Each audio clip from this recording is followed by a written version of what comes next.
IB Nation, welcome back to the Irish Breakdown Podcast. We are live here on a Tuesday, turning the page officially to USC week.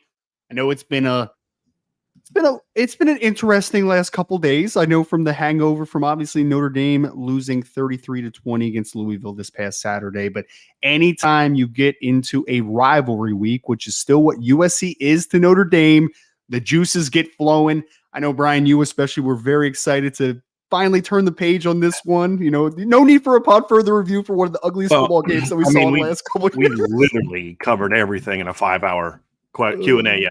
So it was like, I don't know what else we're going to talk about tonight. Like, you know, although there were a couple things, Ryan, that I'll bring up during the show of things that I saw from Saturday's game that maybe made me feel a little better in some areas, but then heightened my concern in others, you know, and so we'll talk a little bit about that because like the first part of our show is going to be about Notre Dame riding the ship against USC. So it'll be somewhat of a look back, but it's not a look back as much as it's like, here's where you are. This is what you've got to fix if you're going to go win this football game on both sides of the ball, because both sides of the ball have things they got to get better at, Ryan. If they're going to, you know, they're playing basically Superman this weekend, essentially. You know, you and I are talking about that during the show. And a guy that has taken a team that's literally a 500 team if you take him off the team. I mean, you take him off the team and put any other quarterback on their roster and they're a 500 team. That's how dynamic he is and how much he adds to what they do. So it's going to be it's going to be an interesting week for sure. And we're going to ask the question, which Notre Dame team is going to show up? Is it the team that from the first 4 games and the team that took Ohio State down to the wire, or is it going to be the team from the last 2 weeks? Or I should say the offensive team from the last 2 weeks. Which defense shows up, the one against Duke or the one against Louisville, right? There's just so many questions about who Notre Dame is, and that'll be part of it. And then, of course, we'll dive into breaking down the old Southern Cal Trojans after that, man, which is going to be interesting. And, of course, Ryan will be doing a mailbag today as well. Yes. Yeah. So make sure to get those mailbag questions in B in front of the question to make sure that we know what you all want to ask compared to just the chatter that's going on in the chat, because I know there's going to be a lot of conversations, a lot of frustration still. But again, folks, we're turning the page and moving forward here because this is a big matchup. And we're going to talk about, obviously, the importance of this football game from a one-game perspective, from a season perspective, from a recruiting perspective. But, like, I mean, there's a big picture here, I think, for as far as how important this football game really is for Notre Dame in their battle against USC at home on Saturday. So mailbag questions again, get those things in. Brian, I think it's a perfect way to open this conversation up, though, as we kind of get into just a little bit of the nitty and gritty of what this football team is. You know, we've talked about that over the last couple of weeks because I think there's an identity crisis a little bit with this team at times, especially on the offensive side of the football. I still think they are still trying to figure out exactly who they are. But you look at this game against USC, who is still very much in contention, obviously, for college football playoffs, undefeated, Pac-12 championship, all that type of stuff. They have the reigning Heisman Trophy winner, Caleb Williams, at quarterback. We'll get into him, obviously, during the USC breakdown here. But this is a massive game, Brian. I mean, it is. And I think that we can take it from several different vantage points, right? Of course, it's a one-off. You just lost a football game. So getting back into the win column, getting back, feeling good about yourself, but also saving the season a little bit. And I would argue, and I know you wrote about this yesterday, this is a big opportunity for the Marcus Freeman era for me, because one, Notre Dame is always going to be defined about the big games, right? And so far, you lost against Ohio State. You beat Duke, who was a good football team, obviously, number 17 team in the country at the time. But then you lost another top 25 matchup versus Louisville this past weekend. You have to beat USC, in my opinion. When I think that people are defining this season based upon what you do against Ohio State, USC is the too big on the schedule, and then Clemson's, I think, is shortly after that at this point. Notre Dame has to win this game. They have to. I think it's a must-win game. I would phrase it that way because Marcus Freeman is a little bit of a crossfire right now, as far as you still want to believe in it. You still think he can get this thing done, but also at some point there needs to be an understanding and a maturation of this is the team that we need to be moving forward and to fix a little bit of the identity crisis right now. It's a big game, man. It's huge. I mean, I don't think I can quantify quite enough how big it is for Notre Dame to have a great outing against USC on Saturday. Yeah. Michael Ricci says, I look worn down from that trip to Louisville. That's just, it's that week, man. It's the big week, buddy. If you were there watching it in person too, you'd feel the way that I feel, Ryan. That's what it comes down to right there. It's not that Notre Dame lost. It's how they lost. Exactly. How they lost. It's like, look, you're playing some good football teams. You lose to Louisville. You play your butts off, and Louisville just was better that day. It was just their day. You can look at it and say, you know what? I don't like it. There's clearly things you got to get better at. You're not where you need to be as a program, but you battled your butts off, and you have some momentum going into the USC game, right? And that obviously would you'd feel a little bit better. But it's just the way that they're playing, the lack of just fight that we saw in the Duke game. Like the Ohio State Duke game, they never quit. They never gave up, right? In this game, this game against Louisville, it's not that they quit. I don't want to say it quite like that, at least not publicly. But at least not publicly. Yeah. It's just more of like this.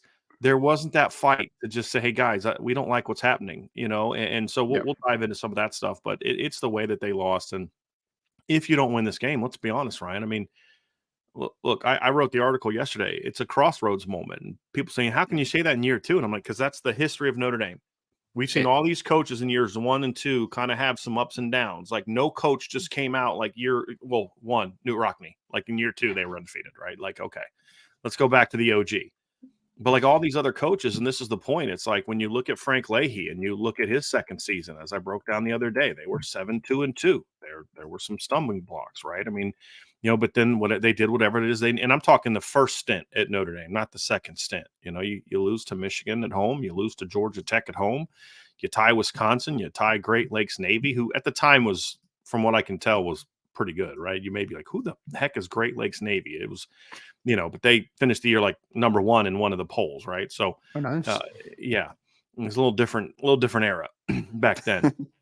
But and then you come out the next year and you win a national championship. We talked about the same thing with, with Coach Parsegian's early teams. You look at that 65 team and what Notre Dame did in 1965. They lost early in the season to Purdue. They lost late in the year to number 1 Miami. Then they lost to number 1 Michigan State late in the season.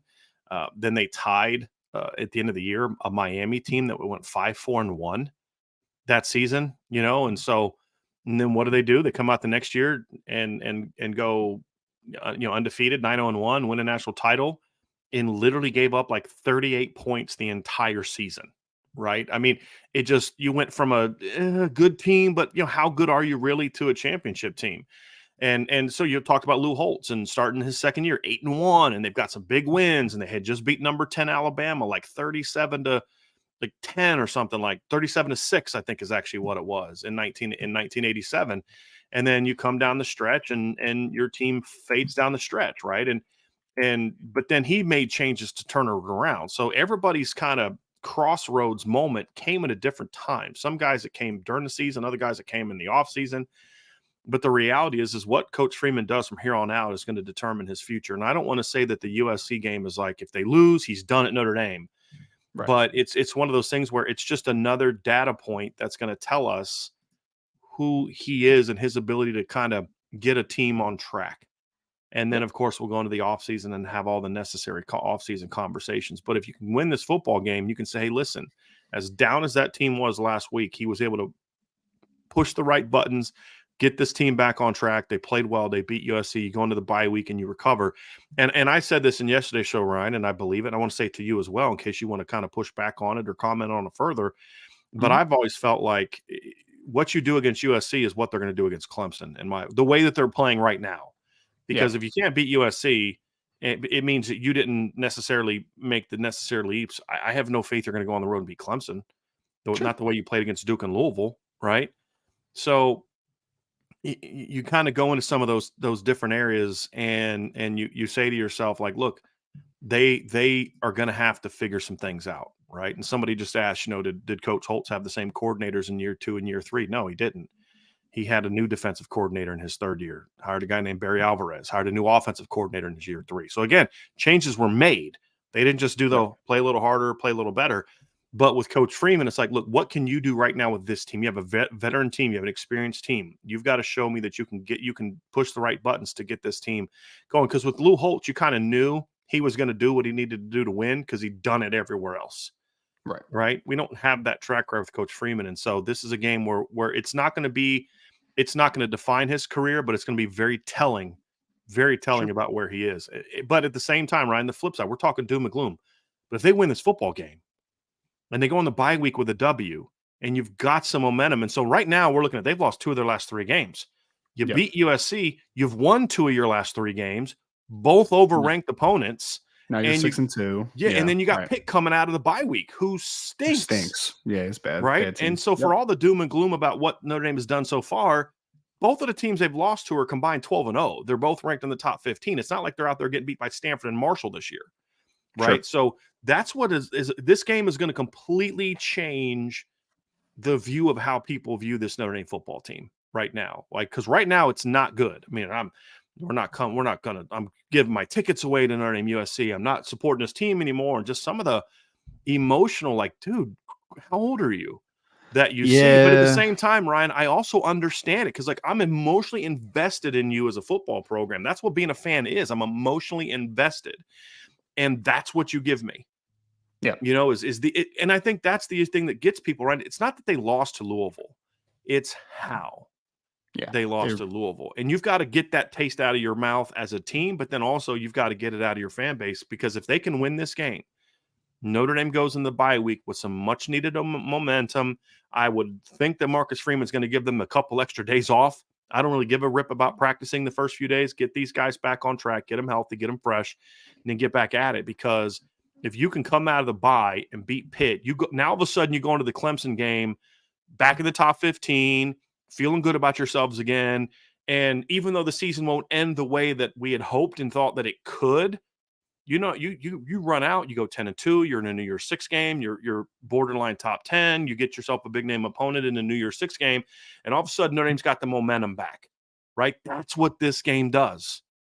And, that's why it's a big moment. And then on top of it, of course, it being your rival. And this is the weirdest, like this is a USC team that 3 weeks, like both of these teams the last 3 weeks have just completely changed my opinion of who I thought that they were. I'd said to you, I don't know if I said it in the show, Ryan, but I said to you, like, honestly, through the first 4 weeks, I mean, USC was in my top 5 first 3 weeks. Well, 4 because they played in week 0 as well. But they played in week 0. Then they had a bye in week 3. But through the first 4 weeks of the season, I'm like, USC is one of the best teams I've seen in college football this year. I mean, they're scoring a ton of points and their defense is stopping people. I mean, you felt good. And then the Arizona State game happens. You're like, yeah, it was an off game, but they'll be fine. And then they jumped early on at Colorado and you're like, okay, yeah, they're good. They're pretty good. And then Colorado has that comeback. And then they come out and they fall behind. What was it, like 17-0 to Arizona on Saturday with their backup quarterback? Yep. And if Jaden DeLoria plays that game, I don't know that USC wins that game, to be honest with you, even with Caleb Williams. So they're both just coming in here with just this really weird, like, yeah, they're good teams. They're both ranked, but no one's excited really about either team right now. USC they keep winning and falling in the rankings every week. They're down to 10th this week because you watch them play and you're like, you play anybody else in the top 25, the way you played that game, you probably lose. You're getting beat. You're getting beat, and that's where it comes from. So it's very, very interesting game, and just two teams that have a lot to prove. And for Notre Dame, it's like, what do you got right here? Right, that's what this is. Like, I want to say gut check, but at the end of the day, honestly, Ryan, this game is going to show what the character and heart of this football team is. Right? How do you respond? We always talk about, Ryan, two things. You got to be able to respond to success. You got to be able to respond to adversity. Last year's team showed that they can respond to adversity. I don't know that we know that about this year's team yet, Ryan. I mean, that Louisville game was so frustrating, though, Brian, because we literally saw the week before that Notre Dame did respond to adversity against Duke, right? It was like that team could have quit and they could have lost that football game at the end, but they fought back. And then Louisville was just like complete opposite, man. Like, I'm having a hard time gauging what this Notre Dame team is. And full transparency, because at the core, I am a Notre Dame fan, right? This week, I had those thoughts in my mind, like, man, is this coaching staff it? Like, is this the coaching staff that's going to take them to the top? You know, those questions go into your mind after a loss. Because to your point, it wasn't that you lost to a ranked Louisville team.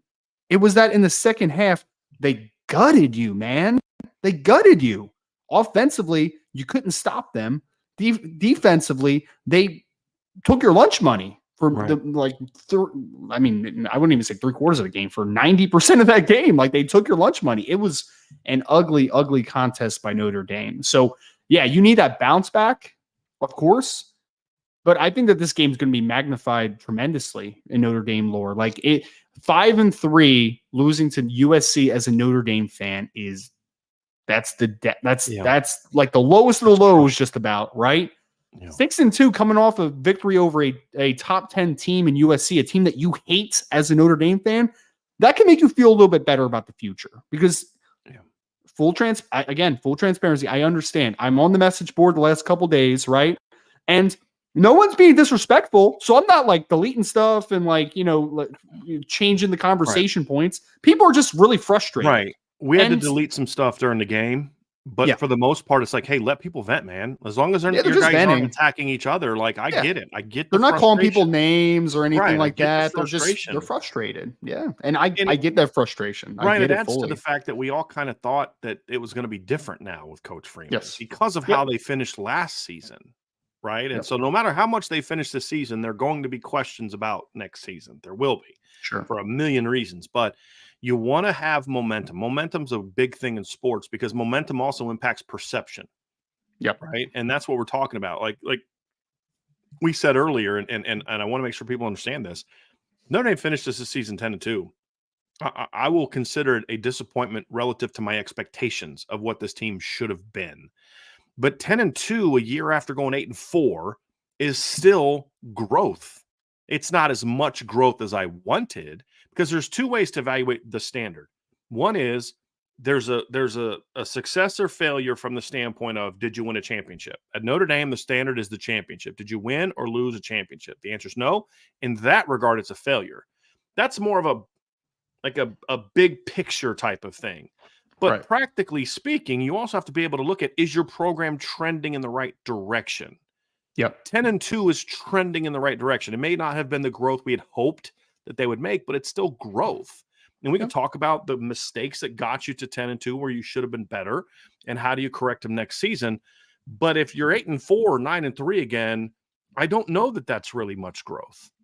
I don't know how much growth that really is. And I think the other part of this too, Ryan, and we are not, Marshall just pointed this out. Right now, Marcus Freeman is 1-4 in so we 1-3 in the big games, right?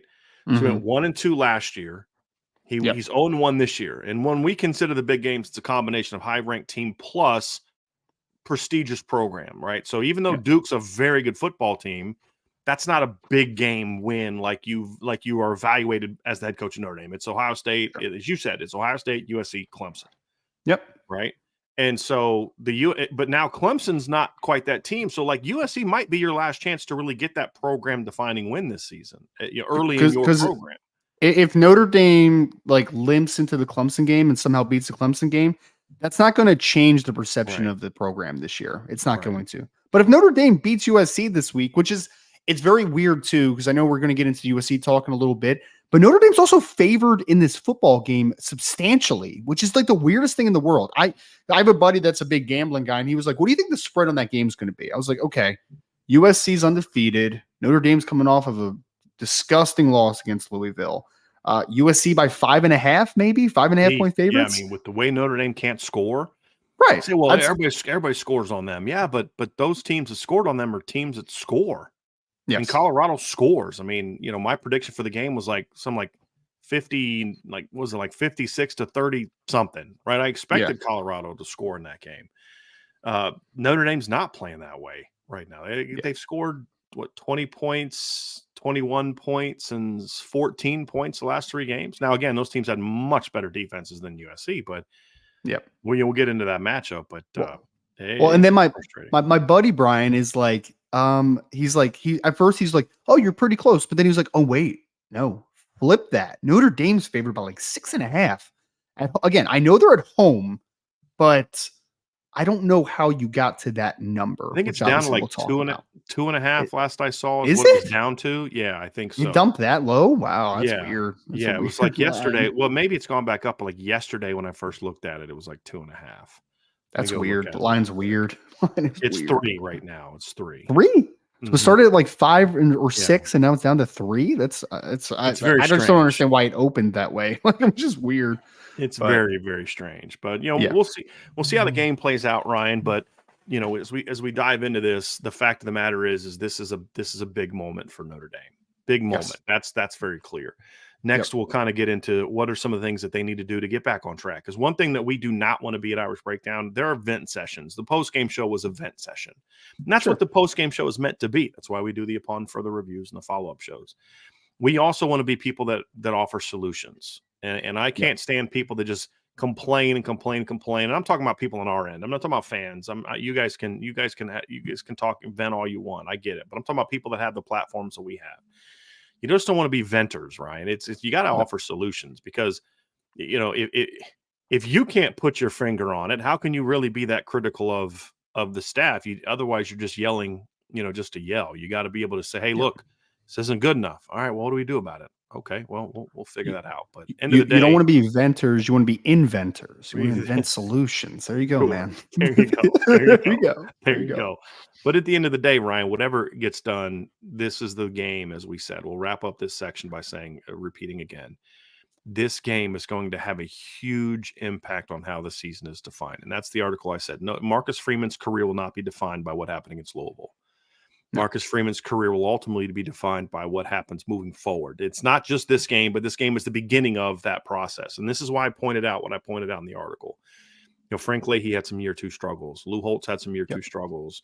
Relative to, they were still good teams, but they had some of those wins and they had to make the changes and the improvements. And then, even Brian Kelly did it to a degree, although he never was a champion. But, Brian Kelly had an even worse year 2 so far than what Marcus Freeman is having. When you look at the loss to South Florida and then blowing that huge loss to Michigan and huge lead against Michigan and all that, he was able to turn it around. So if he loses this game, it's not like Freeman's done. That's not what we're saying. It's just this begins the process of really learning about Marcus Freeman's ability to evaluate where his team is and make the necessary changes. And when we talk about changes, we're not talking about personnel. That may be part of it. It's just all over. What you're doing right now, it's not working. What are you going to do to get back on track? What are you going to do to right the ship? And that's going to be key because, again, if they can win this game this weekend, it doesn't fix everything. We're not all going to be sitting here, rose-colored glasses and singing Kumbaya and saying everything is awesome. But it'll be like, okay, they righted the ship. Now let's go into the bye week with some momentum. Let's grow. And then, boom, coming out of that sucker ready to finish strong. But you really need it. Because here's the other thing, too. Whatever happens in this game, Ryan, is going to linger with the fan base for 2 weeks. Right. 2 weeks. Yep. And you'd like to say, like 30 years ago, players wouldn't have really known what the mood of the fan base was. There was no outlet. Right. They send angry letters, but you don't have to give those to players. Now these kids are addicted to social media, and for whatever reason, they just refuse to turn it off or refuse to just not read stuff. They see it. They see it. And they'll see it for the next 2 weeks. And so it can really affect the mood. So this game is going to be big for Notre Dame. Well, I think a good place to start, Brian, is as we break it down offensively and defensively for things that we need to see from Notre Dame kind of moving forward and kind of, we're inventing, I don't want to say inventing solutions, but we're trying to find solutions and understand what's going to take this team to the next level, what's going to get them turned around. And I think offensively is a great place to start because offensively has been the biggest issue over the last 3 games. You talk about only scoring 14 against Ohio State, and then needing a late touchdown to get it to 21 in a victory over Duke, and then obviously what they did this past weekend against Louisville. Offense has been bad over the last 3 games. It has not been good. There were some things that you could take from the Ohio State game and still say missed opportunities, but they still had the ability to move the football. Duke was a clunker, and then Louisville was a clunker as well. They've had a couple back-to-back really bad football games offensively, especially. So things that you need to see about this team and how to improve. It's something that we have both talked about in nauseum over the last few weeks, but there's just no There's no pace to this football team. There's no urgency. There's no tempo. And I don't say tempo as in we need to run a hurry up offense and get up and snap within 15 seconds. Like, no. But there needs to be a little bit of when something's going good, like let's capitalize on that pace a little bit. All right. Let's get up to the line. Let's move with a little bit of urgency of how we want to play this football game. I don't think there's excitement offensively right now for the players. I don't think there's any excitement. And one, that's because they're not playing very well. But two, I think when they do make plays, they're not able to really ride that momentum into the next play and the next play. There's no urgency with this football team offensively. There's no pace. I need to see that pick up, man. These guys at the end of the day, Brian, all coaches, our job is to put them in position and make them excited to be in that position and let them capitalize. I feel like there's no excitement offensively right now. There's no pace. There's no urgency to how they're playing the game. And what's the reason for, I've said this before, but like if the players are blaming coaches for what's going on, that's a player problem, right? You don't do that. But at the same time, the counter to that is, but if you're struggling and nothing changes other than, well, you didn't do a good job last week, so we're going to rotate you in this week with someone else. Like, okay, that doesn't fix anything. So just playing Tobias Merriweather less and still doing the same exact things you were doing fixes nothing. You haven't identified the root causes. So if you're a player, it's like, okay, here we go again. We're doing the same crap we've done the last 3 weeks. It's not working. Yep. Right? That is a natural reaction to what – I mean, that's where players are going to have that what do we do in reaction. And that's more understandable than after a loss looking back and saying, coaches cost us a game. Well, you missed your opportunities. You did this, you did this, you did this. At the same time, though, as a coach, you have to understand we're not a confident unit right now. What can we do to build confidence? So you go out there and practice. We talked about the other day. You have a Tuesday practice where you design opportunities for success for your team. You've got to have a great Tuesday practice. And I know it's antithetical to what I normally do, but this team is in a place where they're in a funk where you've got to say, we're going to give them USC looks, but we're going to put them in the right looks to where we can create some big play opportunities. And you can ramp it up a little later in the week. But against this defense, you're going to kind of get that a lot on Saturday. You know what I mean? And then there's other things to do. And like you said, Ryan, I think getting and picking up the pace a little bit to me is one of those things where you can look at and say, this could be a spark for this team. It's something different. It gets them going. It gets USC's defense, which is struggling, on its heels. It allows you to get into rhythm, because that's the biggest thing for me. The pace, the urgency, all of it comes down to this team does everything slow. And they slowly get into huddle. They slowly get out of the huddle. They slowly attack the line of scrimmage. They kind of come off the ball methodically. It's like there's no I keep using this word. I've never used this word more in my life than I have the last month and a half. There's no urgency. And we were talking about this, Ryan, when they were 4-0. Right? Yep. This is something we've been talking about for a while, and they still haven't fixed it. And I understand this is the offense you have, and this is what you believe in, and all. But hey, that's not working, guys. That's not working. Okay? And you could still want to get the run game going and run through that and still play with pace. I mean, go look at the Chip Kelly Oregon team, right? Like, they were a running football team, but you know what they did? They played with pace. They played with a lot of pace and urgency in their game. Right. 100%. Pace doesn't have anything to do with means you're throwing a million times. It has nothing to do with that. Oregon right now, I would say, plays with good pace. Would you say they're not like 2010 Oregon? No, but they play with good pace. They're running for 227 yards a game right now. Now, again, have they played anybody? No, not really. But they're still doing it every week. You know, they still have that goal of going out there and running the football. And if anything, I actually think playing with more pace helps you as an offense, because it's a lot harder for defenses to get all these. Ryan, it's like a broken freaking record, man. This is stuff that we complained about during the Brian Kelly era too, and last year with Tommy Rees, is when you go slow, it allows defenses to do more. It does. If I'm the offensive coordinator and I'm facing you, Ryan, and I'm snapping the ball less than 10 seconds every time, I'm lining up in the huddle, I'm doing this, I'm looking to the sideline, that allows you to get more more detailed calls in. Right. It allows you to have and that's pregame, like preparation wise. Hey guys, this is how we're going to make checks and all these type of things. And then there is also things you can do within each play. And then if I'm not really doing anything but like, okay, I have my tight end in 3-by-1 and I motion him across. Oh, that's a super easy check for you. Right? Whereas if I come out in line of scrimmage, like, hey, we get the call in, we line up quickly. I'm in 12 personnel. I line up on the first play in twins with a tight end and a wing. I get lined up quickly. I go here, and then all of a sudden I shift my tight ends over. They line up, and then all of a sudden Chris Tyree goes flying in motion the other way. You've had to do a lot of communication in a very short period of time. Well, a defensive coordinator, a defensive staff in general, it's reactive. Right? You are reacting to what you're seeing every single play. So, here, this is the personnel group that's coming in. We're going to run this. This is the set, a 3-by-1, 2-by-2. This is the coverage shell that we're going to be in now. This is the blitz that we want to put in. Everything is so quick and reactionary, right? It's hard to plan ahead defensively. It's very dependent upon what the offense is doing. So if you Notre are Dame playing makes it easier, Ryan. Well, I was going to say, if you play with a slow pace, if you get up to the line of scrimmage, you're slow up to there, and then maybe you're looking to the sideline at times, you're checking.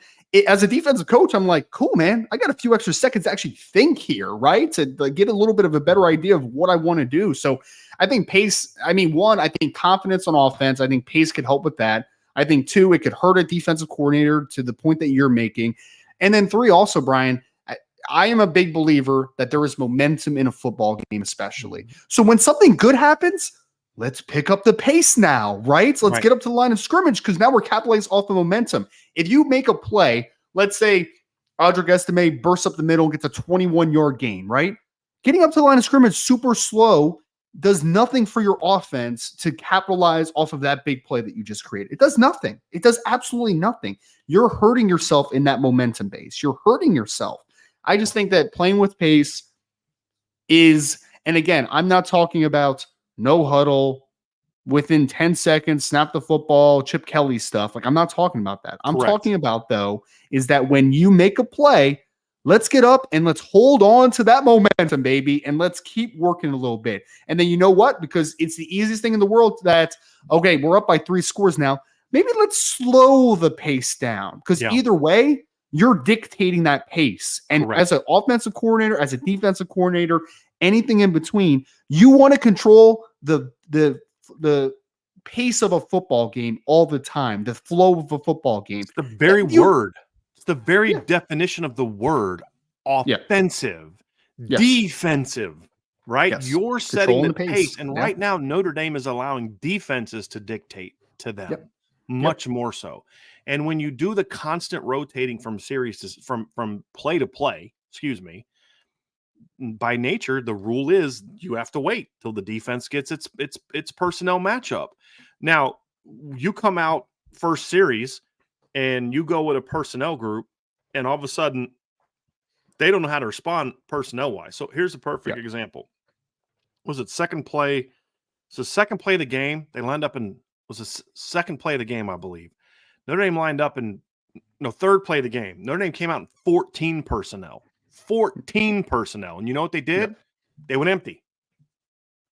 Right? And threw the ball and completed the ball to Mitchell Evans. That would have been a perfect time to line the heck up and go.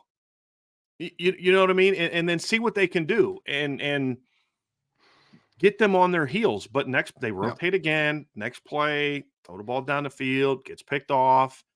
And you're just like, you just never take advantage of those things. Like we were watching the game and another example against Louisville. And, they come out and early in a drive, he hits Chris Tyree on a quick post route for like 13 yards. And then all of a sudden the entire offensive skill set runs off the field. A new offensive skill set comes back and Louisville's got time to adjust.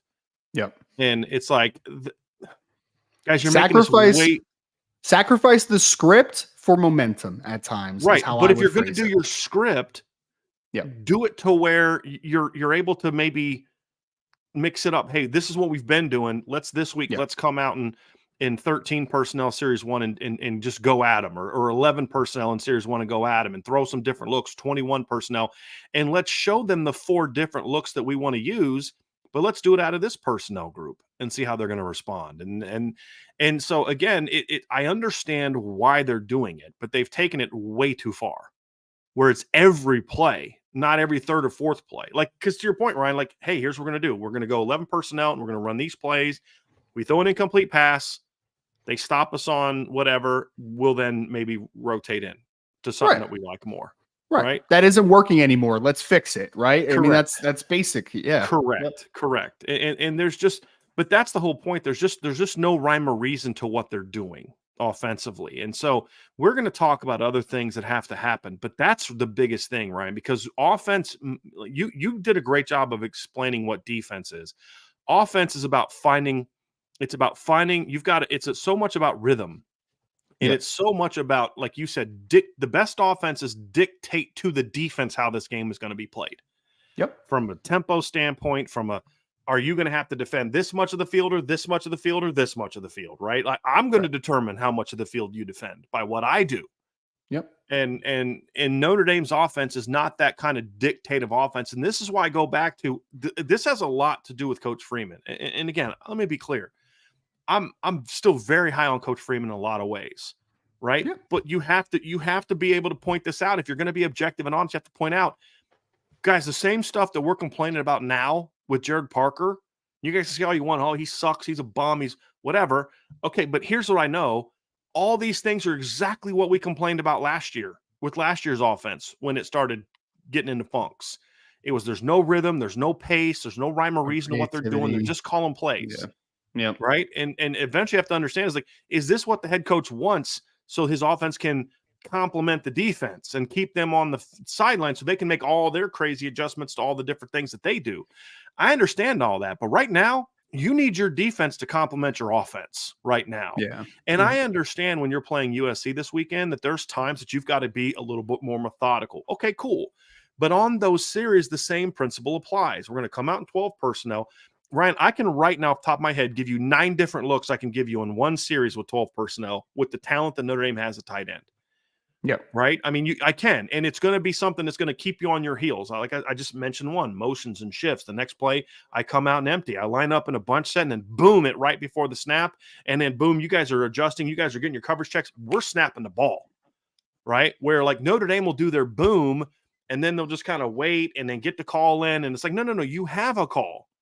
You do that shift and then you go, you catch them, right? You do that shift, then you motion across and you do, I mean, it's doing it with intentionality. And so even on this particular series, we're going to do things where we need to go slower. Okay. On the series, we're going to go slower. That's a 12-13 personnel series. And we're going to do a lot of movement. We're going to line up in a trips bunch here. And then we're, with the backside X, and then we're going to shift that whole group across, show you overload, and then run a buck sweep to that side. Okay. Then I'm going to come back to that 2 plays later. If you aggressively attack that, I'm going to go right back to that play 2-3 plays later. I'm going to show that look. I'm going to motion across. I'm going to have a buck sweep show action this way. And I'm going to come back across with something different. You know what I mean? Whether it be a reverse to Chris Tyree or what Notre Dame did to USC in 2018 with Chip Long. And this is one of the things I liked about Chip is sometimes it was like, dude, this is what they're doing. We don't have to get super creative. So we talked about some of the stuff Chip Long did to USC. He would always use USC's aggressiveness against them.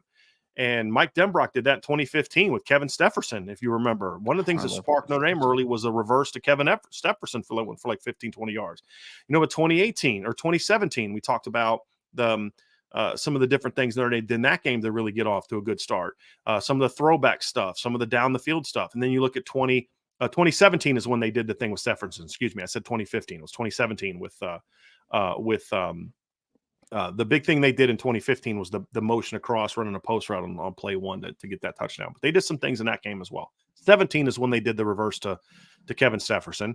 2018, USC is every time Notre Dame ran buck sweep, Ryan, they would crash their inside backers hard to fit that. And they would bring that safety right down to fit backside. So what Notre Dame did was they lined up, they had Dexter Williams to the side of the buck sweep.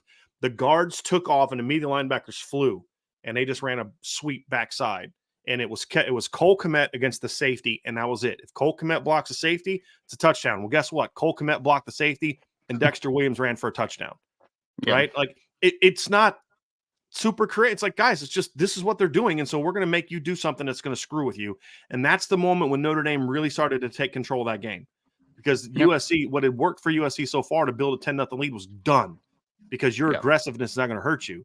But it's like it's there's nothing like that from Notre Dame right now. Where, hey, this is who we are. This is what we want to do. We want to use multiple tight ends. Cool, I get that. But then stop shifting every other play and do more within that 12 personnel within a series, to where, especially if you can catch them in the wrong personnel group in a series, they can't switch for that. I mean, there's just so many different things that you can do to create more pace, to create more rhythm, and to build confidence.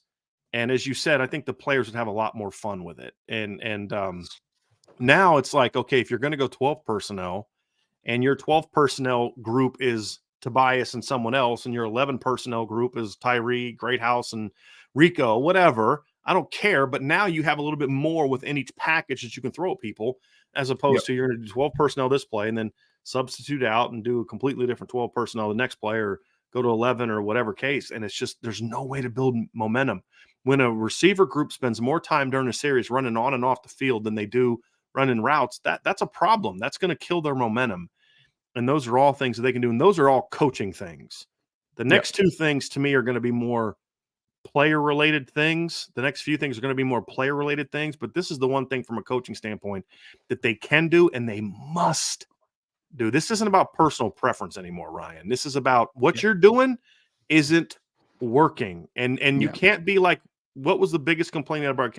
Well, I just got to coach a little bit better and play a little harder. That's not the answer, guys. Playing a little harder, just executing is part of it.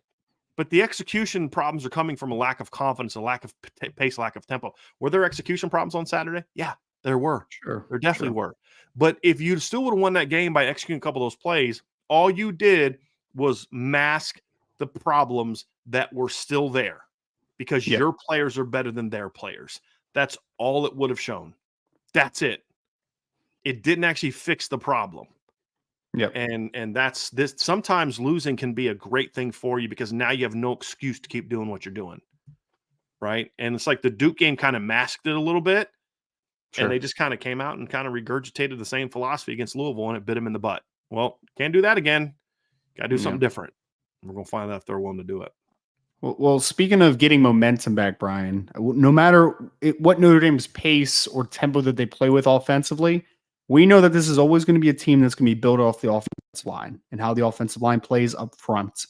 And over the last two games, because they had a very nice outing against Ohio State, but against Duke and against Louisville, they did not play up to standard, right? We can talk about who played better than the other person, but as a unit collectively, they did not play well the last two games. They did not play up to their ability level over the last two, is how I would kind of phrase it. So breaking down the all 22 the last couple games, Ryan, the last couple days, a couple guys I actually thought played a little better than I thought watching them live. Here's one guy that I was critical of in the game Saturday, and I had somebody reach out to me and say, hey, I think he played better than you think he did. And I said, well, I'll watch the film, and if it tells me a different story, then it tells me a different story. But especially in the second half, the offensive line just as a whole was just, they had problems. Especially in the first, I thought Zeke Correll was really good in the first half. He had two bad blocks, and I'm going to get to why that matters here in a second. In the first half and in the third, he had two bad blocks, got driven back a couple times. I thought Rocco Spindler was a little better than I thought he was. I thought Billy Shrouth, after that first pass rush, he got driven back, was a lot better. He had, to me, the most punishing block of the game. Do you remember that? It was the second quarter. He takes a defensive tackle off and literally slams him on the ground. I was like, dang. Yeah. Like, that was when he was a right guard. Yeah. And just interior was back. Pat Coogan did not play very well, in my opinion. Andrew Gustafik was okay at center, but he clearly looked like a little uncomfortable there at times. The problem was the tackles in this particular game were bad. This was without Joe. I will say Joe Alt now has played two substandard games in a row. But here's the point. To your point, Ryan, I can point out, well, yeah, that guy played better than I thought he did. But as a unit, they played bad. Yeah, because on this play, Zeke may block great and Rocco may block great, but the tackles didn't make plays. The next play, the tackles make blocks, and this is the play where Zeke gets beat up the middle, or Coogan gets beat. And it's just like some of the things we've been talking about, like all year. What's been my biggest complaint with Pat Coogan? He gets that really wide base. You remember the play where Joe Alt got pancaked? You know what happened? Yeah. Pat Coogan got a really wide base, and Joe Alt tripped over him. And got I driven know. into the I remember saying that in the game. I remember saying that in the chat. Someone was like, "Oh, Joel got his lunch money taken." I'm like, pretty sure he Now, tripped over someone's foot. he Like, was losing that rep, right? He sure, got beat off the ball, but Pat Coogan gets that really wide base, and Joe Walt falls on him. It's like yeah, that epitomized the offensive line production. So yes, right, a couple players did play better than. And look, I've always said it. That's what the upon further review is for, and that's why I'm bringing it up yep, today because I didn't get a chance to say what I felt. As I did think a couple guys played better. The problem is even though this guy played better, that guy played better. To your original comment, Ryan, the unit didn't play well, yep, and that's second game in a row. yep, And whatever the reason why they did what they did with the rotation, don't care. It's you need to make sure you're communicating better your team, that they know the plan throughout the week, which they didn't. Whatever the case may be, the problem is the offensive line has been even more inconsistent than it was last year. The whole yep, point was, look, Harry Heastan got you back on track from what happened under Jeff Quinn. 2020 O line, terrible. Harry Heastan got you back on track, left you a pretty talented group. Yeah, you had some new starters and all that, but your job was to get them going. They've been inconsistent all year, Ryan, all year. They were good against Navy, not yep, very good against Tennessee State. Up and down against NC State, but made the big blocks when they needed to. yep, And then pretty good against Central Michigan, and then pretty good against Ohio State, and then really awful against Duke. This game actually wasn't as bad as the Duke game, in my opinion, but it was more discombobulated. Like the Duke game, they got their butts kicked. The yep. Louisville game wasn't as much after watching it wasn't as much about Louisville kicking their butts as it was every play. There was at least two guys that screwed up. It seemed like three guys that do a great job and then two guys, and it was different two guys every time. It's more about missed assignments and Yes. incorrect aiming points this past Right. week, while the week before was more about Dwayne Carter beat you up, like you Damian lost Franklin pushed you reps. around, Yeah, right? exactly. RJ Oben Yeah. kicked your behind. Exactly right. Yes. Yeah. And that's the frustrating thing is like, you got two juniors at tackle, you've got two juniors at guard, you've got a fifth-year senior at center. And yeah, you understood some of this early in the year, but game 6 and 7, the offensive line should not be this inconsistent. Yep. And if they don't play better this weekend, because here's the deal, we're all going to talk about how bad USC's defense is, and when we get into and it is, but there's one redeeming quality about USC's football team on defense. One, this will probably be the second most talented defensive line they've played so far. Just physical talent. Would you agree with that, Ryan? Maybe they don't have the veteran nature and some of the grown man strength of a Dwayne Carter and a Jamion Franklin, but as far as just talent, God-given. Yeah. this is the second best defensive line that they'll play so far this year. I haven't watched enough of Clemson's D-line to know how Clemson stacks up against them, Ryan. You'd probably know. I don't think, based on what I know of those guys from last year, I don't think Clemson will be better. I don't think Clemson's edges are nearly as talented as what USC has right now. I don't think so. I'll go with you on that because I haven't paid close enough attention to Clemson's defensive line this year. Yep. And as much as I like Rook and Tyler Davis and all that, like they're not Dexter Lawrence and Christian Wilkins and some of the guys they've had in the past, or even last year, Brian Bresee. So this is probably going to be the second best defensive line you're going to play all year. Yes, the rest of the unit sucks, but as we have found out with Notre Dame, if you beat them in the trenches, it doesn't matter what skill advantages you may lack on the perimeter or disadvantage you have on the perimeter. Yep. If you get after the quarterback, they will struggle. And this Notre Dame team will struggle to score because this team has not shown that they can win if they can't run the football. And that's what good offenses do. Sometimes that other team is just going to be better than you are, and you've got to be able to figure out ways to get the job done.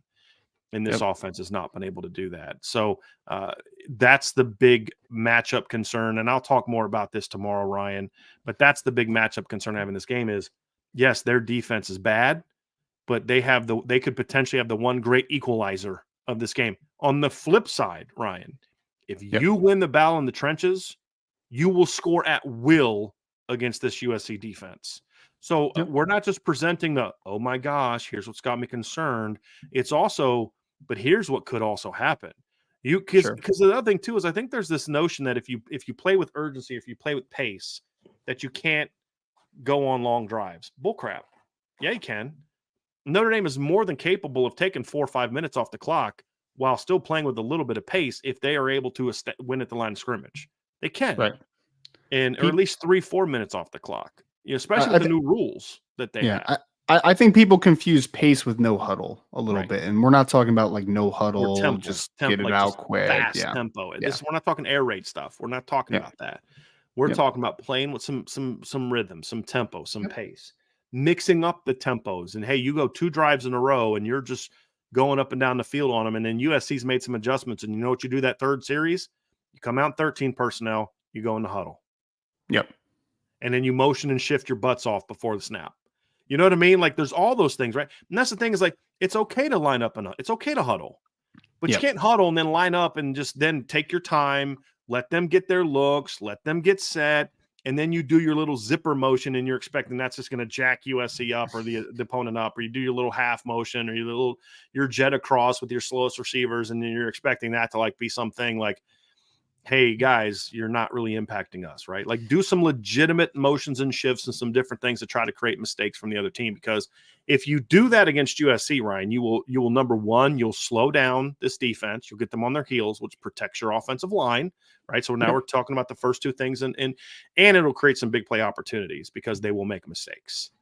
Yep. Right. They And will make mistakes. offensive line wise, you had to figure out what your identity is up front as well. I mean, that was like the weirdest thing with that rotation this past week is like, I didn't know what they were trying to accomplish. Like, I had no idea what they were trying to do there because it wasn't just like, again, it wasn't just like Billy Strauss rotating in with one guard and they're, battling it out maybe, or like just seeing different looks. It was like one drive he's at left guard, one drive he's at right guard, then Andrew Christophics randomly at center one drive, and it's just it didn't make any sense, right? So I love that you use the word randomly because that's exactly what it was. Like I did not have Andrew why. Christophic at center on my bingo card coming into last Saturday. I didn't have that on my bingo card. I mean, I didn't. Brian, I was like, when you and Vince were texting and someone was like 73s in the game, I was like, okay, Andrew Christopher's at guard. Okay, cool. And then I see him at center. I'm like, no, what happened, Ryan, is I said, is Billy Strauss in the game? Yeah. And Vince was like, no, that's 73. And I was like, well, then they're both in the game because I'm telling you guys, I'm looking at 74. I think I see 74. And then I want to, and they're like, holy crap, Chris. But I was like, no, it can't be Christophic because I see Rocco Spindler in the game. So I'm like, I thought Vince was wrong. I thought he was like, no, he's but then I'm like, oh my gosh, they got him at center. Where, like I'm cool if they want to rotate guards. Honestly, Pat Coogan has not played well enough to me. And Billy Strauss showed me enough on his good snaps on Saturday that like that's your most talented guard. Number 74 showed me on Saturday, he's your most talented guard. But you know what he also is? Your least experienced guard. Yeah, no experience, yeah. And this is why you should have done this in September, August and September. It is what it is. They didn't. But now do it going forward. But have some practice it, make sure everybody understands. Third series, second series, whatever, every other series. Like, look, Harry did that. You know why? And I said this the other day. You know why that worked in 2017? Number one, you had two talented players, and Kramer and Hainsey. But they knew. They knew it was going to be every other series. Yeah. And then they also knew if we go 2-minute, Hainsey's in the game. If we go 4-minute, and that's the slowdown offense, because you're trying to run the clock out, Kramer's in the game. They knew. Like, they didn't have to be told. They just knew. And I like Hainsey and Kramer, like, hey, this is you. And then they go, coach, it's me, right? And he's like, yes, you're in. Like, they both knew because they were told. It was clear. They practiced it. And there were no questions. And so I'm fine if they want to do that. But like, what's going to bother me is if they don't do that this week. Like, then what was the point? Yeah. What was the point of doing it last week? There has to be some type of rotation this week, to your point. Otherwise, it's just like, why was that just randomly there for one game? Center. Yeah. And not at center. Yeah. Yeah. Like, are you trying to light a fire under your fifth-year senior's butt because he played bad against Duke? Hey, do we not remember he played like the best game of the season the week before against Ohio State? He made two boneheaded mistakes. Yeah. Right? So, you deal with it. There needs to be some accountability, but just randomly putting Andrew Christophic in the game. Like, if you wanted to really punish Zeke for the false starts, that's fine. Don't start him. Have Christophic have that series at the beginning, and then you say, okay, now we're going to get going. Right. But it made no sense. So the offensive line's got to get back on track. Joe Rudolph has as much of a role in turning this thing around as Jared Parker and Dylan McCullough. I mean, anybody. Like, he is like 1A, 1B to me. It's Jared Parker and it's Joe Rudolph right now. Top, and then 1C is Chancey Stuckey, which kind of takes us into the next one. Right? Well, I mean, because the next two honestly are very much interrelated because it's obviously the passing game that we're talking about, right? I mean, but we really want to highlight. I mean, yeah. Yeah. Go ahead, Ryan. Sorry. Oh no, I was just going to say. I mean, so we wanted to talk about the playmakers, and then we want to talk about the trigger man, right? We want to talk about Sam Hartman that's going to deliver him the football. But Brian, I will be honest about this, as I always am. The wide receivers on this past Saturday, it's just not good enough, man. Like, it's just not good enough in any capacity. I came into the season excited about this wide receiver group because I'm like, you have Tobias and Dion and Chris Tyree and Jaden Greathouse and Rico Flores and Jaden Thomas and all these great wide receivers. And for whatever reason, the last couple weeks, they have been a below average, a well below average group that has not made enough plays. They aren't. Yeah. There are plays to be made there. And it hasn't been perfect because we'll talk about Sam Hartman in a minute as far as him not playing a good game this past Saturday. He was not good at all. But there are still plays on the table that have not been made from the wide receivers. Right. Consistent releases and playing the ball in the air and coming back to the football. And they're just things that are just not there right now with this wide receiver group, with these playmakers. Who are the playmakers on this team right now? When you need a big play, who can you depend on? The only answer for me right now is Mitchell Evans and Audric Estime. The only two players that you can depend on. Jeremiah Love, but you just don't give him the ball. In his capacity. And I would say right now, Jeremiah Love's been more dependable the last two games than Audric Estime has. He has. I would say Jeremiah Love is more of a Audric Estime is much more like within a scheme creating plays, right? If the offensive line's not playing well, he's limited. Jeremiah Love can make a play out of nothing at times because he's just that type of athlete. Like, there's like some people that have this like weird anti-Chris Tyree thing going on, and they'll just ignore he's actually played well this year when he gets the ball. But then against Louisville, you needed him to make a better play on the ball. Sam Hartman did not make a good throw on that. Sam Hartman threw that ball in the worst possible place other than way short in the defender. Just kind of dropping it like on his head. But you know what? In that moment, I don't care where the ball was. You've got to make that play. Got to. Right? Yep. Like the interception. It was a terrible ball. Rico Flores had no chance to catch that football. But you've got to become the defender there. You've got to make that play.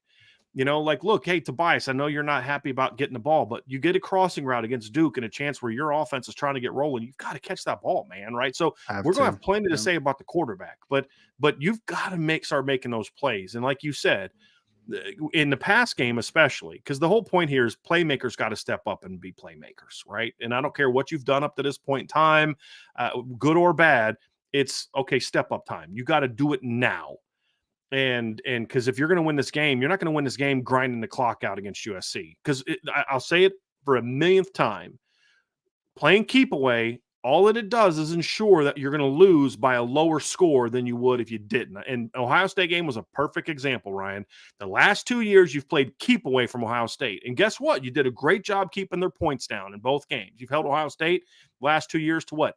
19 points per game? Do you know what your record is against Ohio State? 0-2, right? It's because all it does is instead of losing 41-38, it means you're going to lose 24-21 or 17-14. That's all playing keep away does. You're not going to win those games, right? You're still going to lose if they're the better team and they execute when the game is on the line. Ohio State's players said, we want to win this game. We're going to make the plays. Notre Dame's guys didn't on both sides of the ball. Louisville's guys said, hey, 7-7 game, 10-10 game, close ball game throughout. The final score was much more convincing than the way the game played out for the first 2.5 quarters. But in the third quarter, their guys stepped up and made plays and yours didn't because your defense gave you a chance to get going in the third quarter. As bad as it was 7-7 at halftime. I wasn't sure if it was 10-10 or 7-7, but it was 7-7 at halftime. And your defense first play the second half, they get you the ball.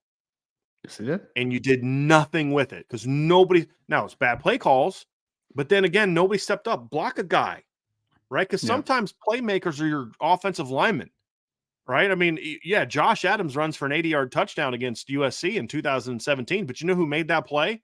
All Josh Adams had to do was run in a straight line really fast. You know who made that play? Alex Bars.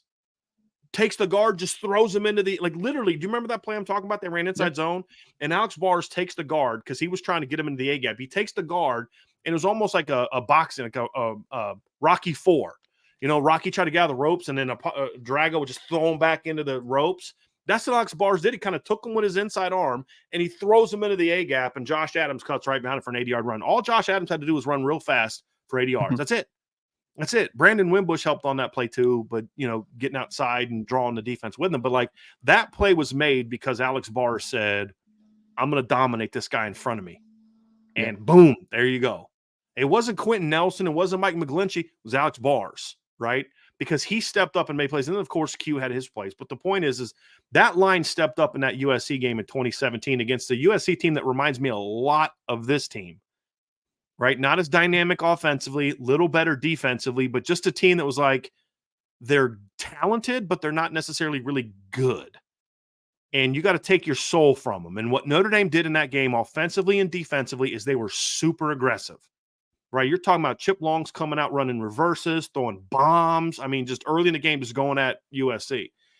But it was guys stepped up and made plays. Kevin Stefferson stepped up and made plays that game. Had the reverse, had the great back shoulder touchdown pass reception in that game, converted a 3rd and 10. Brandon Wimbush stepped up and converted a 3rd and a 2nd and 20 and a 3rd and 10 with his legs in that game. Went 9 of 19, but he made 3 huge plays that helped break that game open. Your line guys stepped up and said, we're going to make plays. And we want this game. And they stepped up and they made plays. That needs to happen with this group. And it's got to be receivers. It's got to be running backs. It's got to be offensive linemen. And also, Ryan, as we'll get to in a second, it's got to be the quarterback too. But, for all the issues that Sam Hartman had on Saturday, there were balls that he gave you a chance to go make plays. And a couple times guys didn't make some plays. And you can't point the finger at the quarterback for not putting the ball where it needs to be when it hits you in the hands. I don't care how bad of a throw it was. If it hits you in the hands, you got to figure out a way to make that play. And they weren't able to do it. So they're going to need their playmakers to emerge because that's how you answer. That's how you answer USC. Hey, USC goes down and scores first drive of the game. Okay, who's going to step up and answer? 2015, you know who stepped up and answered? Will Fuller. Deshaun Kaiser, first play. Okay, we got this. USC, this ain't 2014 anymore. Because think about that game. You're playing this USC team, and the year before they had absolutely just annihilated you.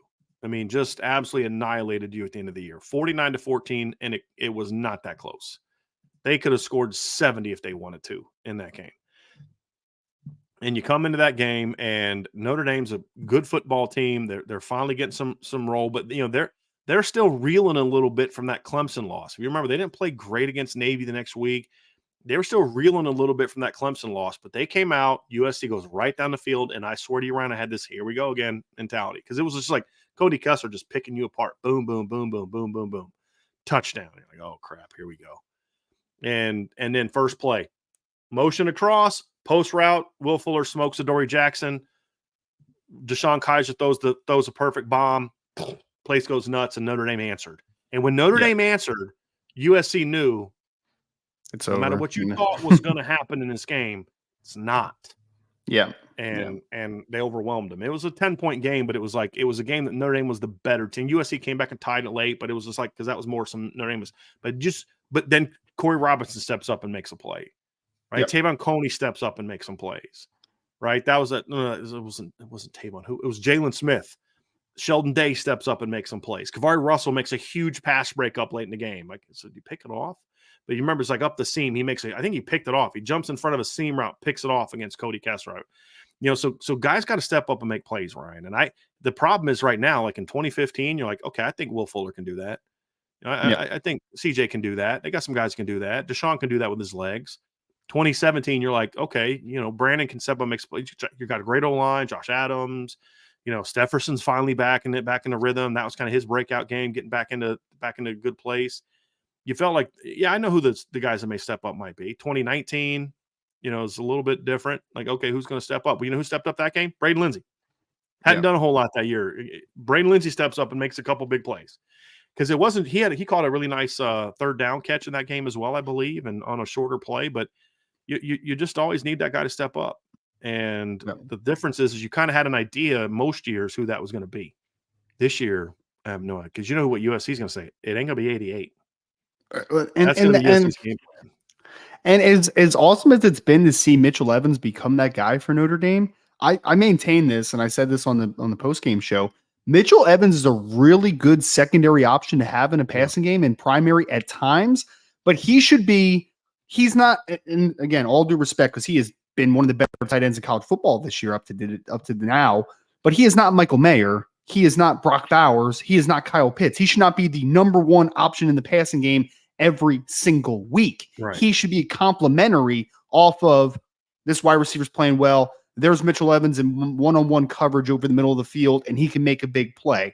You need more guys to step up because you are also wasting the fact of like, dang, man, Mitchell Evans came to play this year, right? Like, he is stepping up to the plate, but he's going to start to be limited, I think, in a little bit of a capacity because all the eyes are going to go to 88. It's like, if I'm them, I'm like, dude, safety and a linebacker have eyes on 88 all the time. Force 5 to beat us. 4 to beat us, 19 to beat us, 17 to beat us. All those guys, force them to beat us. 88 is not going to be that guy. Right. And you have to step up to the plate and make those plays. And then ultimately, if you're able to get into position where you can make those plays, Sam Hartman has to deliver. Sam Hartman was very good to start this year. I think the first few games he was in that system was moving at a very efficient rate throughout the most part. The last 3 weeks, though, there's been a lot of ups and downs, and a lot more downs over the last 2, and especially against Louisville. He has to be the best version of himself. And again, I understand that there's some limitations to him right now in the sense of I don't know if I fully trust the wide receivers I'm throwing to. Right. But this is why, right. And in this succession of topics, this is why this is last after playmakers must step up, because assuming the playmakers do step up, Sam Hartman has to be the best version of himself. In that way that you can capitalize on all the opportunities you have in front of you. Right. Because, again, this is a talented team, man. You just need to start playing at a higher level and a more efficient level. You're just not right now. Example of what we're talking about, Ryan. We challenged Tobias Merriweather to step up last week, right? He needed to play better. He had not played well. He had not played with urgency. You go back and watch like his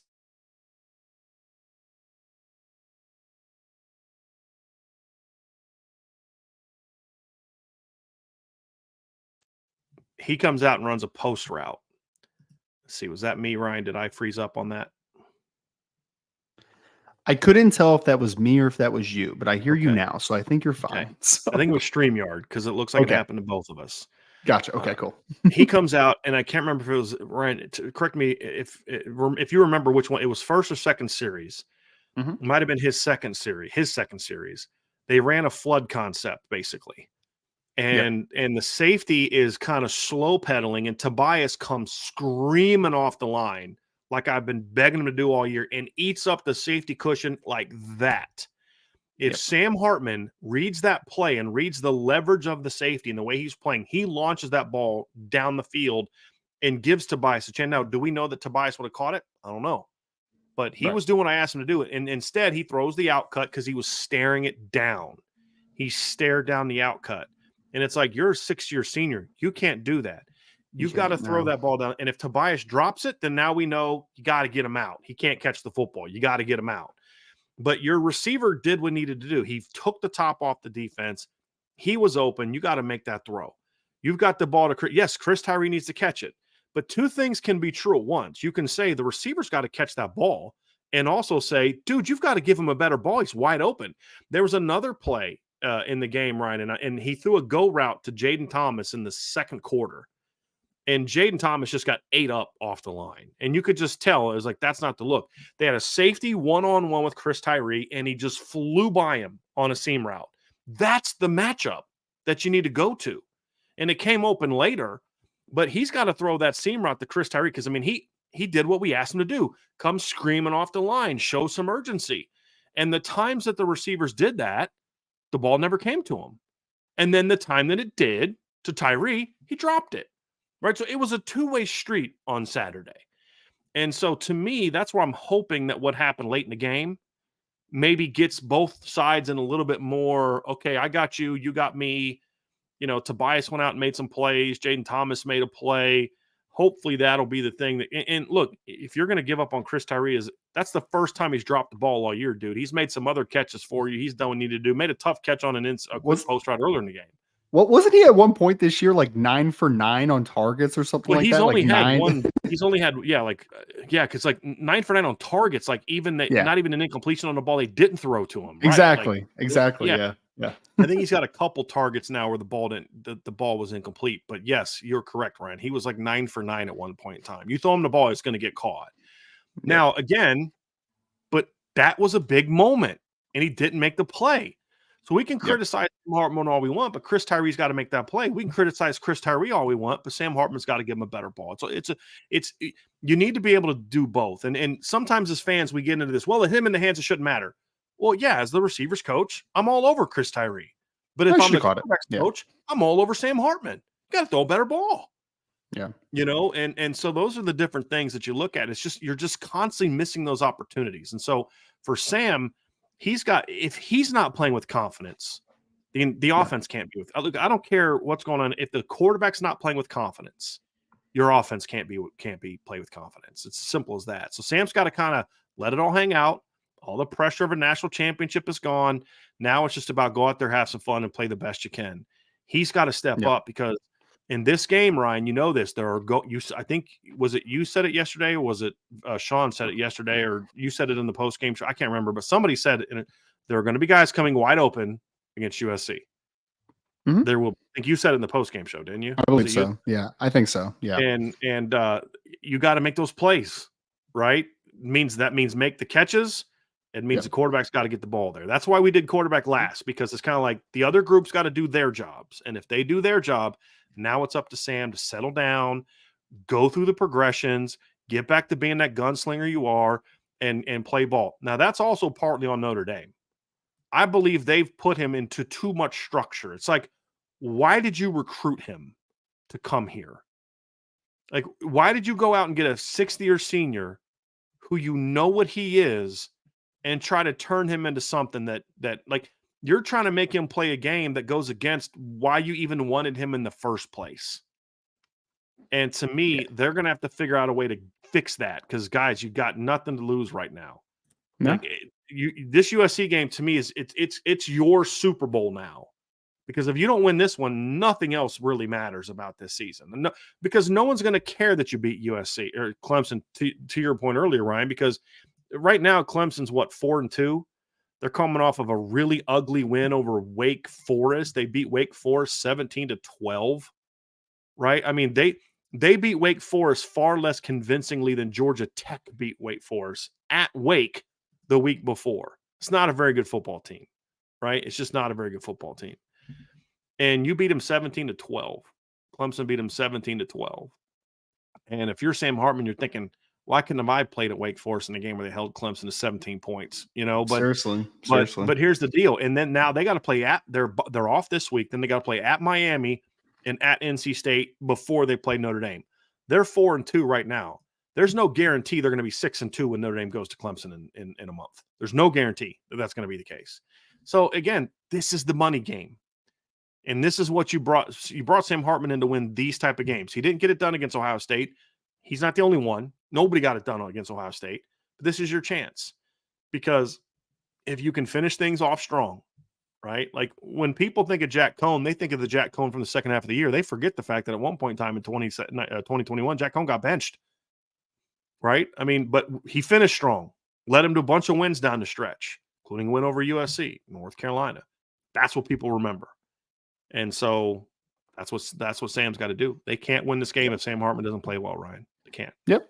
I mean, he is the indicator, I think, of how good this Notre Dame team could be. I mean, I think you could look at his performance after the game, and especially against Caleb Williams, right? Where it's like, that kid's going to make plays. Sam Hartman needs to be able to match that type of big time play in this football game. There's no doubt. So that's kind of the keys on offense. We're going to move over to defense next. Just hit that like button for us real quick as we kind of move to the next step of this podcast. Make sure, again, mailbag questions, throw them in the chat at any time, and we'll be able to decipher that as we move forward.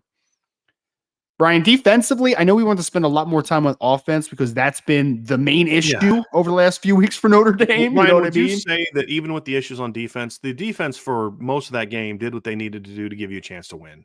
I think the defense actually played pretty well for the first half, and then the second half, honestly, like probably midway through the third into late third quarter, they were like, dang, dude, like we're not getting any help here. And then he None. just got gassed. Like they just got gassed. I mean, that's really what happened.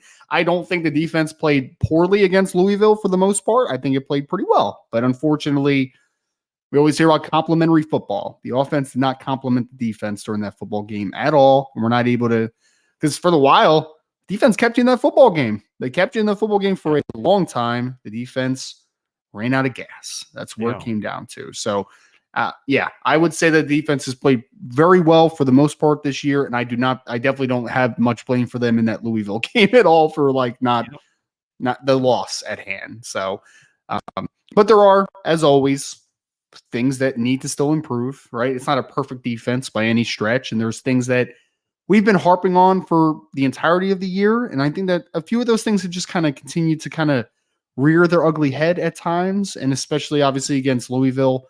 I mean, Brian, my biggest thing for Louisville was just they created some explosive plays, but it wasn't the explosive plays that I thought they were like they had potential to be, right? It's like Jawar Jordan breaks a 60-yarder almost every game, right? But then he'll, just kind of structurally be solid for the most part, right? He was just gashing you at will in the second half. Down the stretch. I mean, they were just creating big plays. And this defense is one that structure, I think, needs to not allow a lot of big plays because it's not like it's just not a team that's I think defensively that's been like the main thing for Al Golden, in my opinion, is that we don't want to let up a lot of big plays, right? We want to be aggressive with our second level, but we don't want to let up a lot of explosives. And I think that that's one thing that you need to be able to limit, especially against USC. Right. Big time. I mean, Ryan, Louisville was exactly what you kind of said they were. When they weren't creating big plays in the first half and early second, they did nothing. And then the whole thing broke open on that first touchdown drive of the second half. Where it's basically like a 3-play drive. It was like 2 big plays. And that's kind of when the wheels came off a little bit because I felt the offense panicked. The defense didn't panic at that time. The defense kept making stops, but I felt at that moment that's when the offense panicked. When Louisville had the touchdown, the offense kind of like freaked out, like, oh gosh, we're down a touchdown. Let's panic.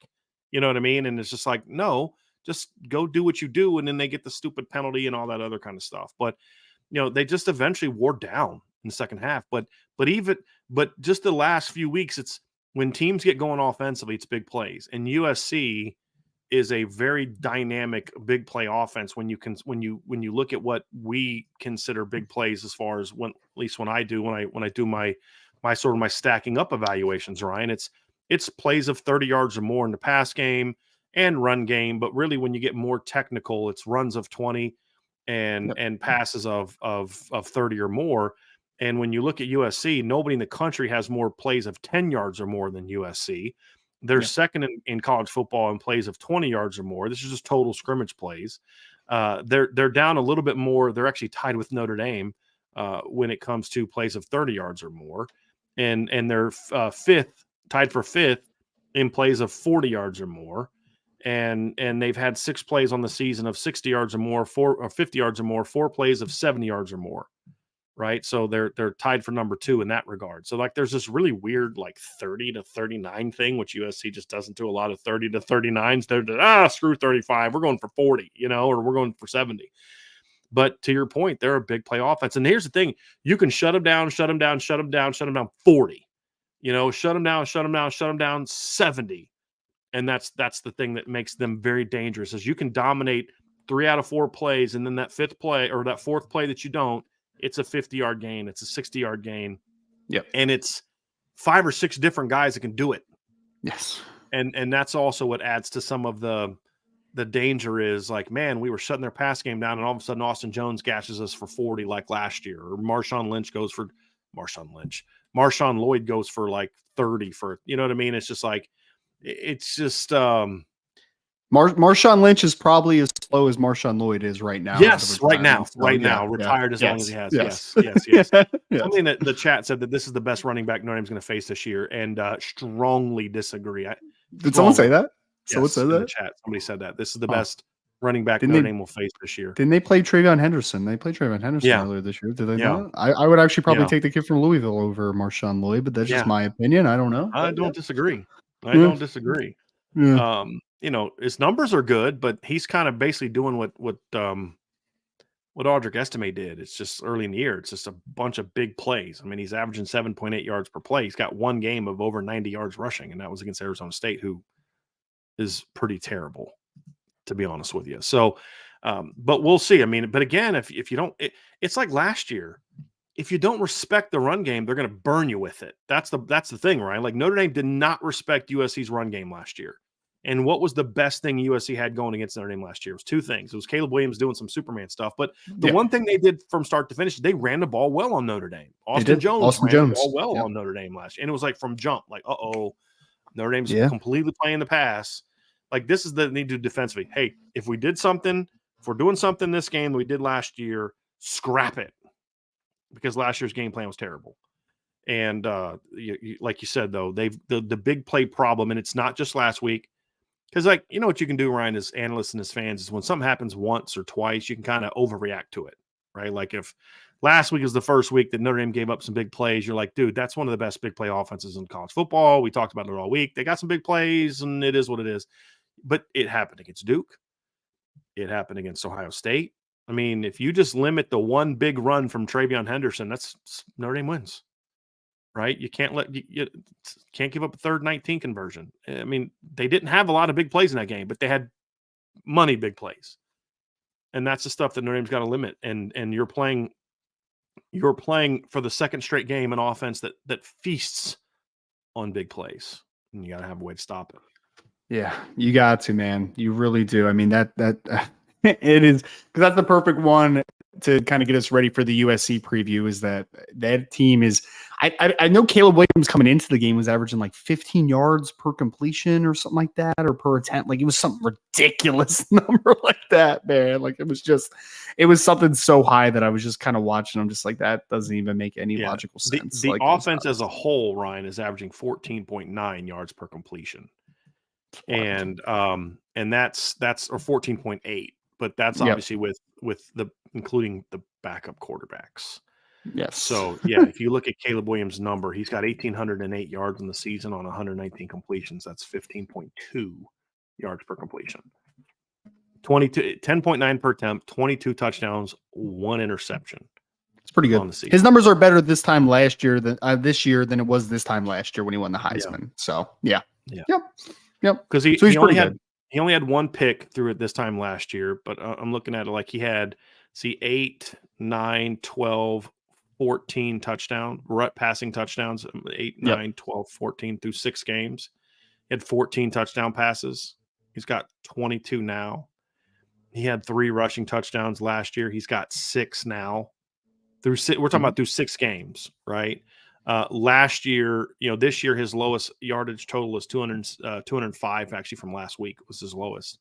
Last year, through 6 games, he had 2 games of sub 190 and another game of only 249, right? So much more productive. But he also, what he doesn't have, Ryan, is he doesn't have like that one 470-yard game that pads the stats, or that 500-yard game against Nevada or Stanford that pads the stats. Yep. His highest output is 403. His next is 322, and then it's 3. So it's there's just been more consistency from him this year. Yep.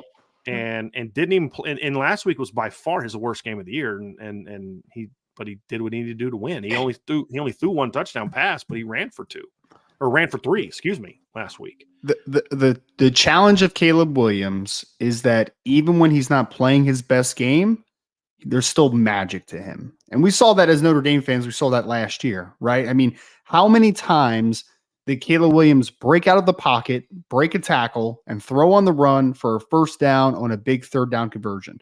Caleb Williams didn't throw for 1,000,000 yards against Notre Dame last year. It wasn't even that impressive of a stat line, but he made the big plays when it mattered most. He made those back-breaking 3rd down plays for conversions. And I think that leads into the next point perfectly, Brian, is that last year, you had opportunities to get Caleb Williams on the ground from the edge position. You had chances. I mean, there were several missed tackles last year from just the edge spot in general, defensive ends. You need to do a much better job. And this is a overarching thing that you need to get better on, but also it is very, very useful for the USC breakdown, is that when Notre Dame gets opportunities from their edge positions, we're talking about Jordan Botelho, Javonte Jean-Baptiste, Joshua Burnham, Junior Tuilamaka, all those guys. When you get a chance to get Caleb Williams on the ground, you need to get him on the ground. You need to be much more consistent because that last week against Louisville, they let them get the edge way too consistently, man. It was weird. It was because that actually hadn't been too much of an issue leading up to the game, but the edge spot I just thought did not play incredibly well against Louisville, and that needs to be a spot that improves drastically against USC in both the run and pass game. If your edge, that last point especially, Ryan, was on point. If your edge does not play well against USC, they will run for 180 and throw for 330 at least, because he'll have all day to throw. They'll gash you at the run. Like, I was so disappointed with what we saw. And you say, well, you didn't have Patel the first half. It was worse in the second half when he came back. Like, as bad as Junior Tuilamaka was on a few snaps, and Josh Burnham had that big miss, they were still better, in my opinion, what Jordan Patel was on Saturday. Like, that was weird and disappointing, because you just kind of felt like, he's going to come back and be focused and motivated, and he played his worst game. He looked slow in that game too. I didn't know what it was. He just looked a step slow. Ryan, what you and I had said about him all year was he hasn't been very good getting after the quarterback, but he's been very good against the run. Yes, he was very poor against the run on Saturday, in my opinion. It was the worst game of the year for him, in my view. It really was. And just overall, your pass rush was just subpar. I mean, it just was subpar. And when your edge is, the only good pressure the only two good pressures they had from their front on Saturday, their edge players, is you had that early pressure from Josh Burnham, but then he misses the quarterback completely. Guy gets outside the pocket, those touchdowns. So I don't really care that you had a pressure on the quarterback. And then Nana had that big sack, which stalled a drive. Like, your best edge rush came from Nana Osafo-Mensah. It was actually one of the better plays I've ever seen him make too, which is weird. It's a heck of a play. I actually thought Nana was pretty good on Saturday, to be honest with you. He was kind of it.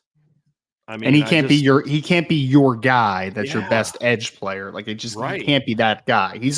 He is what we wish DJ Brown would be for the safety position. He is your rotational player that is dependable. That's what we need on Nana Osafo-Mensah to be. Yep. And I thought the interior guys played well again. I thought that was one of Riley Mills' best run games for the most part. He was productive on the ball. They were double teaming Howard Cross the entire game, which is partly why Riley was able to have the success he had. But your edge players, just simply put, weren't good enough, Ryan. They weren't. Because where did USC get their big gains? It was on the edge. It was off tackle stuff. It was sealing inside. It was kicking out your linebackers on outside pressures and getting up outside of them. That was where most of the big plays came early. And so your edge players, this is the week last week was the second game where there's 3 games where if your edge players don't play well, you're screwed. Ohio State was one, and I thought they played pretty well. Especially, Javonte Jean-Baptiste was excellent. Patel was really good in the run. The other is Louisville, and they played poorly, and it hurt you. And then this is the third. And this is at the top of the list, where if your edge players don't play well against the run and pass, you're in big trouble. And they've just been so inconsistent, Ryan. It's been frustrating. And then 3 is easy one. They got to tackle better. This team will kill you if they. And it's Caleb Williams. It's Marshawn Lloyd, because he's slow, but he's physical. He has good contact balance. He will break a lot of tackles. He'll get second effort. And then in the passing game, guys like Taj Washington and Zachariah Branch and those types of dudes, if you miss a tackle, lightning in a bottle. Mario Williams. If Brendan Rice is running an in cut and you take a bad angle to him, he's not a burner compared to the other guys, but he'll make a play. This is a good. There's no star for USC's pass game right now. Now Zachariah Branch will be. He will be. and you got to make sure this won't be your break. I get a little banged up. I don't think he played against Colorado. A lot of his big plays have come in the return game. Like, he's a dynamic player, but when you look at his numbers, he's only got 13 catch. He's only averaging 13.7 yards per catch so far in the season. He's got as many special teams touchdowns as he does off. He will be a star, but so far he has not been that guy on offense. But you got to make sure this isn't his breakout game.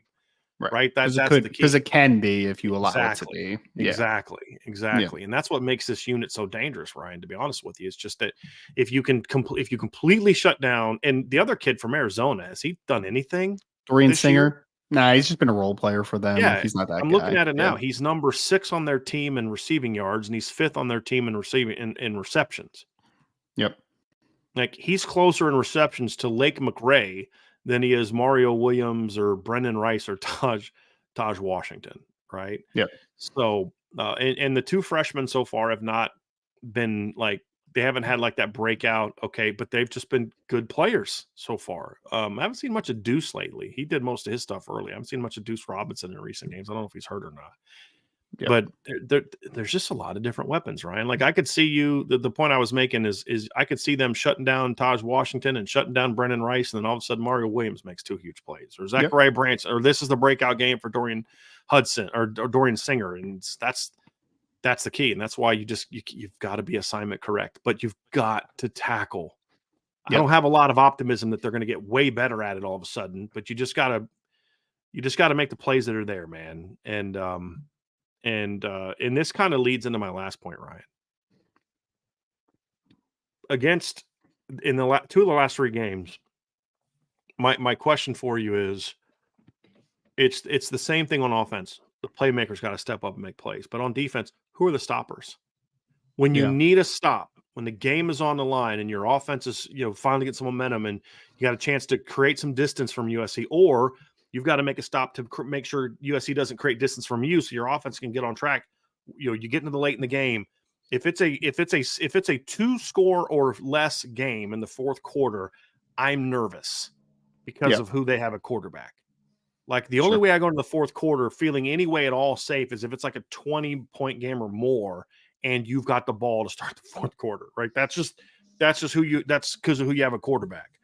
Yep. But who makes the stops in those moments, right? And we've talked about this. The best teams Notre Dame has had, 2015, you knew 1 of 3 guys was going to step. You just knew, don't know when, don't know how, but either Jalen Smith, Sheldon Day, or Kavari Russell are going to step up and make a play in this game. You just knew it, right? And then in 2018, it was like either Drew Tranquil or Tavon Coney or Alohi Gilman or Jalen Elliott or Khalid Kareem is going to step up when the game is on the line. And I say Khalid over Tillery or Aquara because Khalid was the most money.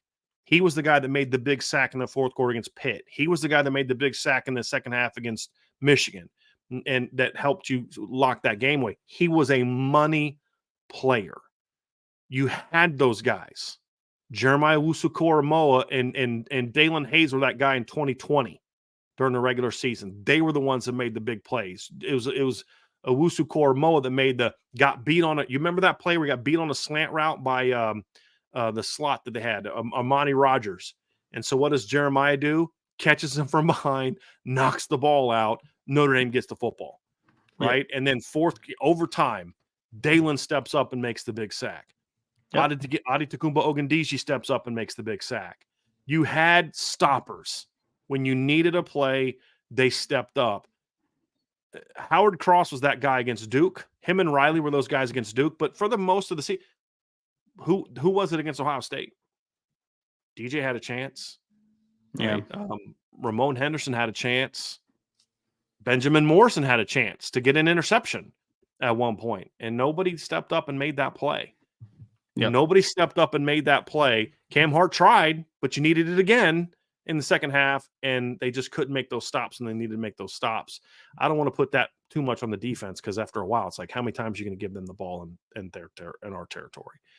But again, this game, Ryan, you cannot win this game. You cannot have the finish that you need to have if a couple guys, and ideally it's one guy on each level, that steps up and says, when we need to play, I got this. And that, more than anything, is to me the thing that's missing from this football team, is they just don't have those guys when the game is on the line, on offense or defense, that say, enough, I got this. We saw it against Duke, but that's been sort of the exception, not the rule, so far in these 3 big games they've had.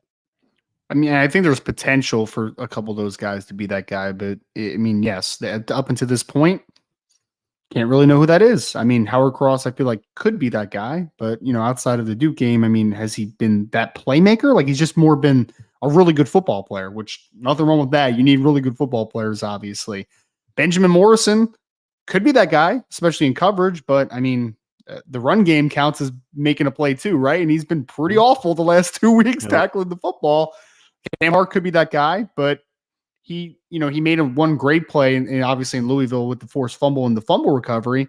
But he also hasn't made a ton of plays on the football so far this year. So will he make a big play when it matters most in that capacity? Xavier Watts maybe could be that guy at times. I mean, we'll see, man. Because I think your point is very valid, Brian. I would say that this defense has just been pretty solid to good for the most part in most spots, throughout this year. But have they had that guy that's necessarily a game changer, a guy that is going to make that big time play? I don't think they necessarily have, right? I really don't. I mean, I think they've more just been good. They've been a good unit, like everyone's just, Howard Cross has been really good, and Riley Mills has been really good, and the corners have been good, and Xavier Watts for the most part has been good, and Maris Loithout for the most part has been pretty good, and it just.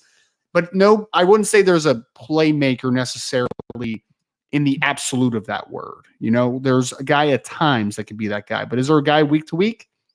No, I don't think there is, unfortunately. Yeah. And you're going to need that against USC, Ryan, because they have a guy that will make plays when the game is on the line. Yes, they do. And you've got to be able to counter it, right? Yeah. So we'll find that out. But and I'll tell you this too. We didn't have this on the sheet, Ryan, but I just want to say this before we transition to USC. Yep. We need that to see on special teams too. And I'm hoping that what we saw on Saturday against Louisville was a bit of a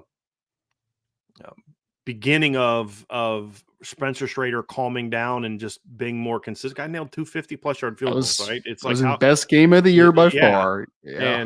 And kicked the ball out of bounds, kicked it where he needed him. He was good. It's like, okay, build on that and be as good from 34 and 44 as you are from 54, and we'll be good. But again, the kick return stunk. Yes. The punt team was inconsistent. The punt return unit was inconsistent. It's just that they've had such a big, because they're as bad as they were last year in areas where Brian Mason's units weren't as good, if they're not worse, and they're not good in the areas where Brian Mason's unit was good last year. Yeah. And I'm going to give Bryce McPherson a little bit of a pass for not being great, because he wasn't bad. He just wasn't great. Like he kind of had been all year as a punter, really. I mean, he did really good all year. He came into the game averaging over 45 yards a punt. Yeah, he was very good. Yeah. And like I said, he wasn't bad by any stretch of the imagination. Just for him, he wasn't as good as he's been. I'm gonna give him a little bit of a pass on that as a redshirt freshman. You know what I mean, Ryan? Yeah. But I mean, he's still averaging 44.7, and still good. Yeah, it's still good. But just a really good number for a redshirt freshman, honestly. Yeah. But, Oh yeah. The special, and a guy who was hurt it's like not like it wasn't like last year he was healthy and getting better and learning under John Sott. He was injured a lot of last year, so he missed some development time. He's been good, but the return, you have too many dynamic players to have a bad return unit. You just agree. And whether that's finding someone other than Chris Tyree, like I think Chris can be dynamic when he catches the ball. The 2 times he's actually returned it has been kind of impressive, but he's just not consistent, like fielding it properly. And you wonder, does he have the range to kind of get to the ball? Maybe it's a change there. Maybe you just let Chris Tyree just focus on being a wide receiver. I'm actually not opposed to that, to be honest with you. I wouldn't mind seeing a Jeremiah Love or Jadarian Price back there. I love Devin Ford as a blocker. I thought for a second there that Notre Dame was moving him to the lead kick returner spot, but that actually was a savvy move. If you notice, like the beginning of the game, they had Jadarian Price as your deep guy, and you had Devin Ford as your up guy, your secondary returner, and they kept kicking it to Ford. And so then Jadarian would have to kind of go to the middle to get to the second one. Well, in the third one, they flipped them. Yeah. And Louisville kicked it right to Jadarian. And I think that, and then on one of them, he actually finally had some room to run, and he got out past the 30. So to me, you need to start getting a little bit more out of your kick return unit than they have. And the blocking has been subpar. Like there's a couple free really runners on every time, Ryan. And that's got to get better. So the special teams have, and this is a great game to have that breakout, right? I mean, we saw special teams play a big role in the 2015 game. If you remember, I think it was Equanimity St. Brown blocked the punt, and Amir Carlisle scooped and scored, I believe is how it went. It was that, or it was the other way. It might have been Amir that blocked it, and Equanimous scooped it. But I think Equanimous blocked it, I think. And then Amir, I think Amir returned it. Let me just, you know how it is, Ryan. I think of that, and I'm like, well, man, Let me make sure I'm correct on that. I'm almost positive that it was Economius that blocked it. I'm pretty sure he blocked it. Yeah. But I thought someone else scored, and I thought Amir scored, but now I'm having Amir Carlisle 5-yard return of a blocked punt. So yes, yeah, it was Equanimous that blocked it, and Amir that scooped and scored on it. And that was a big moment in the game too. I mean, those things matter. It was a 10-point win that mattered, and that helped Notre Dame jump out to a lead in that game. That put them up 21-10. And then USC eventually came back and tied it, and then took a lead. And then Notre Dame went back in that, and then and put the game away on a Justin Yoon field goal. Talk about a guy that people ask, if you could have anyone back on this football team, who would it be? And my answer is like Justin Yoon. With all due respect to the 50-something yarders, I'd rather be really good from under 50, and make all of those like Justin Yoon was. What's Schrader's new name? I think call him like Rocket Leg or something like that. That was his new nickname. So I'd rather have a kicker whose name is Mr. Consistency. Hey, you can call him whatever he wants after he goes 2 for 2 on his field goals last week. So I'm good with it for now, man. I'm good with it for now. Yeah, for sure. And they were impressive kicks. I mean, they weren't I think it was the first one, dude. He killed that thing. I was like, sheesh. Now, I couldn't tell if it went in or not from the angle we were in the press box. Yeah. But you could just tell by the way the Louisville crowd was reacting. But I'm like, he kicked the crap out of that one. Yeah. Oh, that would have been good from 65, maybe. He killed it. Yeah, he absolutely killed it. Yes. He was like halfway up the net on a 54-yarder. It was like, oh, okay, cool. So that's it for the offense and defensive breakdowns. Before we head over to the USC preview, folks, if you could do us a solid, we would greatly appreciate it. If you could hit that like button, hit the subscribe button, hit the notification bell, share this podcast. If you have not done so, we would greatly appreciate a 5-star review and a quick message as to why you love Irish Breakdown. We certainly appreciate those, and it helps continue to get us spread out more and more and more. And of course, Ryan, sign up for the message board at boards.irishbreakdown.com. So now it is time to lead in finally to a little bit of USC talk. Obviously, Notre Dame hosting the Trojans, who are, Brian, I think you quantified it as they're a very strange team to a degree, right? There's some strange stats, obviously, heading into the game, undefeated, number 10 team in the country, former reigning Heisman Trophy winner at quarterback. But it's been kind of a weird, I think it's like segment of like 2 seasons so far. Dominance early on, and then a little bit of a very mixed bag over the last few. It's been kind of a strange start for the Trojans, if I would say that. I really felt, Ryan, and I don't remember if I said this to you before the show or at the beginning of the show, but I really felt after the first 4 weeks of the season that USC was one of the 3 or 5 best teams we'd seen. They were playing well on defense. They were dynamic in the return game. Their offense was, and I didn't even think their offense was playing great early. And they were still scoring 50-plus points a game. I remember watching them against San Jose State. I'm thinking their offense didn't play that great. And then you look at the scoreboard, and it's like 56-28, And then you watch the Stanford game, and it was like 42-3 at halftime. Like, they could have scored 80 against Stanford if they wanted to. I mean, easily could have scored 80 against Stanford if they wanted to. But, it just – and then the kind of the wheels came off. So if you look at USC so far, they opened against San Jose State with a 56-28 win. That was a 7-point game at halftime. And so it was one of those games where USC kind of took it away in the edge. Zachariah Branch had a couple touchdowns late in the game that kind of broke it open. It was more competitive for that than a while. It was 21-14 at halftime. USC led 21-14 at halftime. It was 35-21. San Jose State had just scored. Then Zachariah Branch took the kickback for a touchdown, and it was kind of over after that. Came out the next week against Nevada, dominated them the next weekend, 66-14 in a game that was very convincing. The next week they came out, looked like $1 million against Stanford. Was very impressed with what I saw from them that week. I think Stanford stinks. I have said it all along. I think Stanford stinks. But USC did exactly what you're supposed to do to a team that stinks. It was 49-3 at halftime, and they pulled their starters. And it wasn't just because they had a bunch of short fields. I mean, they had a 19-yard touchdown drive. They had a punt return for a touchdown. But their other touchdown drives were 75, 93, 55, 75, and 80. They were just right up and down the field on Stanford. And their defense played well that game. You know, I mean, Stanford got some yards in the second half, but Stanford only had 349 yards of offense in that game. They got a lot of yards late in the game. They looked really good. And then the Arizona State game happened. And USC was the better team, but you could start to see some of the chinks in the armor because Arizona State is not good. They were 1-2 coming into that game. Their only win was a late 24-21 win over Southern Utah. They lost to Oklahoma State 27-15. They lost to Fresno State 29-0. And since that game, they've lost to Cal and Colorado in their next two games. And USC sputtered a little bit against them. It was 21-13 at halftime. It was 24-21 in the fourth quarter. USC went back ahead 34-21 thanks to a short field. Arizona comes right down the field and scores on a 52-yard touchdown pass from Drew Pine. And then USC went back ahead. It was a very sloppy game.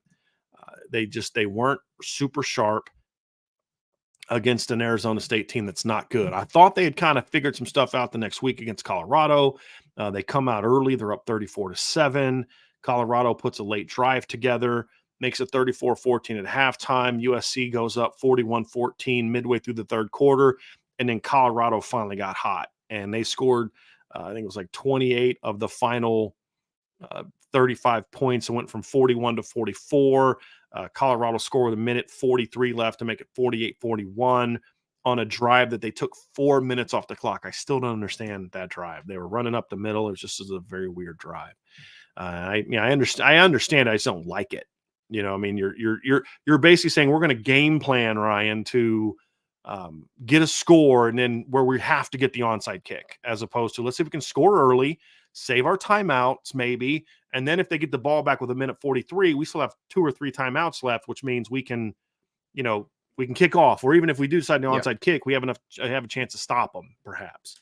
Yep. And and didn't get it done. And then they came out last week against Arizona, and again, you put just about any other quarterback in the country on that team, other than maybe Drake May or Jaden Daniels, and they lose that game. And I leave Michael Penix off of that list because Michael Penix is playing great football right now, but he's great at distributing. Yeah. What they needed last week was a guy that could just kind of do some Trevor Lawrence types, Joe Burrow stuff, where you can put that team on your shoulders and say, yes, exactly. I got you. It's like Trevor Lawrence against Ohio State in 2019, that kind of thing. It wasn't distribute. It was, dude, you got to go win this one for us. Yep. And he did that. And I think maybe Drake May and Jaden Daniels were the only, Jaden Daniels did a little bit of that on Saturday against Missouri. He was phenomenal on Saturday against Missouri. And you came back and win. And so that the thing that bothered me in that game, Ryan, was just how bad their defense was and how much their offense sputtered. But the thing I liked on the flip side is, but you also got to give them credit for coming down from 17-0. I mean, they could have folded, and they didn't. They battled back. And then, Arizona comes down and ties it up late. USC can make the plays to win it. And then they had a chance to win it, and then just had that one of the worst field goal operation exchanges I've ever seen in my life in that game. And then they went out and did what they needed to do in overtime. So they're a bit of a reeling team. But, Ryan, what's great about reeling is exactly what we said when Notre Dame beat Duke. And NC State, I don't care if you don't play well, as long as you get that W at the end of the game. And USC is doing what they need to do to win. They're 6-0, and they're one of the few teams in the country left, Ryan, where they are in 100% complete control of their destiny. 100%. And it's a good place to be. It's a very good place to be. I mean, this team is, I think USC is just a very, I would say volatile is a word for them, right? Because I think that the structure with which they are built is not, I don't want to say sustainable, but it's always going to be a little bit up and down because you're picking from the transfer portal so often. You're bringing new guys into the fold almost on a year-to-year basis. The offensive line, I think, structurally is still a work in progress. And I think the defense obviously is incredibly, they're built off of creating turnovers and creating negatives, but they'll also give up a lot of big plays as well. So it's a very interesting team. I think that for me, it's like, because I feel like it's the week to week perspective. I feel like 1 week they could look fantastic, almost as an all around team. Then the next week they just don't look very good because it's just like they're built off of instability, in my opinion. Like it, but they have a trigger man that makes up for a lot of those lapses, right? Where you're just like, yeah, kid's pretty good, man. He's going to make a lot of guys look better than maybe they actually are at some points, and you got to give credit to Lincoln Riley for that as well. Lincoln Riley is one of the best offensive minds in college football. I mean, he's getting the most out of Marshawn Lloyd right now. He's getting the most out of a lot of guys. And I don't think the offensive line is great. It's better than it was last year, in my opinion, at this point, because I think that they've upgraded in talent at this point. But I still think that they are a below average team that is being utilized the best possible way that they can at this point. So I would say the offensive line is more talented for sure.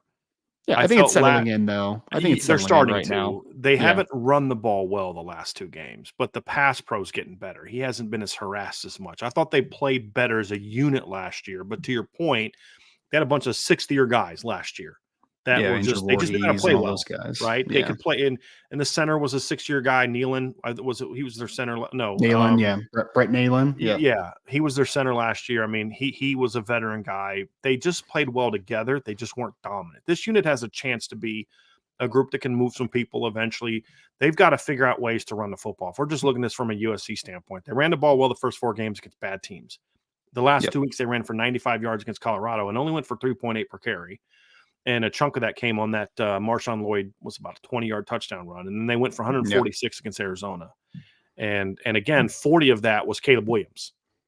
Yeah. And that's an Arizona defense that run defense. It's actually been surprisingly decent this year, Ryan. Like that was the most yards they'd given up all year. Was that amount to Arizona, but Colorado's run defense is not good. Yeah. Yeah, and I was talking, just so people understand, I was talking about the offensive line, I would say, is a below average unit, not that the team is a below average unit, just so that that clarity was there, because I thought someone put that in the chat. But they thought you said the team was below average? Yeah, I think Roger the Dodger said that. Gotcha. He said USC is playing horrible, but I wouldn't describe the team as below average. I didn't say the team is below average. No, I mean, we sat there and said they're undefeated and they're good in a good place to be, and they're in control of their own destiny. No, it's the offensive line's not good. They're average below. They're just not. They're not carrying that team. Here's the danger that USC runs into, and this it starts now as their schedule ramps up. Because if we're just looking at you, we're just previewing USC for a second. We're not necessarily talking about the Notre Dame game, but we're just looking at USC. This is the stretch we talked about during the season, Ryan, which is going to be a lot tougher. It starts with this Notre Dame game. Then they have Utah next week at Cal. Home against Washington on a short week. I believe that's a short week. No, that's a Saturday. They play at Oregon, then home against UCLA. Here's the problem they run into in this final 6 games. And it was kind of this way against Colorado. Their offense is in the same boat as the Notre Dame defense. Now, I'm not saying the Notre Dame defense has been as good as the USC offense. I would argue it until last week, it was very good. Yep. But what happened against Louisville is exactly the danger that USC has as they look at it, right? And I'm gonna pull up the stats now so we can kind of put them side by side. But the problem is if USC's offense has an off week, they're in trouble. If they play a good team, they're in trouble. And so that's the key, is like, can you just create some stops and just get the offense out of rhythm? Because if you can get this offense out of rhythm, USC's in big trouble. Because if you look at the numbers, Ryan, they're completely polar opposites in just about every regard. You've got an offense that ranks in the top 5 in points per game, yards per play, passing yards per pass attempt, quarterback rating. They're number 6 in yards per carry as an offense. They're 13th in yards per completion as an offense, and they're 10th in fewest turnovers on the season. So they haven't turned the ball over a ton. And then you kind of look at the defense, and they're the exact opposite. They rank 79th in points allowed per game, 112th in yards per game, 86th in yards per play, 91st in rushing yards. For a team that's been blowing teams out, to rank 91st in rushing yards is a bit problematic. And when you rank this is the weirdest stat they have, is right here, Ryan. They rank 79th in college football in most yards allowed per rush, but they're second in tackles for loss. which means they're getting gashed in the run game. Their only chance is to stop behind the line of scrimmage. If they don't, if it's positive yards, it's probably for a nice little game there. Yeah. And they rank 6th in sacks. Yep. And yet they're 115th in passing yards, 69th in yards per attempt, 77th in yards per completion, 92nd in quarterback rating, 78th in third down defense, 123rd in red zone defense. And you're also not a team that really forces a bunch of turnovers. Well, and so to illustrate that rushing yards, the conversation we just had, though, also sacks count as off of the rushing total as well. So that 152 yards that you lost on sacks is also taking off of the rushing total, which is, again, just indicating like and you've not been good against the run at all. Exactly. And that's a lot. And they've created a lot of negative plays. That's the right, Ryan. And so when you still are giving up that many yards per rush attempt, and you've got created that many, like if Notre Dame, I'm gonna say this right now, if Notre Dame had these numbers and disruptives, second in tackles for loss and 6th in sacks, they'd be giving up fewer than 10 points a game right now. Yeah. And they'd be, and honestly, they'd be 7-0. Like because they'd beat Ohio State if they had those kind of disruptive numbers. They'd beat Louisville if they had those kind of disruptive numbers, most likely, because they would have given their offense some short fields. Right? Like that's good enough to be 7-0. Now Notre Dame is better everywhere else, but they just haven't been overly disruptive. They're like polar opposites of the Notre Dame defense in a lot of different ways. But you always knew that this is who Lincoln Riley is. This is always who Lincoln Riley's been. He just his goal on defense is just that. This stat line right here, Ryan, to me, epitomizes Lincoln Riley's entire philosophy of football. I don't care about points per game. I don't care about yards per game. I care about getting enough stops for us to score and outscore people. That's turnovers and negatives. Yeah, turnovers and negatives. Yep. And I don't think you can win a championship that way. I just don't. We'll see. He can prove me wrong. So far, he's over on that one. But for Notre Dame, the key is you've just got to create some stops. But offensively, this is an opportunity for a get-right game. And if you can't get right offensively this game, Ryan, you're in trouble. Brian, I watched the defensive film for USC, and I came out and said, I think I literally texted you this. I'm like, Notre Dame should score a lot against this USC defense. But do you feel confident about it right now? No, I don't. The only thing I'll say, Ryan, is you and I have been saying each of the last 3 weeks, this is a good defense that they're about to play. And I know some people don't want to hear it, and you always hype up the opponents. Well, that's because Duke is pretty good. I said on the show this morning with the CFP All-America guys or CFP Nation guys, and that show will be out tomorrow morning. But I said, part of the reason that Notre Dame fans don't appreciate the Duke game is because they just see Duke, right? And we tried to tell them all week how good that Duke defense was. That necessarily isn't the game that concerns. It's how Louisville was not Duke though, right? But it was still a good it's still a much better defense than this one.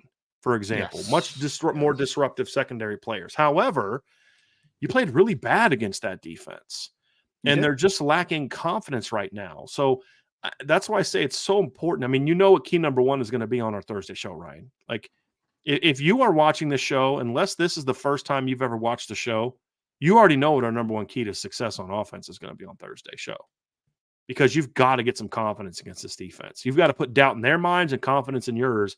Because if the Notre Dame offense sputters early and the defense is like, crap, now we've got to shut USC down every time, we're screwed because you're not gonna.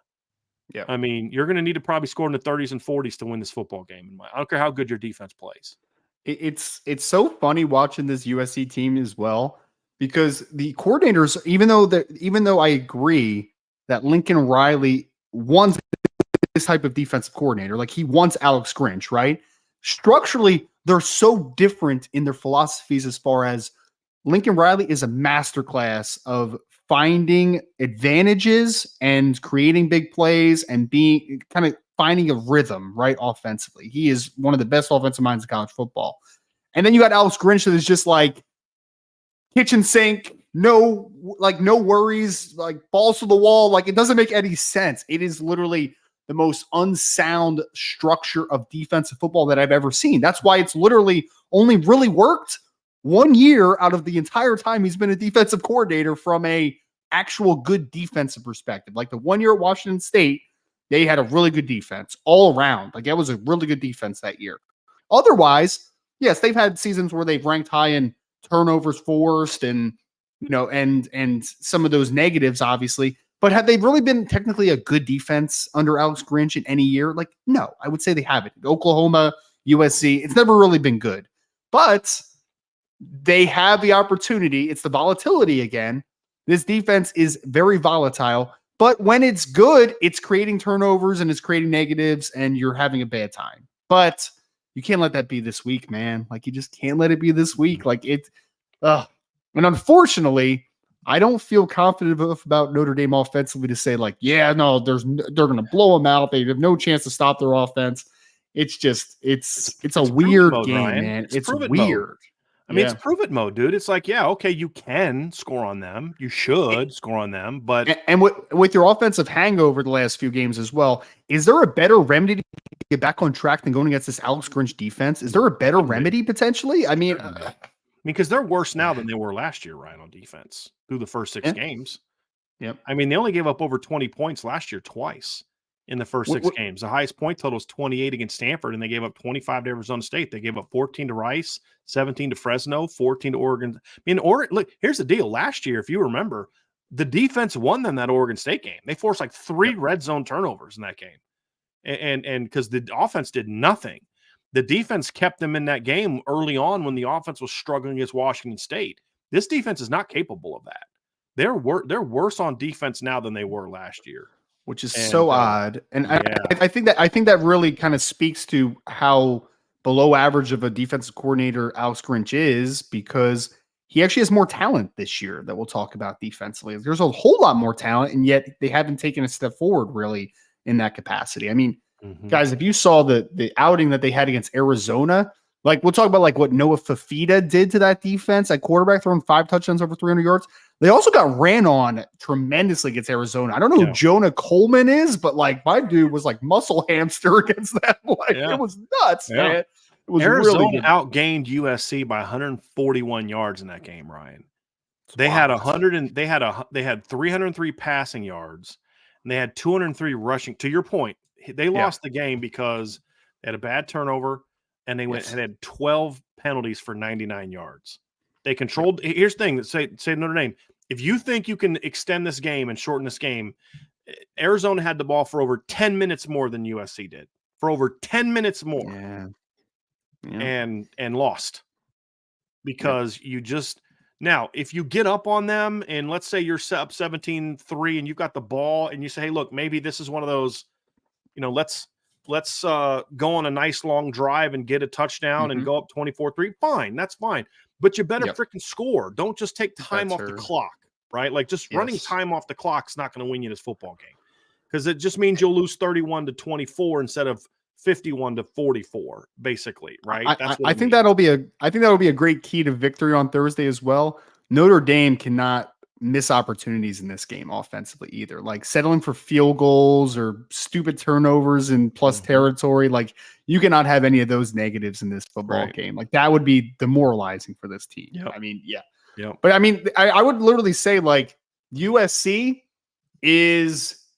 I said the word feast or famine a lot with the offense for Louisville last week, but like literally, like this team is like it's a cluster of chaos, man. Like that's all it is. I mean, really, offensively, I love the scheme that Lincoln Riley does because I think that he's obviously an air raid guy, but he also still has the principles of like I still want to run the football in a decent margin, obviously, right? Like I'm not going to abandon the run fully. I want to still ride that at times.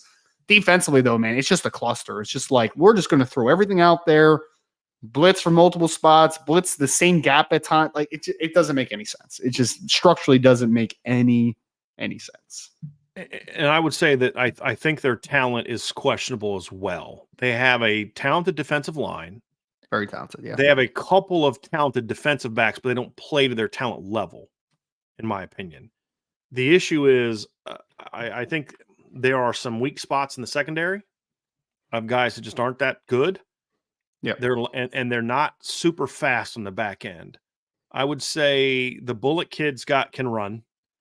Oh, the Bullet kid's a great athlete, incredible ball skills, but he struggles with any type of physicality. In the pass game, he can get boxed out. In the run game, he'll miss tackles in their space. Entire secondary well, I shouldn't say this because I don't like using that word.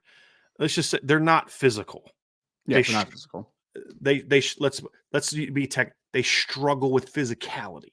That's a nice way of saying what you all know I'm trying to say. Here's the thing for Notre Dame, though. You've got to take advantage of that. Yeah. You've got to be able to utilize that to your advantage. And if you're just going to run A-gap runs all game, USC is good enough up front to create some problems. They're going to blitz you. They have the blueprint on you from last year. They're going to blitz every gap. They're going to they're going to not let you run the football. You're going to have to beat them throwing the football. Yep. And that's just the reality of it. Now, that doesn't mean you abandon the run, but you also got to be smart. You don't run like a 3rd and 1 jet sweep to your run, to you, Ryan, I'm a huge Logan Diggs guy. And he's proven at LSU exactly everything we said about him. Like, he was a very underappreciated running back for Notre Dame. Oh, let Logan Diggs leave. Well, I would love to have him and Audric and Jeremiah Love. I mean, you're always better with more talent. Logan's a heck of a football player. You're nuts to be running a jet sweep with him on 3rd and 1, right? Yeah. Like, that's just not who he is. But, can't do dumb stuff like that. But they're gonna do what they did last year. You've got to try to find ways to create some gashes in the run game. What Notre Dame did last year is they condensed everything, and that made it easier for USC to blitz everybody. When Notre Dame started to spread it out a little bit, that's when some of the runs started to open up as well. Remember, Chris Tyree had a big long run, like a 25, 26-yard run last year because they spread it out. He was able to cut back that zone, or it might have been duo. I forget. He cut back or bounced. I can't remember. I'd have to go back. It was always duo. It was always duo last year. Pretty good guess. But he cuts it and goes for a big gain. But when you spread them out, started getting the ball down the field, that's when the run game finally got a couple nice chunk plays. You got Audric had the long run on the check down. He had a 30-yard gain. It was on a pass, but on a check down. And your offense started rolling. If you can come out early and have a plan to hurt them in the pass game, force them to back off, it's almost kind of like you're deconstructing your offense a little bit, right? And then putting it back together backwards in this game, and you're going to have to do it. They tried to do it against Louisville, and the first 3 plays looked great. He hit pass, RPO completion, pass, turnover, right? Yes. You got to avoid that, but they tried to do that against Louisville, which you and I thought was something they were going to have to do. You talked a lot about that in our Keys to Victory game, is you're going to need to do some things in the pass game to open it up. And early they did. And then they kind of, once they got off script again, it was not pretty. But there's going to be opportunities in this game. But USC is going to follow a similar game plan to last year. Load the box, blitz like crazy, force Notre Dame to beat you throwing the football.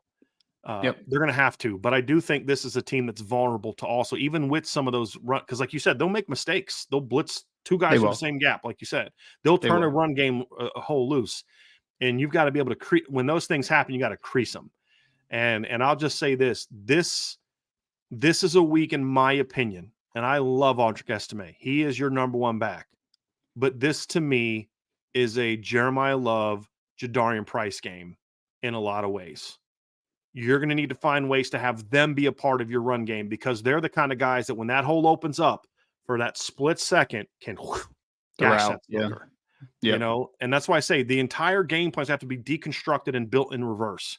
Use Jeremiah and Jadarian early to set up Audric to put the game away in the second half. It almost has to look a lot like it did last year. Remember last year, they would play a lot of Chris Tyree and Logan Diggs early, and then Audric would come in the second half and put the game away. I almost kind of feel like it needs to be something a little bit like that this week, this year, where, hey, we got some speed and we're going to come at you and we're going to use our speed and then we'll power you. I would like to see a little bit of that from Notre Dame. It doesn't mean, again, we're not saying abandon the run, Ryan, because they're vulnerable to the run, but you have to know how they're going to defend you and have some ways to take advantage of that. In my opinion. Well, on the second level, like, they are built to stopping Audric Estime more than speed, in my opinion. I mean, because the defensive line is very talented. I mean, we talked about Bear Alexander. You talk about Anthony Lucas, Jack Sullivan, transfer from Purdue, is a good football player. I like Solomon Byrd as kind of their rush outside linebacker edge. Like, I think he's a really talented player, former Wyoming transfer. But the second level, Eric Gentry's a pretty good athlete. They use him in space a little bit. He's like the 6'6" kid. But inside, Shane Lee, Mason Cobb, both good college football players. But they're not the best athletes of all time. Like they're true inside linebackers. They want to play guard to guard most of the time, not even tackle to tackle. Like they want to play guard to guard and just be smash mouth type of kids. And you can take advantage of the second level a lot because I know that the Tackett Curtis is the freshman linebacker that's playing a decent amount. He's a pretty good linebacker. He's a pretty good athlete, I should say, at linebacker. Yeah. But he's a young kid. You can manipulate him, man. You can manipulate his eyes. You can get him going in the wrong direction. The other kids, though, they want to settle there in the A and B gap, and they want to just play smash mouth football with you. So that duo scheme that we saw last year in this football game especially, it's not going to work, man. It's not going to work. You need to be run game diversity is going to be big this week as it has been the entire season, in my opinion. Get this team guessing as they always want to do, and you have a chance to gash them a ton. I mean, I hope I see inside zone, duo at times, but I really hope I also see a sweep at times, maybe an outside zone at times. Reverse. Like there's some things that could really get this team moving laterally on the second level, which I think is going to open up a whole lot because I don't think that second level wants to play laterally at all. Chip Long in 3 years against USC, every single year, and this is a different staff, but the philosophy is very similar. He always used their defensive aggressiveness against them. It was the read zones from Brandon Wimbush in the reverse to Kevin Stefferson in 17. It was the play action to Chris Fink, and it was the fake buck sweep right, run a sweep left that went for a 50-something yard touchdown to Dex that kind of got them back on track. You had the little swing route out to Tony Jones to put the game away where you read zero fire and you went empty and threw Tony just a little. Ian just did a great job of buying time, letting Tony clear and then just getting it over top. Tony catches it, goes for a touchdown. 2019, you had the reverse to Braden Lindsey. You had a couple reverses to Braden Lindsey. You had some jet sweeps. You had some, you tossed outside. Tony Jones had some really nice runs in 19. Tony Jones ran all over USC. He went for like 170 in that game, but it was inside out or it was outside in. They hurt him with some of the outside, the toss stuff. They took advantage of their aggressiveness. Different coaching staff, different systems, right? But the point is, he always had answers for their aggressiveness. We're not just where you were running one play, but when you ran that play, you were going to hurt them bad. Yeah, and that's what they were able to do. So they had at least. They had a 50-yard run against them in 19. They had a 50-plus yard run against them in 18 as well, I believe, because Braden Lindsey had the one in 2019, and then of course you had the end around, right? Yeah, end around to Lindsey. Exactly. Yeah. So what they did was, Ryan, and this is what again kind of frustrated me. It was very similar to what they could do now. They lined up in a trips. Actually, I'm going to need to find this, but I'm pretty sure they lined up in like a trips and they ran toss because had been hurting them with Tony Jones on toss in that game. Yep. And so they kind of went to toss it, but Braden came back. He was in a bunch. Yep. Braden came back and he cut underneath of the toss and then housed it. Yep. And so it was building to those type of things, right? There was some method to some of the things that Chip was doing. Talk about the buck sweep. I'm looking to see what the yardage was on that in 2018 to Dex. That was a 52-yard run. Notre Dame was down 10-7. It was on, I believe, Notre Dame's first possession of the second half, and it was Dex for 52 yards because they saw that USC was coming hard. And as I explained, USC was just as soon as they saw the guards pulling, they flew to that. Well, if you're watching Notre Dame now, Ryan, and you're defending Notre Dame now, what reason do you have not to do that also now against them?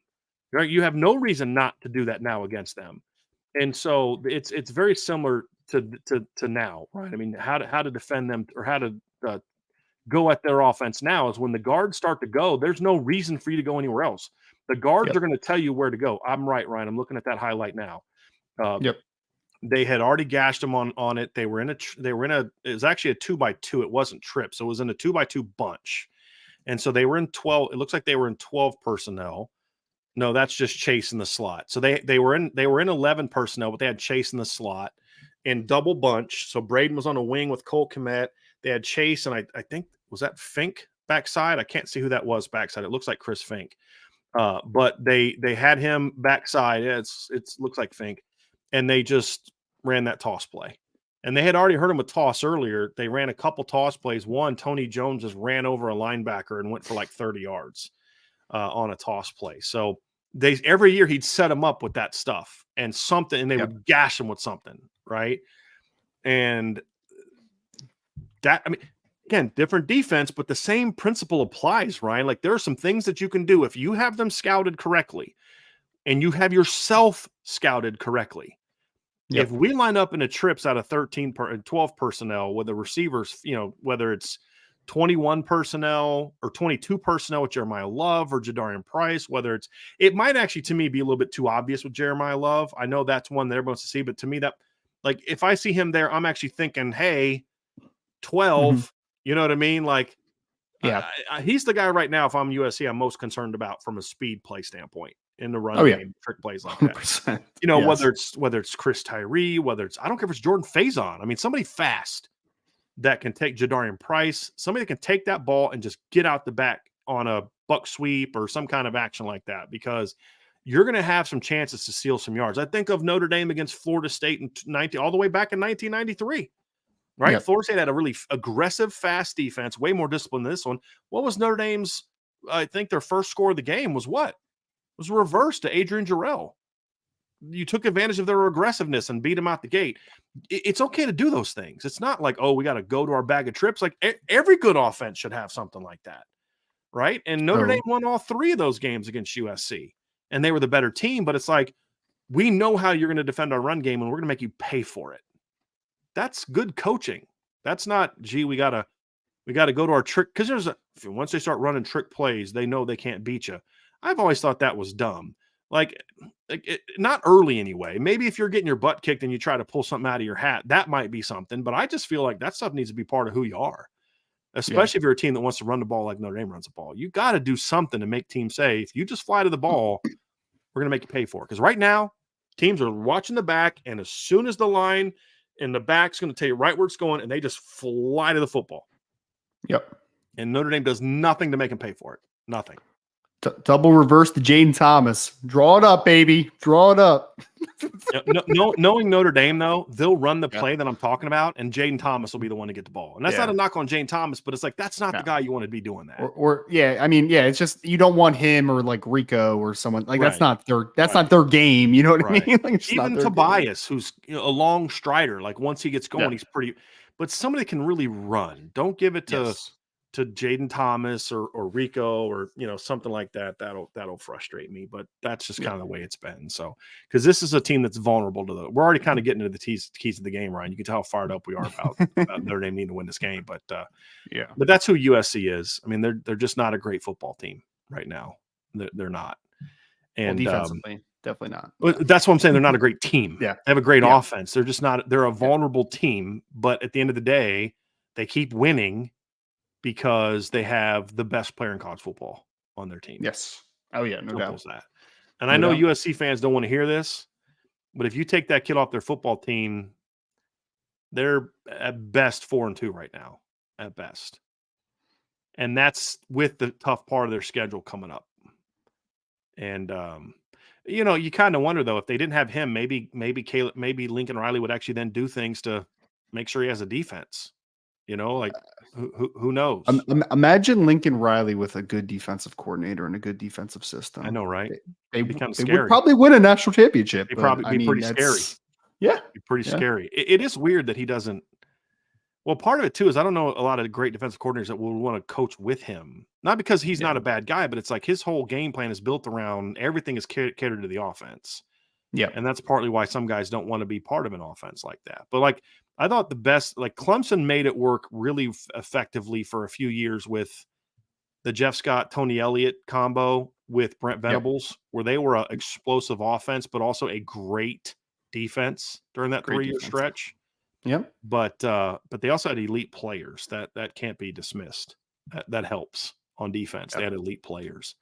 And USC has some really good players, but they don't have like the talent that Clemson had back in 16 and 18, obviously, no matter how bad their coordinator is. And he's now, 0 for 3 at big schools, right? Wasn't very good at Ohio State. Wasn't very good at Oklahoma, and is not very good now. So So that's going to do it for the USC breakdown, Ryan. Before we get there, do us a favor, folks. Hit that like button, hit the subscribe button, hit the notification bell, share this podcast, and sign up for the message board at boards.rsbreakdown.com. Mailbag time. Mailbag time. If you have mailbag questions, please put it in the chat MB before the question. Make sure we know what is a mailbag question and what is just general chatter. Excited to get into this one, though. Obviously, I missed yesterday's show. So mailbag time, buddy. Oh, my God, mailbag. Ryan. It was a marathon. It was literally the longest show we've ever done. Other than the Thanksgiving one that went that was meant to go that long in the signing day. But as far as like a normal show, it was fun. I tuned in for a little bit, and then someone had texted me at like 6 and was like, they're still going. I'm like, wow, really? That's impressive. Nuts. It was our first non-special event show that went 5 hours. It was like, I was about to say, because we went, what was it, like 8 hours on signing day this past year, right? Or something like that. And then we had we trade people, people take hours off.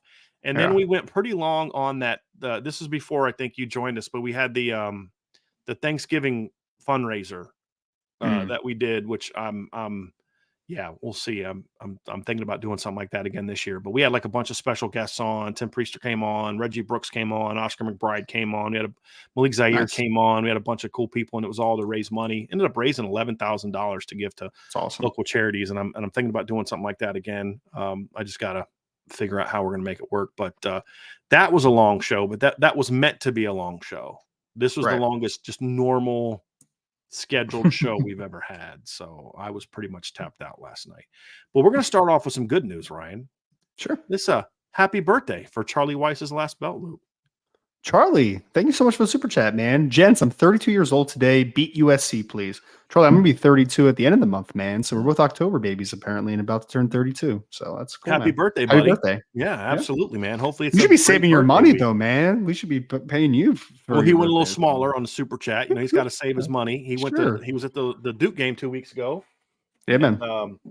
Obviously, man. Happy birthday, buddy. We appreciate you. Absolutely. Charlie's been around for a minit on this.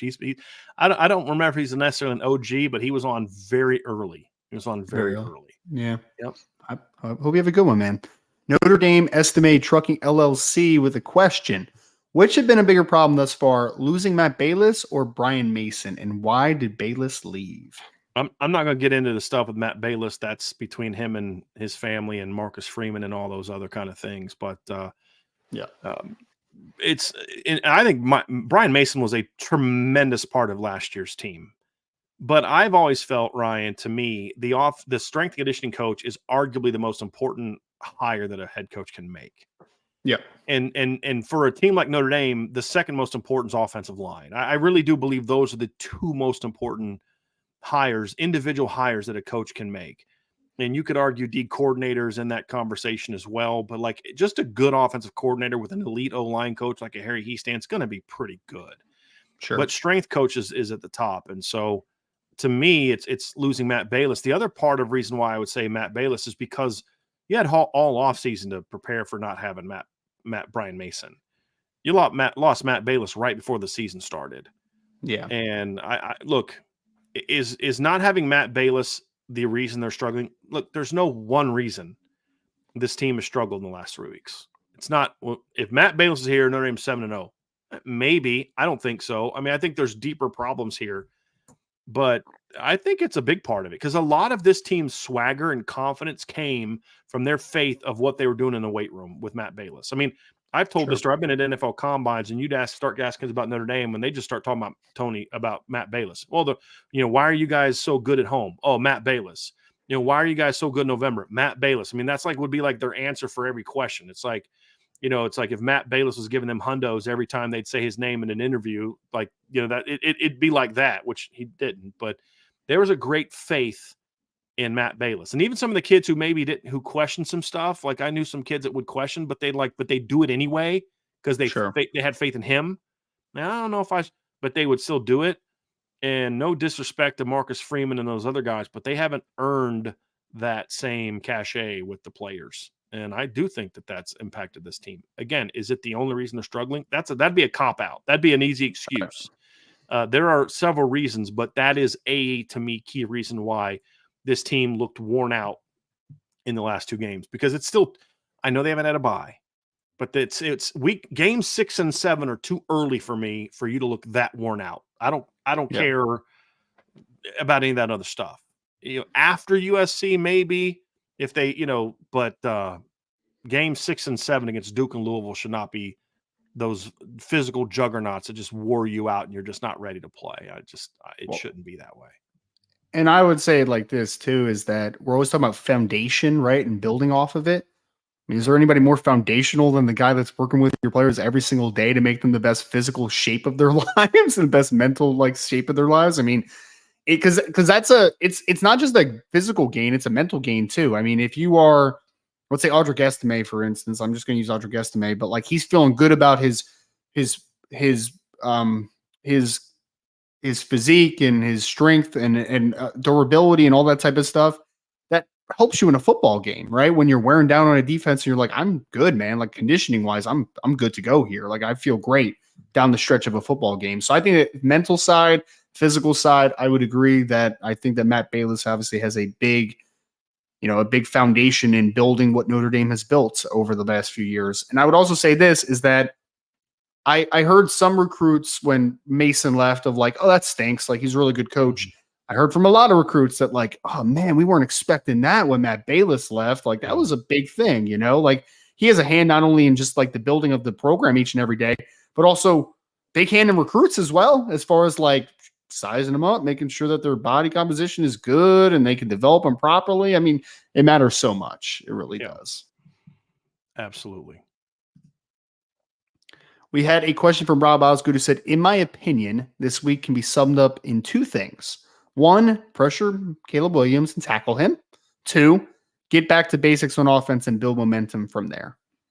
I mean, basics, yes, Rob, I agree for the offensive side of the ball, but also I think it's deeper than just back to basics, right? There's a creativity level that I think is missing in this offense. There's juice that's missing. So I think just getting back to the basics of just foundational stuff as far as how to run routes, how to block properly. That stuff's important, obviously, it always is.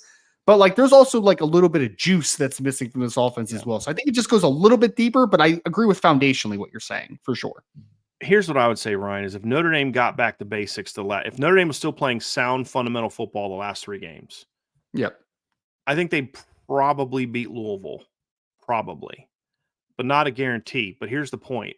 I'd still feel nervous about going into this game because it would be a situation like we had in Central Michigan and some other games. It was you just won because you had way better players than they did, right? Sure. We said that about NC State.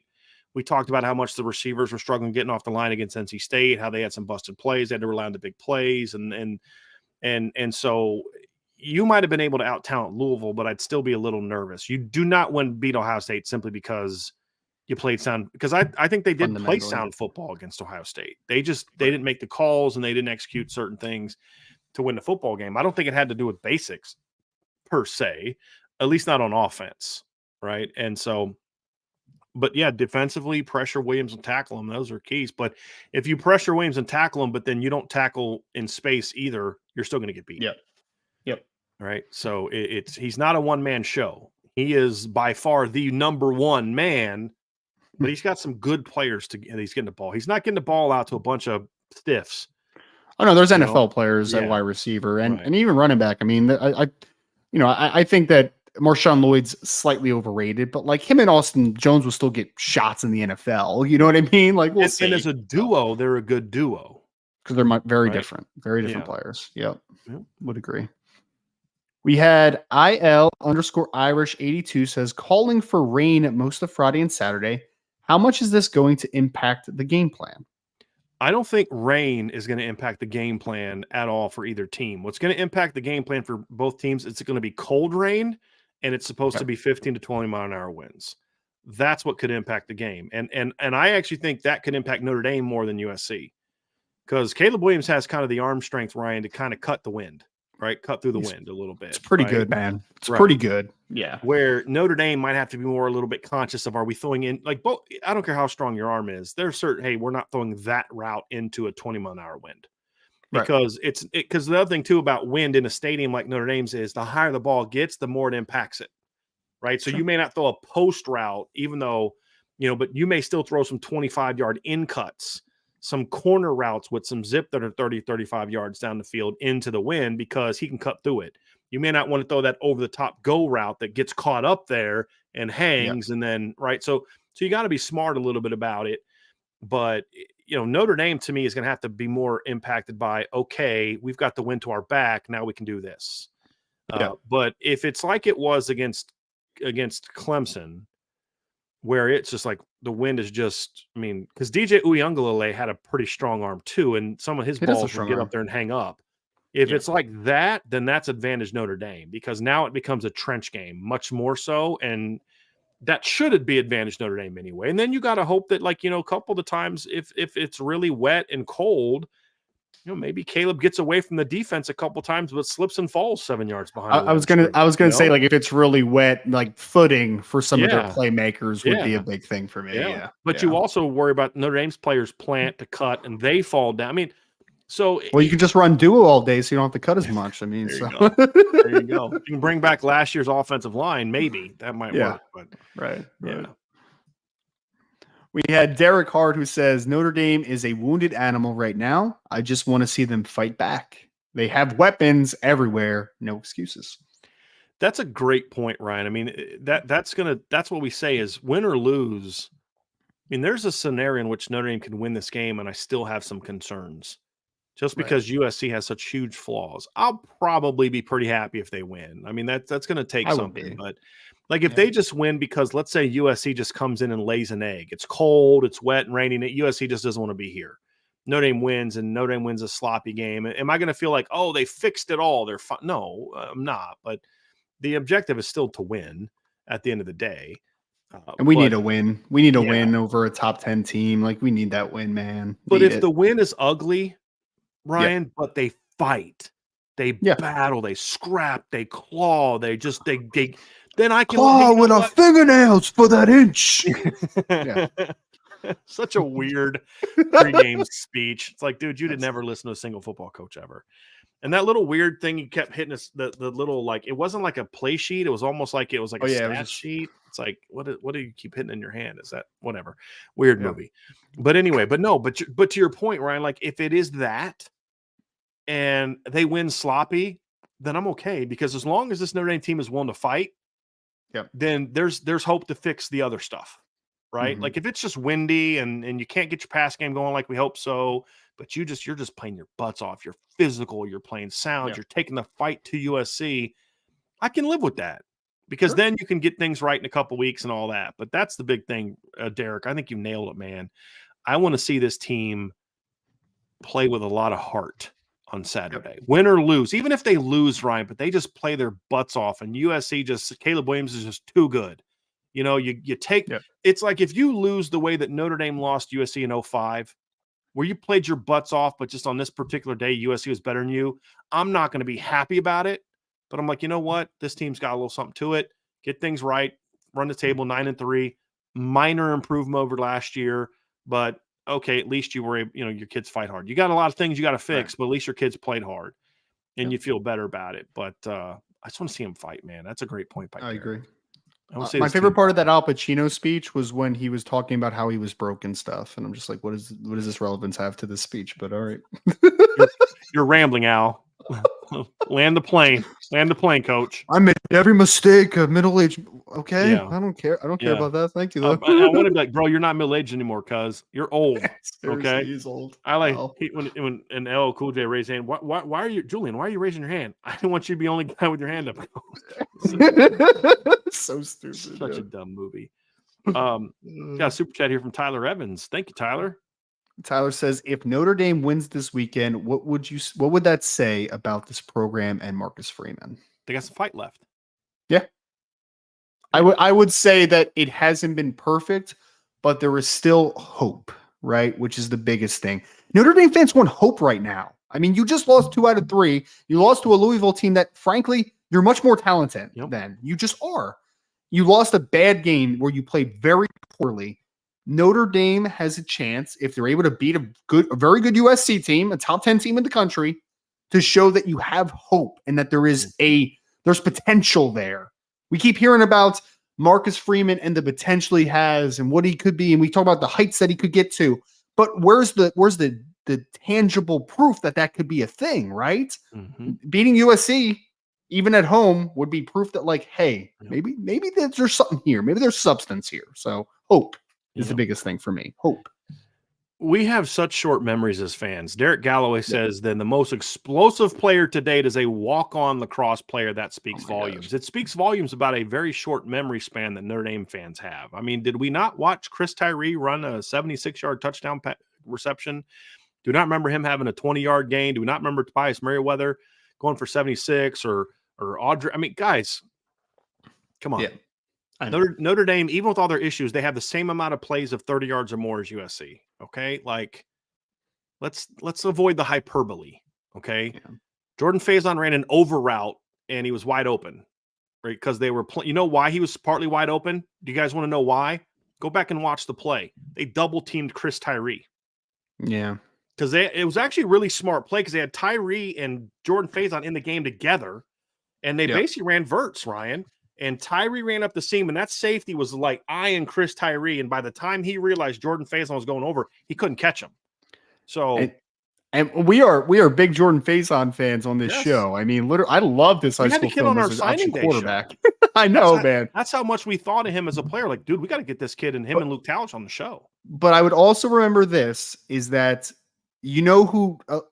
I honestly didn't know who 80 was for a second. I'm like, who the heck's 80? Okay. Oh, Jordan Faison. Wow, that's great. At fall camp. That's right. Okay. Yeah. Well, you know who else didn't know who 80 was? Louisville didn't know who 80 was. Right. And give him great credit. I mean, he made a couple really nice plays during the game, and he had opportunities. More impressed by the stop route, Ryan, that he caught for like 13 yards because he stopped, he saw the inside coverage and didn't work in. He just like sat right in that hole and gave Sam Hartman a window. That was a more impressive play to me than the touchdown, because the touchdown was just, okay, you can run to the backside seam and the defense didn't cover you.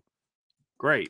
Right. But that feel he showed on the stop route to me was and he ran past the sticks. It was a longer down a distance situation, but they were they were double teaming Chris Tyree. Did you see that from the all 22 version? Yeah. I didn't notice at the time that Chris Tyree was also on the field.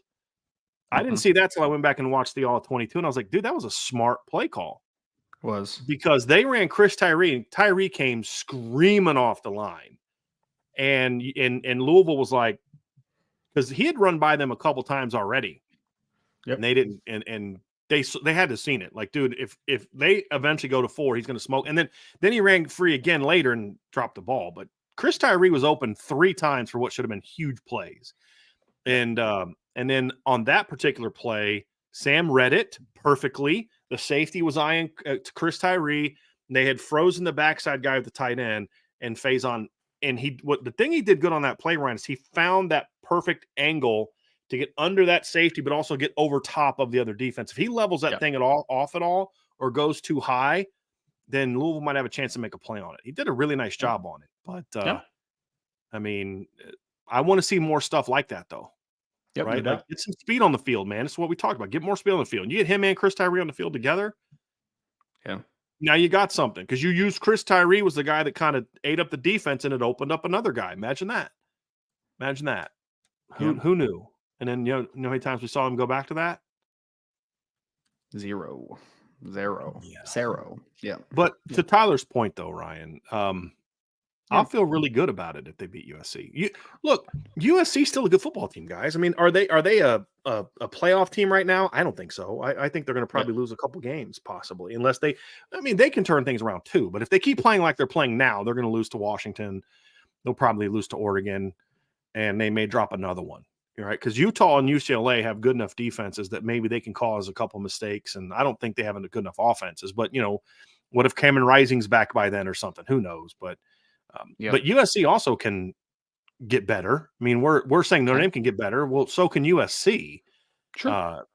So yeah, I mean, if Notre Dame beats USC this weekend, that's a big win. There's no, well, they weren't that good. I don't want to hear any of that crap, because they're winning. It's a big victory to beat USC. Right. Because what did we say? If you take Caleb, you guys said if you take Caleb Williams off that team, they're maybe 4-2. And Andrew Gilmore asked, I think they lose to Colorado, and I think they lose to Arizona. if they don't have. They almost lost to Arizona with Caleb Williams. Exactly. So like, yeah. But they do have Caleb Williams, which makes them a really good football team. Absolutely. Right. Yeah. So it would be a big win. You beat Caleb Williams, that's a big win. That's a very. I mean, yeah, that's like the Kansas City Chiefs, right? You're like, oh, take Pat Mahomes off that team. Well, they have Pat Mahomes though. Yeah, so but he is on the that's all team. that matters. Exactly. But he is on the team, so you can't discount that. He is on the team, and if you beat him, that's a big win. It's a good football team.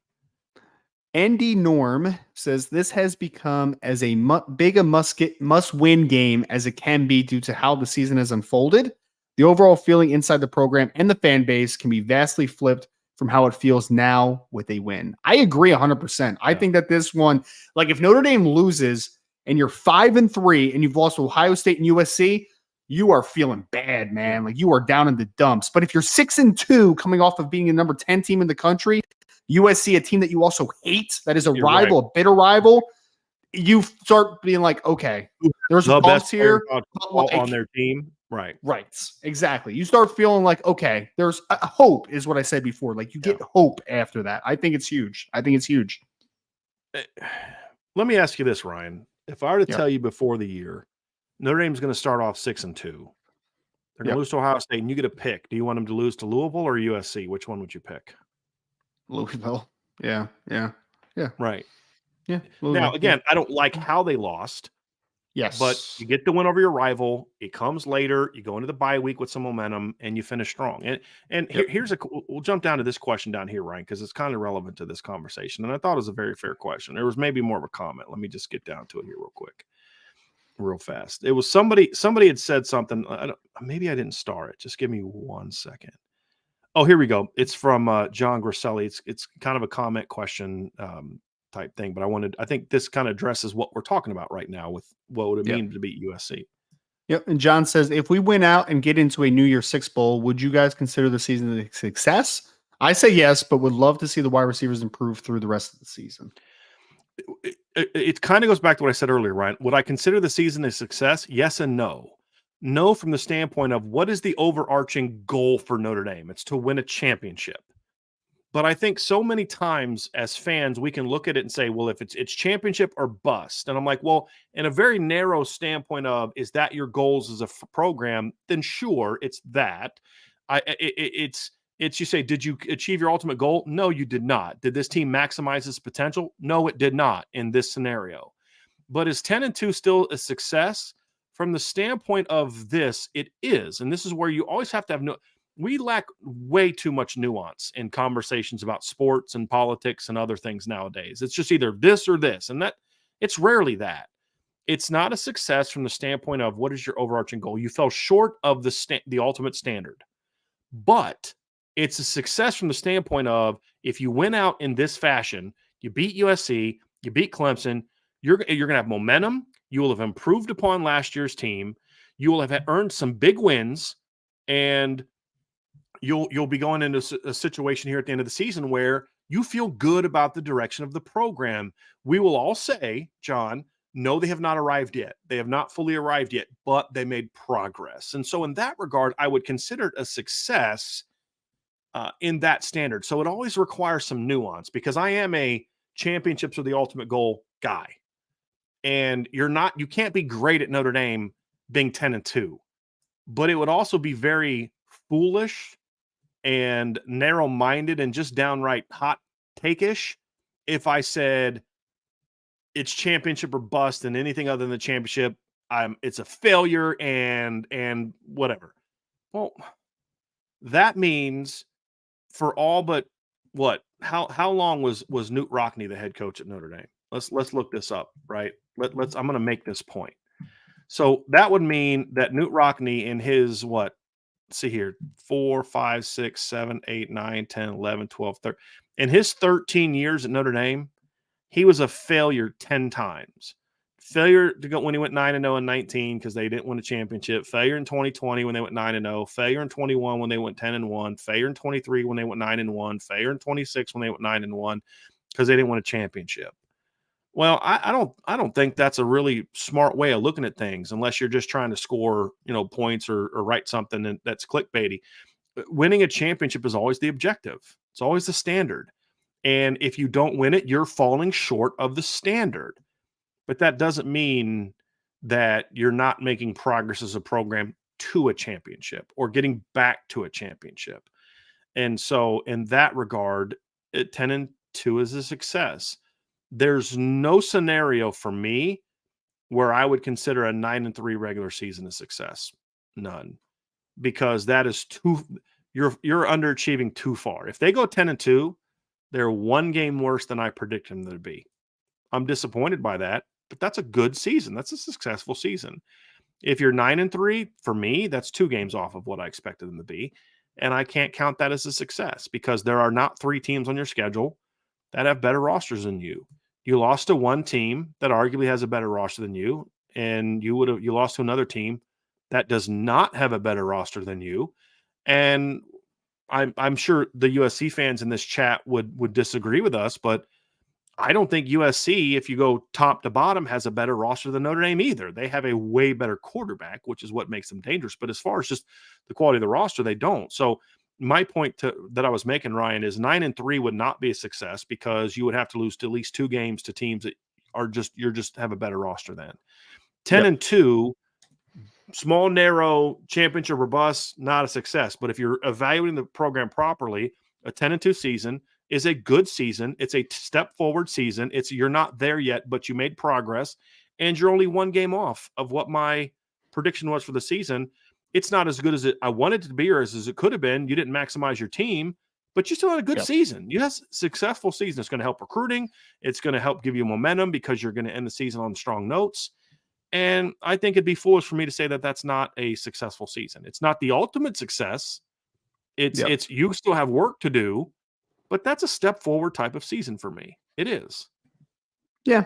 I think for me, it's like the standard is always the standard, right, John? So like 10-2, even if you win a New Year's Bowl, is not where you ultimately want to be. But I think because I'm only working off of how I feel right now. And right now, I mean, emotionally about Notre Dame football, I feel a little down in the dumps about everything, right? Like I don't feel great about this. So I'm always about like, let's build to the future and let's get better, right? Like kind of that process driven type of situation, that mindset. And right now the process is Notre Dame has to be better, man. Like they have to be better. I mean, they have to get better. They have to show progress. And if you lose the USC, you don't have a great, or you could even have a good outing, but you still lose the USC, you still feel a little hollow in the process, it makes the right? Like game look even worse. Yeah.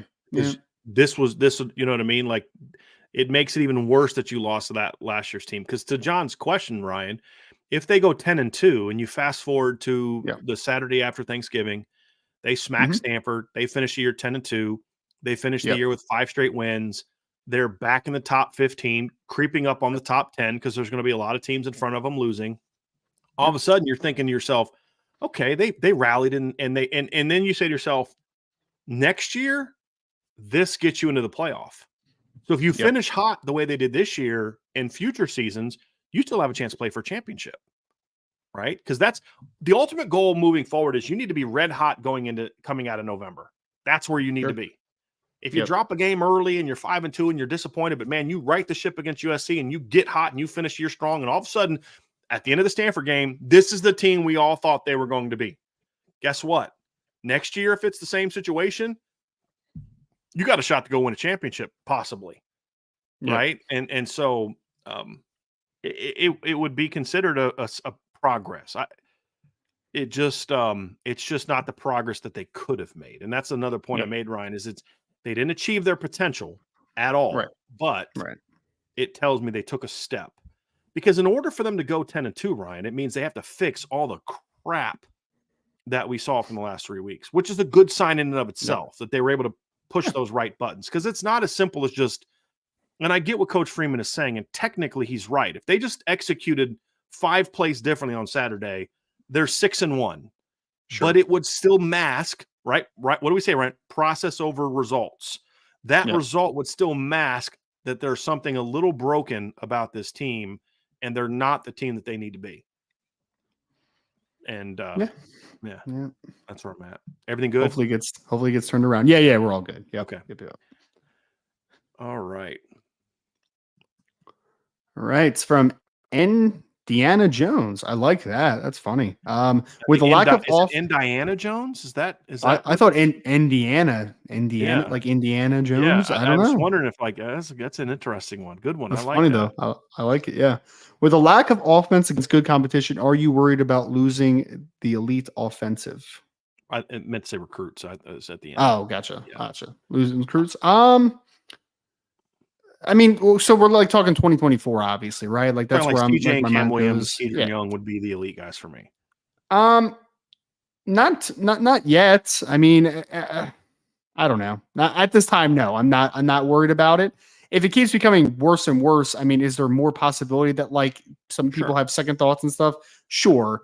I mean, a couple of those guys, though, like I don't see Cam Williams going anywhere, for instance, right? Like I don't see CJ Carr going anywhere, for instance, right? Like, so I think from a just like a full vantage point, does it worry you on the recruiting side? Sure, it worries you on the recruiting side, but like some guys, no. I think it's a individual by individual basis as far as who I would be worried about. So you have to also look, Ryan, at the makeup of the class. Yeah. I would have been more worried about losing guys last year when they weren't doing well than I am this year. Simply because the makeup of last year's team was last year's class was a little bit different. Like CJ Carr and Cam Williams are both local kids, right? Yep. They're both right down the street. They both understand. And then they're also, the other thing you got to look at is if the offense continues to struggle, they're going to look at it and say, there's a chance for me to step right into that sucker because I'm what they're missing. Sure. And so far, that's been the reaction from some of the different conversations I've had. So, but if it keeps happening, sure. Look, they're not going to play this bad all season. The question is they're going to get it fixed at some point. Just the question is when, and is it too late to really have a successful season? That's the question. And back to the beginning, right? That's why this game is so important. If you can fix it now and win this game, you're good. You know, it's like, yeah, stuff's got to get done. You got to make some personnel changes in some different areas, and you've got to make some philosophy and schematic changes. Sure, those things got to be figured out. But you're feeling a lot better about making changes at 10-2 compared to 9-3 or 8-4. Yeah, that's the reality of it. Did we answer this one, Ryan? Did we get this one already? Yes. Yep. Okay. Must-win game. Yep. We had Nathan Milton who says, "What do you hope to see from the offensive line this week? Rotations, different starters. How will the confidence be impacted of the interior after being rotated last week?" Nathan, that to me, Ryan, that's going to be determined by the last part. It's going to be determined by how they handle it this week. Like this is one of those weeks with some things that happened last week. This is one of those weeks where I'm not a big fan of coaches apologizing just to apologize. I think sometimes apologizing just because can make you look weak. Yeah. But sometimes when you genuinely screw up and how they handle this O-line situation, and we're not going to get into it in this show, but if you want to know what we're talking about, it is on the premium message board. So Nathan, you'll know what we're talking about. When you handle it that way, that's one of those ones where like, dude, we F this up. This is on us as coaches, and we got to own it. We got to step up and own it and say, hey guys, this is on us. Now here's what we're going to do moving forward. But this was on us. We screwed the pooch on this one. And players will respect you for that. They will. Now, if you're apologizing every week, it's like, hey, guy, how about you stop effing stuff up, man? That'd be great. You know, or apologies become hollow and shallow. Yeah.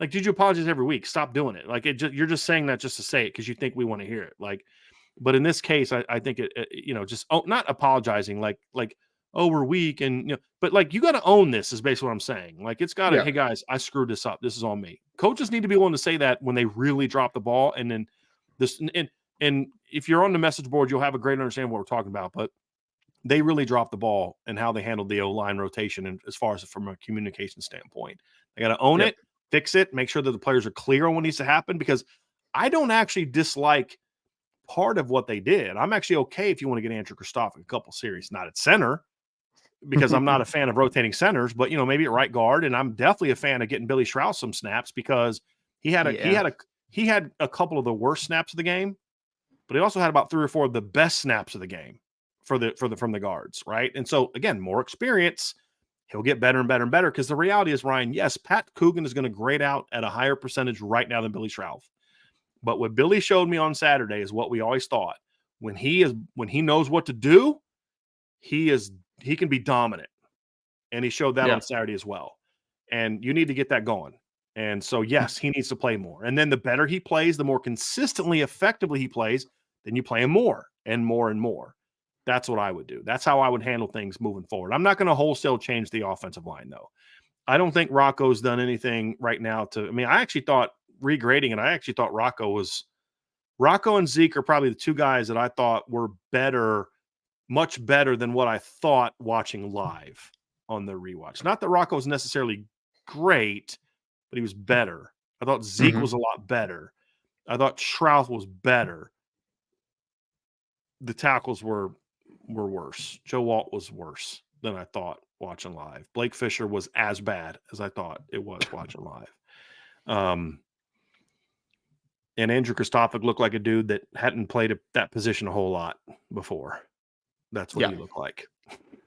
The rotation thing just didn't make any sense. I mean, I come back to it. It just didn't I have no problem. I also have no problem with Billy Shrouth getting reps. I have no problem with Andrew Kristofic getting reps, but make it make sense. Uniform, it didn't make any logical sense. Yeah. If you're going to put Andrew Kristofic at center, wouldn't it have made more sense to have his first series be with the two starting guards and not another new guy in Billy Shrouth playing his first meaningful down, where now Andrew's got to worry about getting him set? To me, that's what I say why it just doesn't make as much sense. And wouldn't it benefit Billy Shrouth for his first series to have the veteran left tackle and the veteran center beside him on his first series? Well, and the whole thing with Billy Shrouth is you're talking about a young guy that you're trying to get experience, and the first game that you rotate him in, you're rotating him in at both guard spots. I don't get that one at all. So you're trying to get a kid comfortable, and you're like, oh no, next drive you're in a different stance altogether, and you're on the other side. That doesn't sit well with me personally. But yeah. Agree. We had Andre Tonso, who says, thank you, Andre. What is the offensive identity? But moreover, is Coach Parker's identity? Do we know if he is allowed to run plays that he wants? Really, to me, it's been all about schemes. Thoughts? I have no idea what the identity is supposed to be right now, Andre. That's the frustrating part. I don't know. I'm not sure. Yeah. Nor do I necessarily know what Coach Parker's identity is, because everything that I thought it was and everything I had been told it was in conversations I had and stuff we saw in the spring is not stuff we're seeing right now. It's not. So, even compared to the beginning of the season, man, the run game was super creative. I'm like, cool, this is dope. I enjoy watching this, and now it's just very bland and very one notes, which is just, and the creativity is stuff you shouldn't be doing, 3rd and 2, trying to run a little, Navy trap play to Chris Tyree. It's like it was as bad as I joke Brian Kelly calling that jet sweep to Chris Brown on in the red zone. It's like, you want to run that play, fine, there's a time and a place for it. That ain't it. Against a team that's hard crashing the edge, against a short side, it didn't make any sense. It especially really on a money down, 4th down, that's one of that's an important play, but yeah. Whatever. Jim Holleran, thank you so much, Jim. Why has the game planning suffered since Navy? It's not about execution when defenses put 8 to 10 in the box. You can't block everyone. Why hasn't there been in-game adjustments? Well, there have been in-game adjustments. We've talked about this. There's been plenty of games where Notre Dame has made in-game adjustments. I thought that against Ohio State in the second half, they made in-game adjustments. The 3 drives they had in the second half is they drove into Ohio State territory, got turned over and downs, and then touchdown, right? I think NC State there was adjustments too. Because we forget Notre Dame got off to a very slow start against Nate. We have to also look at adjustments. He didn't say halftime adjustments, but we talked at the time. You got to treat that end of the early second quarter weather thing is almost like a halftime. And Notre Dame came out and did something new, and it went for 80 yards. So they've made adjustments. They made adjustments last week against Louisville. They just weren't good ones. Right. So this notion that whenever you do something poorly, it's because you didn't adjust can sometimes be true, but sometimes it can be misguided. I think Notre Dame did some different things. They just weren't pushing the effective buttons, in my opinion, Ryan. So Duke game, the run game, and the Duke game was probably the closest we've seen to not making adjustments in the run game. That was the closest we've ever seen to that. But they did some things in the pass game that were different in the second half. They just didn't work. But they, and so I think the issue isn't that they don't adjust. It's just that I don't think they've adjusted well in recent games. Certain situations, yeah. But like I said, they adjusted against Ohio State. The problem is that in the last drive, they didn't go back to what had been working so much in the second half. Yep. And that was a bit more of the issue. But I mean, they ran for over 120 yards in the second half against Ohio State. That doesn't happen if you don't make some adjustments to what you're doing. Right. And it worked. It worked. This is an interesting one because we've talked a little bit about this one, Ryan. Yeah.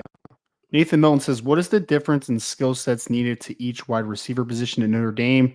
Could Eli Raridan or Holden Stace play in the boundary?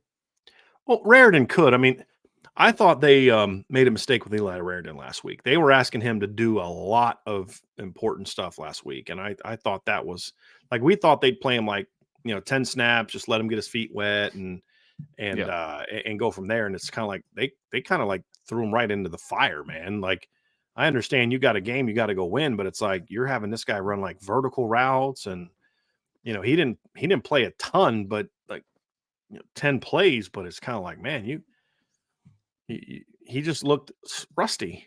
Just kind of expected him to look. So I don't know that I would have him there now. Eventually, are there looks where I would put Eli Raridan into the boundary? Absolutely. If he comes back as the athlete he was before the injuries. Yep. Absolutely. He is the closest thing to Tyler Eifert from a potential. They're different athletes, Ryan. Tyler was more smooth. Eli's more explosive. But what I mean by similar to Tyler Eifert is from a usage standpoint, how you can use him. Because they would put, to his point, playing the boundary. I mean, some of the biggest plays Tyler Eifert made in his career were lining up outside as a boundary receiver. The touchdown pass against Stanford in 2012, that was an outside receiver fade ball. And Everett put it perfectly. So, yeah, absolutely. I would consider using Eli Raridan there. Holden Stace, yes, in some certain situations. Mitchell Evans is another one. So I think all three of them have some things they can do in the boundary. I don't know if I'm ready to put Holden there yet based on what I've seen from him. His skill set can eventually be that kind of guy. Sure. But even there, Ryan, like we saw them I hate coaches that practice stuff that they never use. In fall camp and spring practice, we saw them lining up Holden Stace in the boundary, split out wide, winning one-on-ones. And then we get to the season and we don't see it. Like, you're wasting your time practicing that stuff as much as you are when you're not going to use it in games. You're wasting time giving Chris Tyree that many forced touches in practice if you're not going to then carry it into games. It's wasted reps. Yeah. If he's going to be a part-time player in your games, it needs to be a part-time player in your practices. That's the reality of it. And so that's the frustration I have, is I don't think the preparation is leading to in-game success against the better teams in the schedule. And Holden Stace is part of that. But I think you'd be foolish right now not to do some things with Mitchell Evans into the boundary. I think you'd be foolish. Now, is it something I'm going to do all the time? No. Because I just want to see, first and foremost, Ryan, the first time I do it, I'm not planning to throw him the football unless it's an RPO hitch because they play off. I just want to see how you're going to line up. How do you move your linebackers? How do you roll your secondary? If we're going to put Mitchell Evans into the boundary and you're going to keep a corner over there, I'm going to have some stuff over here with my 3 receiver set that I think could give you some problems. Yeah. Right? Like, yes, you need to do some of that stuff. See how they respond. Because then you can do some stuff out of that, Ryan, where you have him in the boundary, but you have a bit of an overload with your receivers. So you have 2 receivers on, and then you motion him across. You don't have an overload. You have the 3 receivers over, and he's off the ball, which means you got to put a second receiver on the ball, which we'll see teams do. And then you motion Mitchell across, and all of a sudden you just got leverage advantage on your run game, right? There's some things you can do out of that where it's not just lining him up and having him run routes. And then there's certain situations that they're going to put a linebacker over there and not give him safety help. Yeah, I'm going to throw him a couple go balls and see what he can do. I might even throw a couple back shoulders if he's got a corner on him. Because obviously he'll have a size advantage. That's a good point too, Ryan. That's a good point too. Yeah, I mean, so yes, right now he's your best pass catcher, and he can do some things athletically that can allow you to utilize him, if not in the game plan, but it can open up some other things. So if they're going to play, like, let's say they say, hey, we're going to go too high and kind of bracket him because we don't have a corner that's big enough to run with him, and we don't have like if you're USC, this would be a great game for. Because are you going to put Shane? You going to put Tackett Curtis out there on him? Because I'm definitely throwing him a go ball if Tackett Curtis is on him. I'm definitely going to throw him a go ball if they put Shane Lee or Mason Cobb in there. That's a kid from Oklahoma State. Now, if they put Eric Gentry out there, I'm not throwing him the ball. But you know what I just did? I just got one of your better pass rushers out of the box.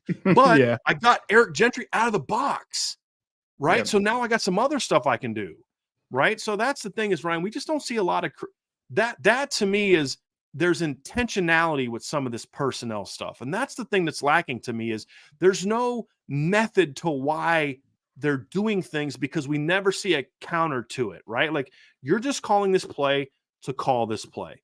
It took them 7 games to finally run a pump and go on a tunnel screen. That play might have gone for 6 if they'd have done it against Ohio State, the way that Ohio State was playing them, right? I mean, it's like that's the stuff that frustrates me.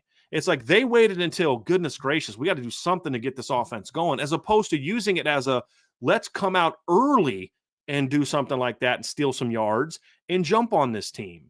That's the thing that gets me is like there's no intentionality to what they're doing to me offensively, Ryan, especially once they get off script. Like they'll do some things that maybe are setting some things up and then we just don't see it.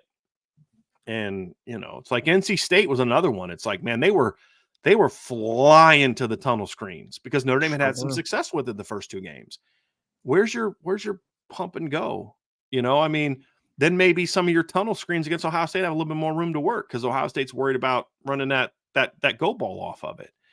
So that's just stuff I want to see, man. But yeah, that's the kind of creativity personnel wise, Ryan, that we're just not seeing, in my opinion. And you don't have to leave them there. There's things you can do where you move them around. But yes, I would absolutely do that.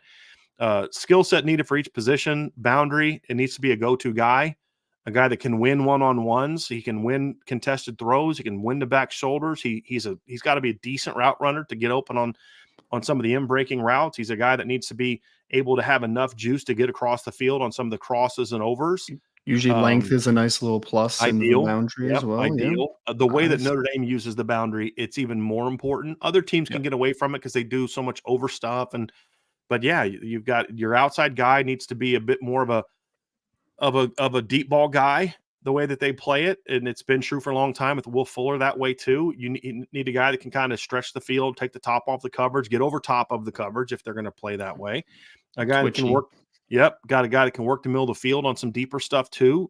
He's got to win in traffic at times. He's also a guy that has to win one-on-one. And the way this offense is using their slot, it's a guy that just knows how to get open and a guy that can work zones and stuff like that. They have used Chris Tyree a lot to run up the seams, and he gets open a lot up the seams, Ryan. They just don't throw him the ball up the seams. Right. Yeah. But at least they used it as a way to get influence Louisville that got Jordan Faison open, which was nice to see. Which is, again, that's the stuff we need to see a lot more of that. That's what Lincoln Riley is great at. Lincoln Riley is as good as anybody in football and college football. I don't know about the NFL. You may be able to. He might be as good as anyone in football. As far as designing ways to get certain guys to football. I mean, the only other guy to me that's close is Sark. That in college football. That's probably it.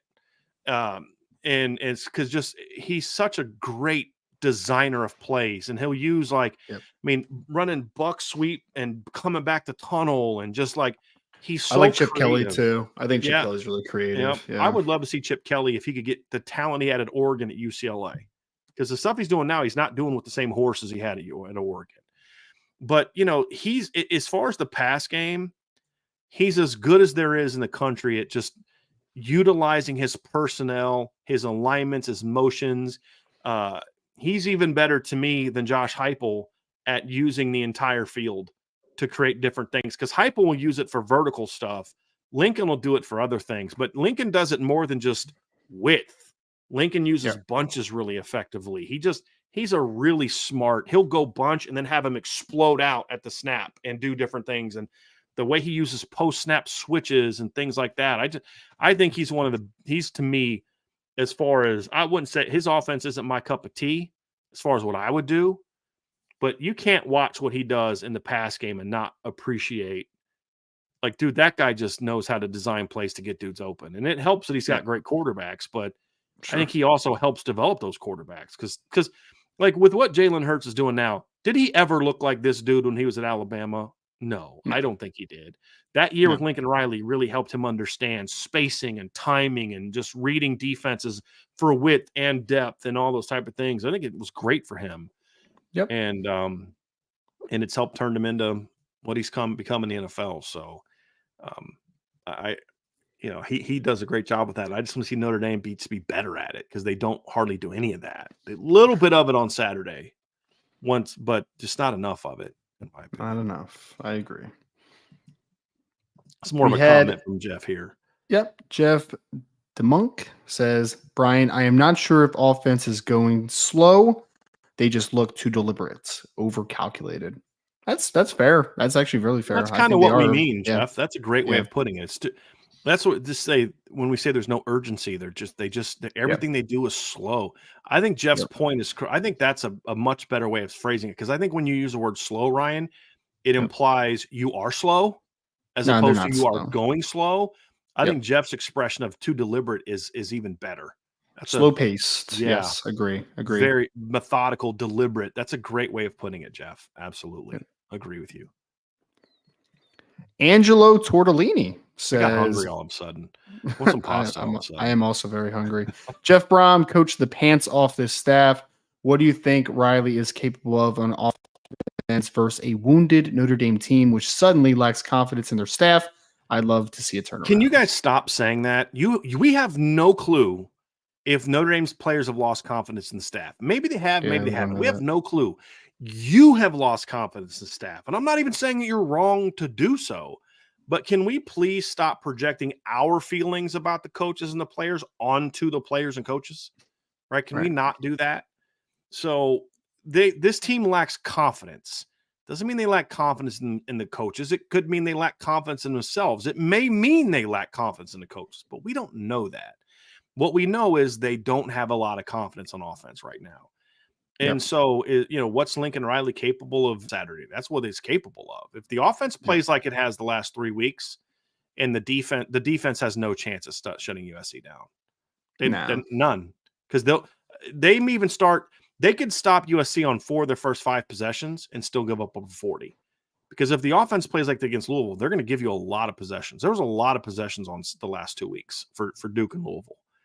Yeah. And I'd be willing to bet that Notre Dame's points per possession up until the last fourth quarter when Notre Dame was doing things offensively that were giving them short field. I'd be willing to bet you Notre Dame's points per possession rate the last couple weeks was pretty good because Duke had a lot of possessions and only scored 14 points. Yep.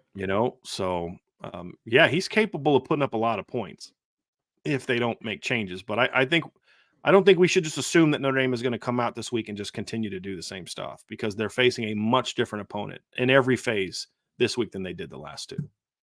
Yeah. We had Ryan Loftus. What's up? Have you guys seen anything to lead you to believe these changes will be made by Saturday? Nope. No. If I'm going to be honest, Ryan, go. Yeah. Go. Well, I was going to say, I would be honest that I listened to Coach Freeman's press conference yesterday, and I didn't feel good about it at all, to be honest with everyone. People were talking about it on the board. I didn't want to put my 2 cents in it, but I hope that it's just complete coach talk and that things are happening behind the scenes, but there's nothing to lead me to believe that that's a reality that's happening right now. I have no idea. The thing I loved, and I said this yesterday, Ryan, from his press conference, is I love how quickly he shot down the whole "your team's tired" thing. That was my favorite part of the press, and he was adamant. You could just see his whole body language. No, we're not using that excuse. But a lot of the other stuff, it's I don't want him to throw his coaches under the bus. I don't want him to throw his players under the bus. I don't want him to start blaming people. I want him to take ownership and just say, hey, look, we're. But to your point, Ryan, is I don't care what a coach says. I care what a coach does. And we learned over time that when Brian Kelly threw people under the bus in things, that's what he meant. That's what he believed. And so we never saw the changes. Right. I don't know the answer with Marcus Freeman. And so I didn't know what the changes were going to be last year coming out of Stanford. We just saw them.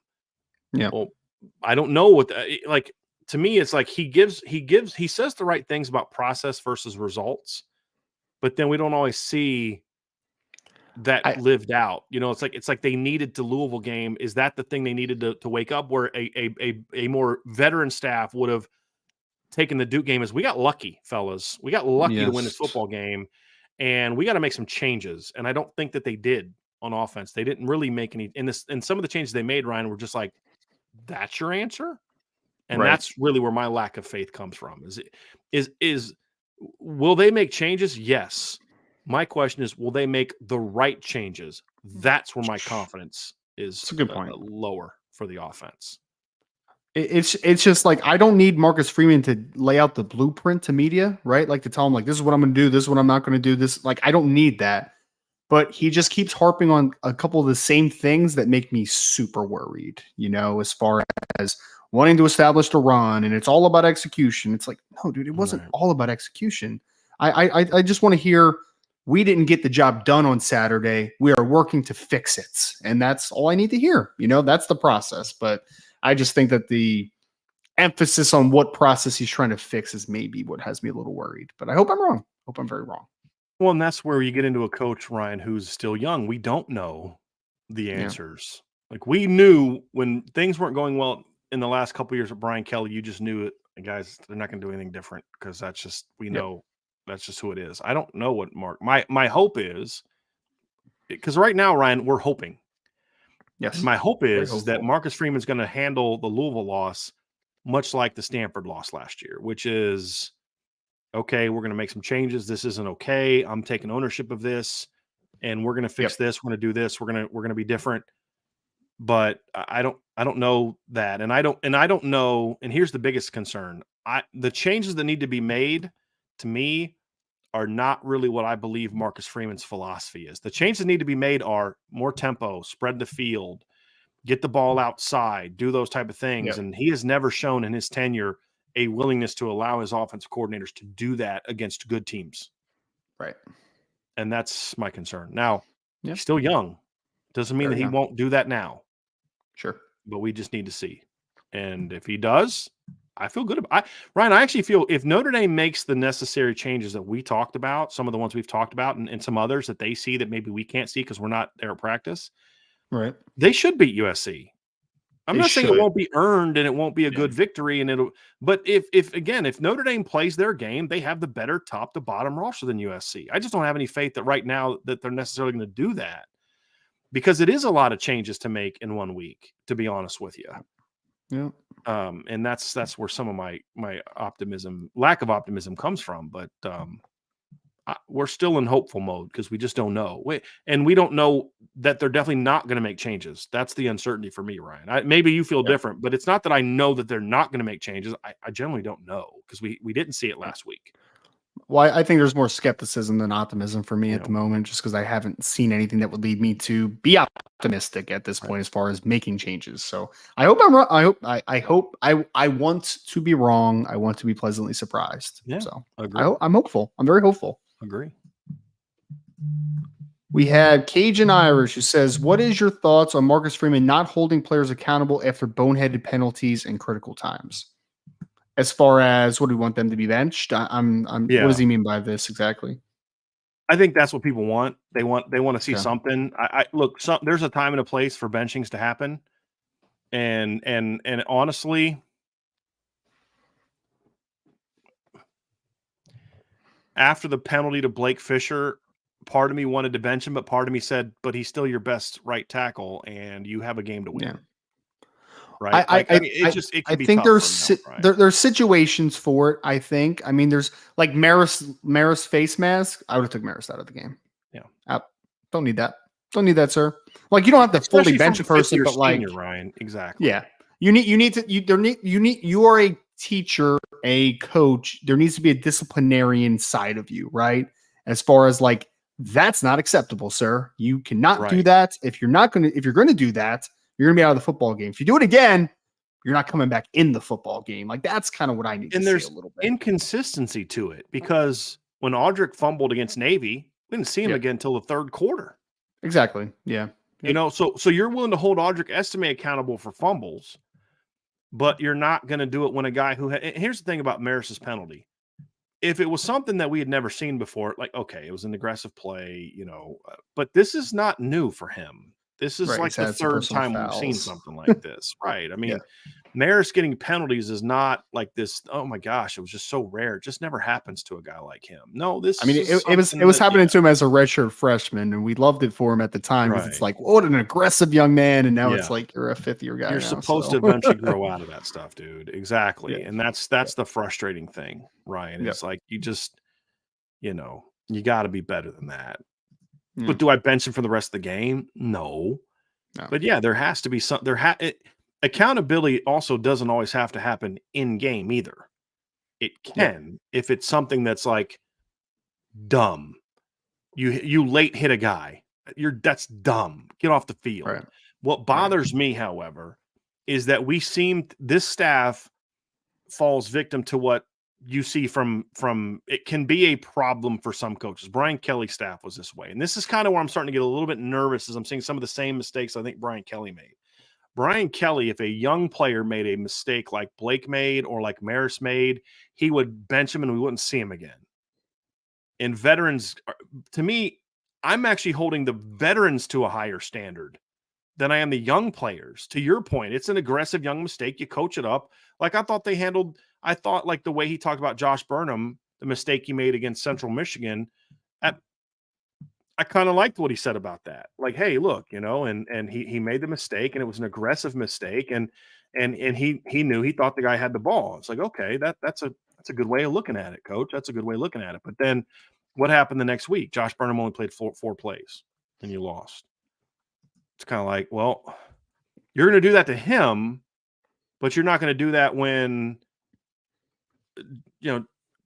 other like Jason Onye gets that. What was that game that he had a bad penalty? What game was that? It was like hands to the face or something. Yes. That one. Yes. Yeah. And it's like, I feel like we've barely seen him since then. Was it NC State that he did that? When did he get that penalty? I'm looking at it. Yeah, it was NC State and he's hardly played since then. So you're going to do that to him, but the veterans, you know what I mean? It's just backwards to me. You should hold the veterans to a higher standard than you do younger players. Like, because who are the younger players learning from? Well, hold on a second.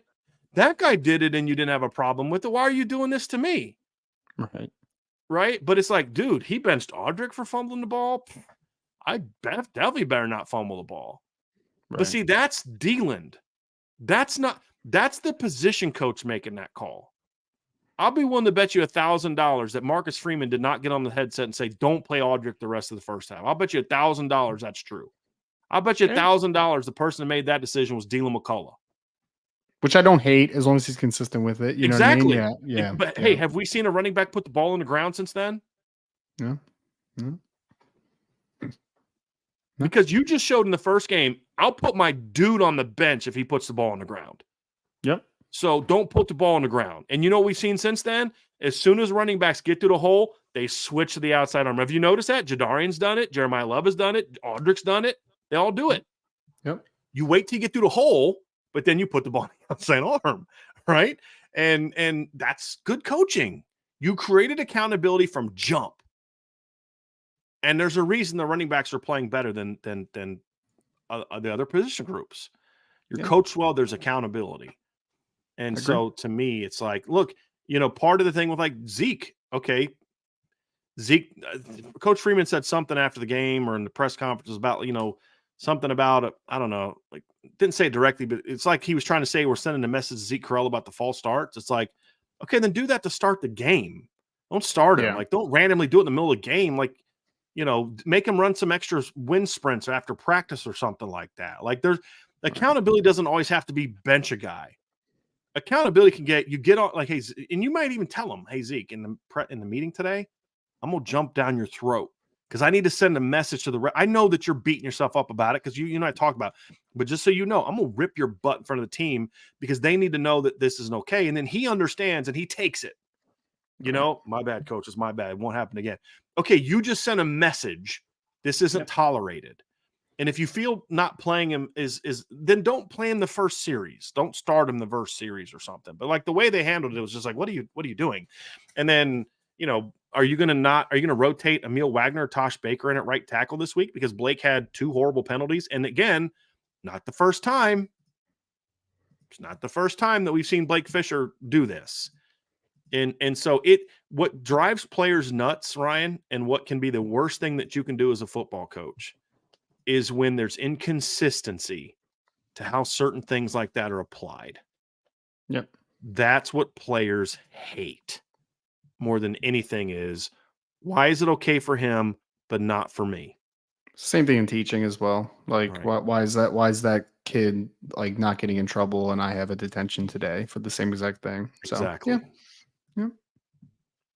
yeah. We are not Marshall says Brian or Ryan. Do you see a conservative offensive approach to keep Caleb Williams on the sidelines for long stretches? My concern is that it doesn't take a seed. Let me go see if there's a second part to this question here, Ryan. Mm-hmm. I did not see one at the time. Let me see here real quick. This is from We Are Not Marshall. Of course, we got to scroll up through it. You guys I love that the chats are super active, but in situations like this, it can be a problem. So I'll have you just read the whole thing over again, Ryan, if I can find this second part of it. There we go. Okay. And okay. Yep. All right. So the question is, he kind of redid it a little bit, Ryan. So we'll bring up the redone version of it. All right. We Are Not Marshall says Brian and Ryan and Southern Cal scores quickly and in bunches. Does the coaching staff still try and come out and pound the rock? I see this getting out of hand if we can't score early. So it goes down to that conservative thing he was kind of talking about. Do they do what they do?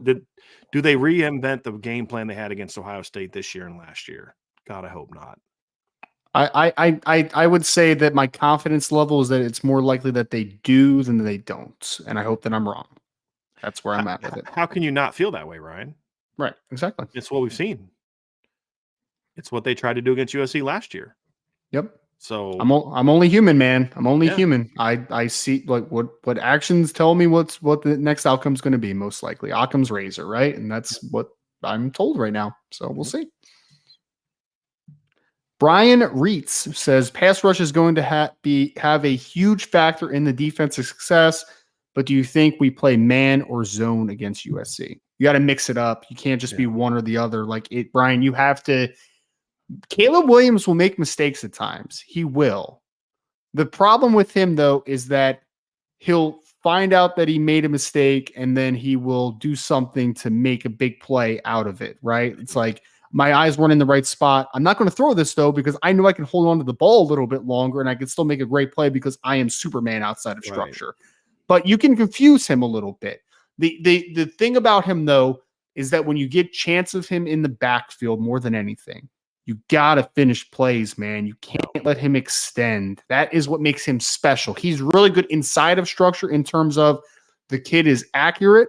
The kid has a strong arm. He can reach every level of the field. Doesn't what turn makes the ball over, Ryan? That's the other thing. He just does not turn the ball. I'm sorry. Go ahead. I was basically done. I was just going to say the thing though that makes him special, in my opinion. That's what makes him great. The fact of all the tools he has as a passer. What makes him special though is what he can do when things break down. That's the special part.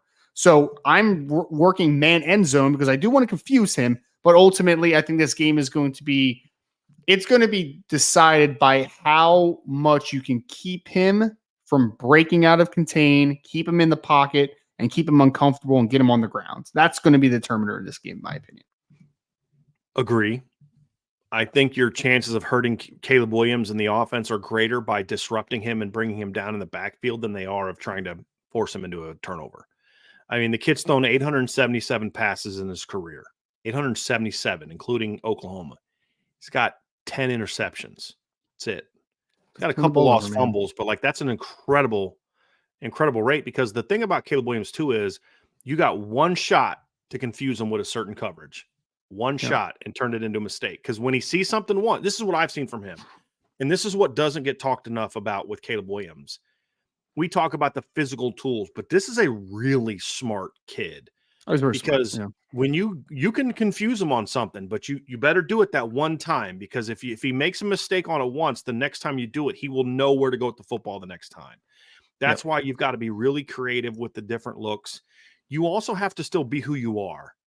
And I don't want to see them playing like zone coverage for like 80% of the snaps now with Cam Williams or with Cam Hart and Benjamin Morrison. You have to still be who you are. But within who you are, yes, you need to be able to mix up your looks and confuse him, because if maybe that one time, because who else didn't throw a lot of interceptions? Tom Brady. But every now and then a team could kind of bait him with a pre-snap look and then jump underneath it and make a play, and that's how you get a ball, right? So if you can maybe do that, great. But the key is going to have to be, the number one plan is, the best way to defend Caleb Williams is to not let him go through his progressions. Get in his face and get him down. That's the key. It's the only chance you have. And the thing that Utah did a great job of last year is they forced him out of the pocket, but they didn't let him run. Right? They always had like a contain. So he would run around and there was nowhere to go, where like Notre Dame would over pursue. He makes that first guy miss and he's gone.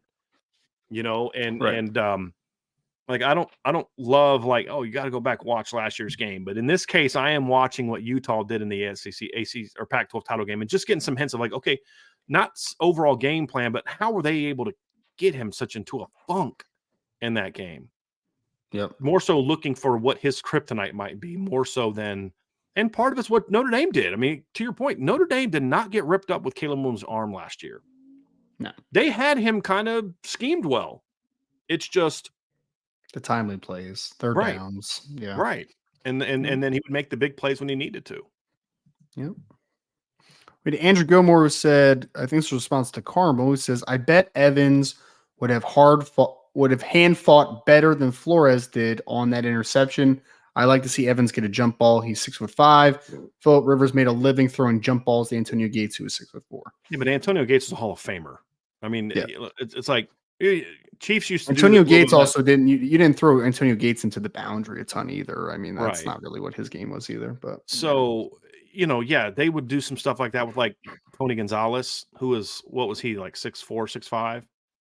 He's I think he was 6'5". Yeah, he was also Division I power forward at Cal. You know what I mean? So like, you're talking about all-time greats, and but to your point, yeah, I would do that. I have no problem doing that.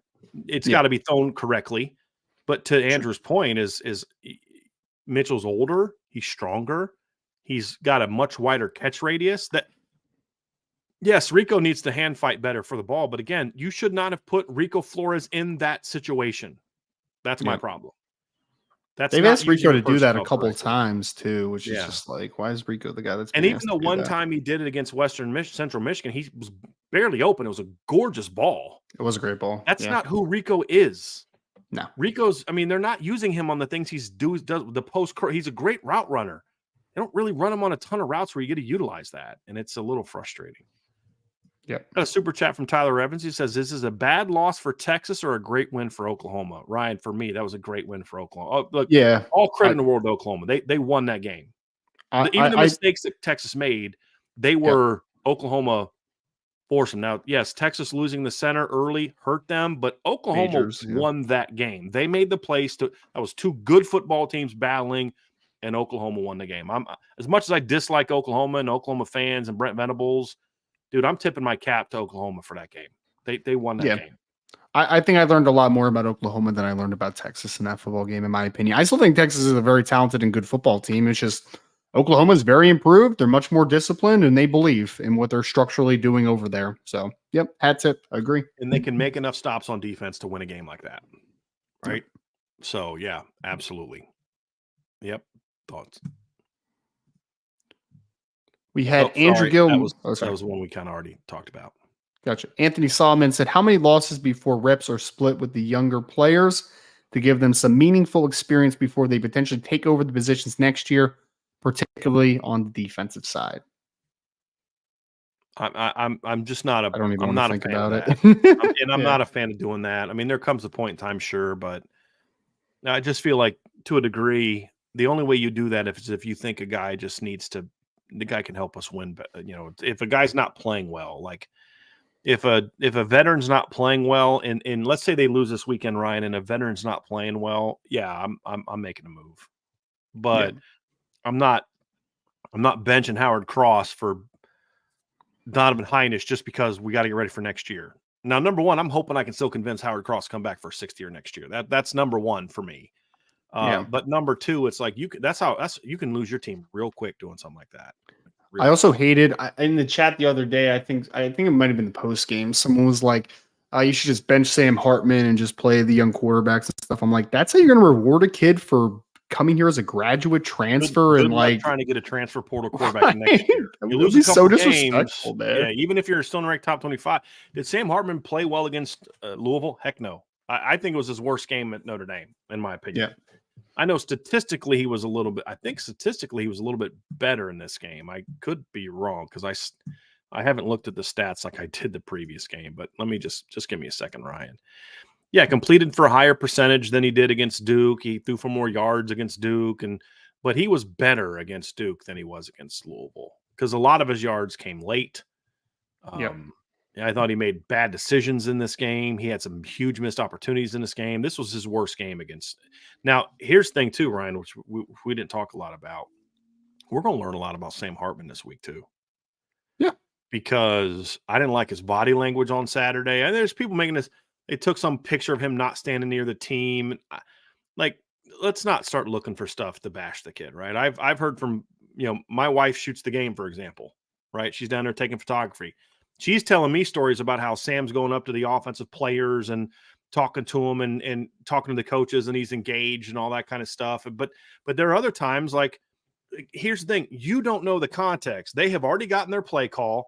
Maybe Sam's one of those mental guys where he's got to go over and say, okay, I've got everything. Now let me go over here and think.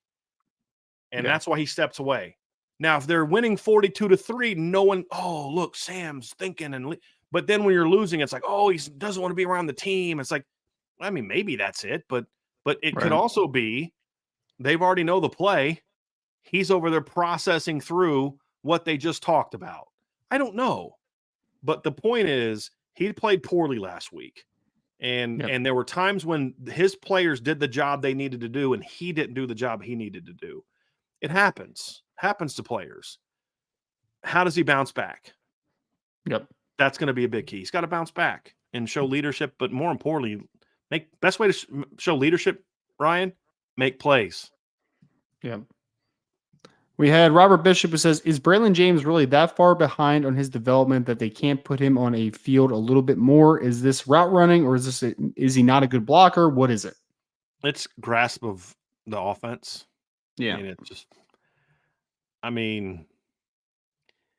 yeah. We could do this all day, Robert, and I sympathize with you, but it's just the same stuff. It's the same reason they didn't play Tobias last year.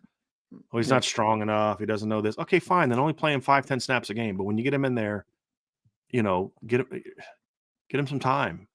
Give him a chance. It can't be worse. Now, look, Braylon James got in the game earlier in the year, and they called a pass play, and he's 10 yards down the field stalk blocking. So you didn't know the play, yeah. Right. You know what I mean? So, you can't put a guy out there if he doesn't know the difference between we're running pass routes and he's supposed to stalk block. Now, my point is this. It's not so much that Braylon's ready to play. Isn't that kind of your job to get him ready to play? Hey, we're struggling to get separation on the outside. My most dynamic outside player is sitting over on the bench.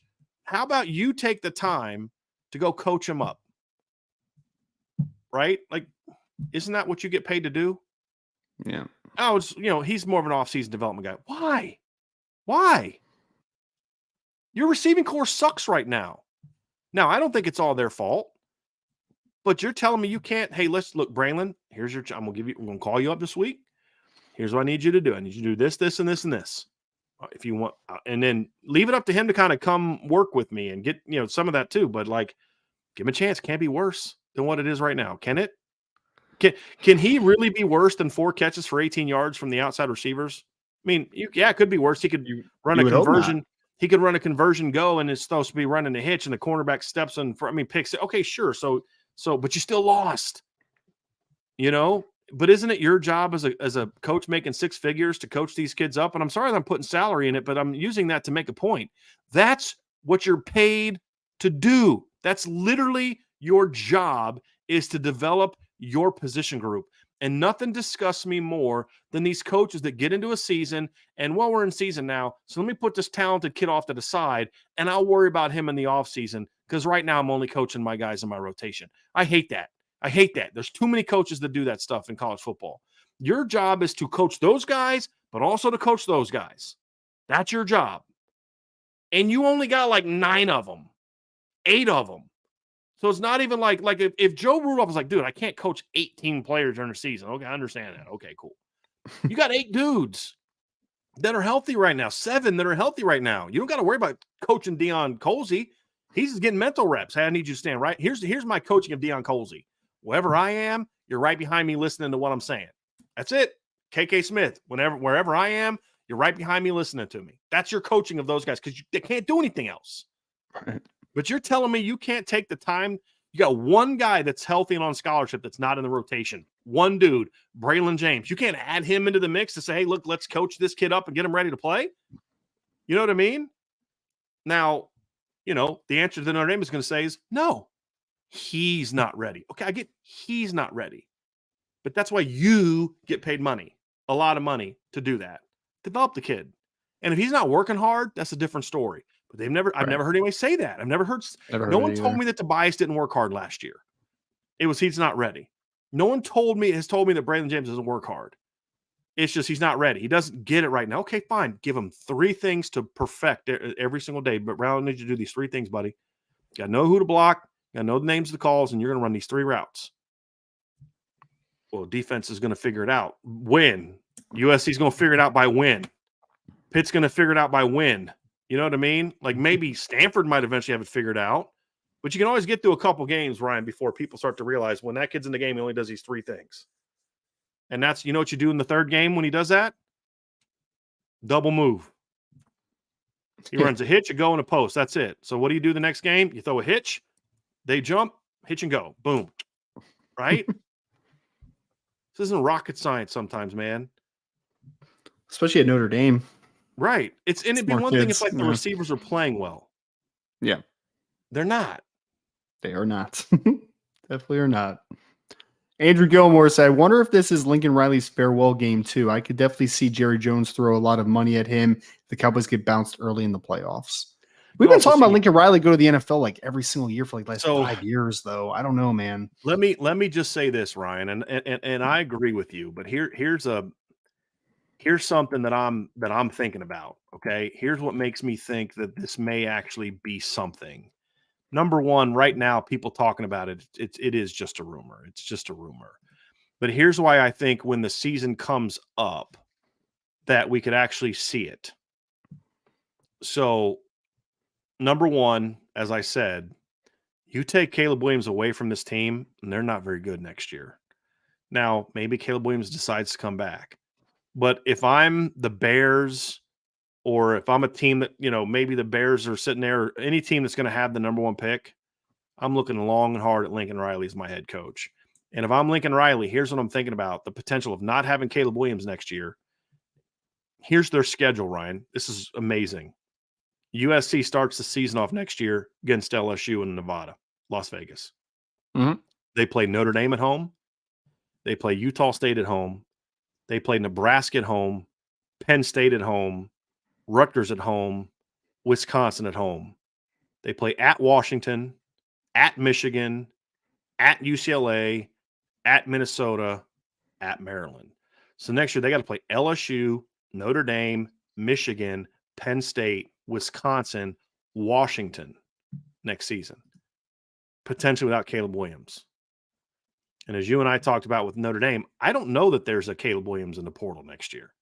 Most of the guys that are like that are going to the NFL next year. They're Drake Mays. They're the guys that can go to the NFL. All right. With all due respect to a Riley Mills or a Cameron Ward, they're not Caleb Williams. Right. And so you look at that schedule with the roster he's going to have coming back next year. Do you really want to rely on the portal to get against that roster? You know what I mean? I get that, but I mean, he's done pretty well with other transfer portal quarterbacks. So, I mean, he's made it work.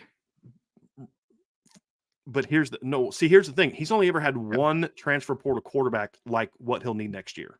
That's Jalen Hurts. Because Baker came early in his career, sat out a year, learned the offense.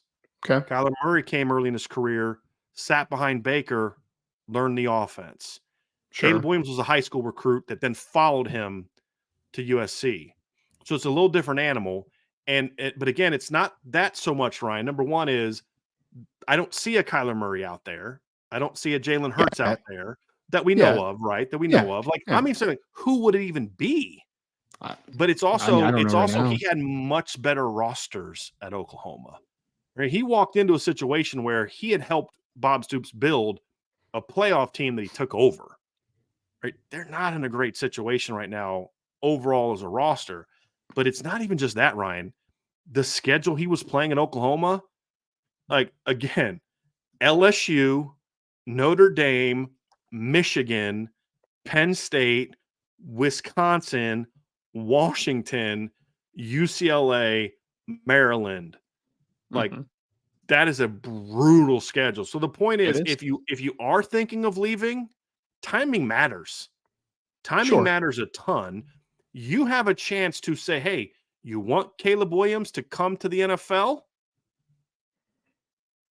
I get that. I don't know. I've just heard it for so long now. I mean, we'll see. It's like the Jim Harbaugh thing. We've been talking about Jim Harbaugh leaving for like 4 years, and it just hasn't happened. Jim Harbaugh wanted to leave, though, right? I know, but he still didn't. Michigan he was leaving, right? Yeah. Lincoln, the minute Lincoln Riley wants to, here's the difference. And I get your point. You're spot on, because Lincoln Riley's been rumored to go to the NFL since what, 2017? After his first year at Oklahoma, right? Yeah. And the Cowboys are always the trendy pick. It's always Dallas. It's never any other team. It's always Dallas, right? But timing matters so much, man. And right now, if I'm Lincoln Riley, I'm like, I'm going to have that roster without that dude against that schedule, when I can keep maybe coaching that dude at the next level, right? And, maybe he doesn't want to go to the NFL, but he just strikes me as a guy that and this is partly my bias, to be honest with you, Ryan. I always viewed this move to USC as a stepping stone to eventually getting to the NFL. Meaning, because like, the jobs at the time weren't great. I don't think he liked the direction Oklahoma was going with all the SEC stuff and all that kind of stuff. You go to the Pac-12 for a few years, you take Caleb with you, and then that's kind of how I always viewed it. That's my bias, right? So that plays into this conversation as well. I just don't see him going to like a Dallas. That would be my thing. I think it would be more about, I really believe it'd be more about if the number one pick makes sense for him to go with Caleb. The only other option, maybe he'd want to go to Arizona and coach Kyler, but I don't know that would be a great situation. That's not a great I also don't know if Arizona is going to fire their coach after 1 year on the job. You'd hope not, but we see that way more than we should in the NFL. They've actually competed their butt off a little bit, though. I don't think they're going to give up on him. I don't know, but like, they're keeping games pretty competitive for the most part. Who's their quarterback this year, Ryan? Josh Dobbs, because what's his name? Because Murray's out. So he's actually not played Josh Dobbs.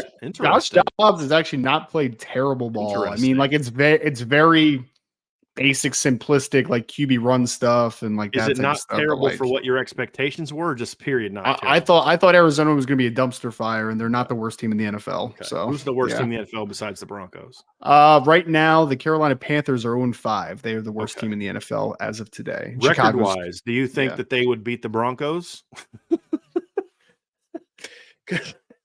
Wait, who am I talking about? Cardinals? Beat the Broncos? No, the Panthers.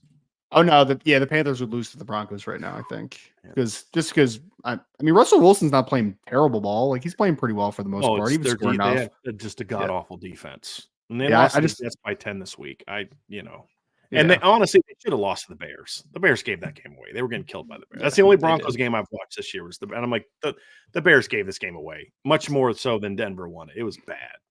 That's why the Bears are in line for a. Well, the worst part is that Carolina doesn't have their first round pick this year. So right now, Chicago has the first and second overall pick right now. That will actually kind of be interesting, because like, what would like, if Carolina got the number one pick and they had their number one pick? Could you imagine the bidding war? Like, could you imagine the pick package that they could get back?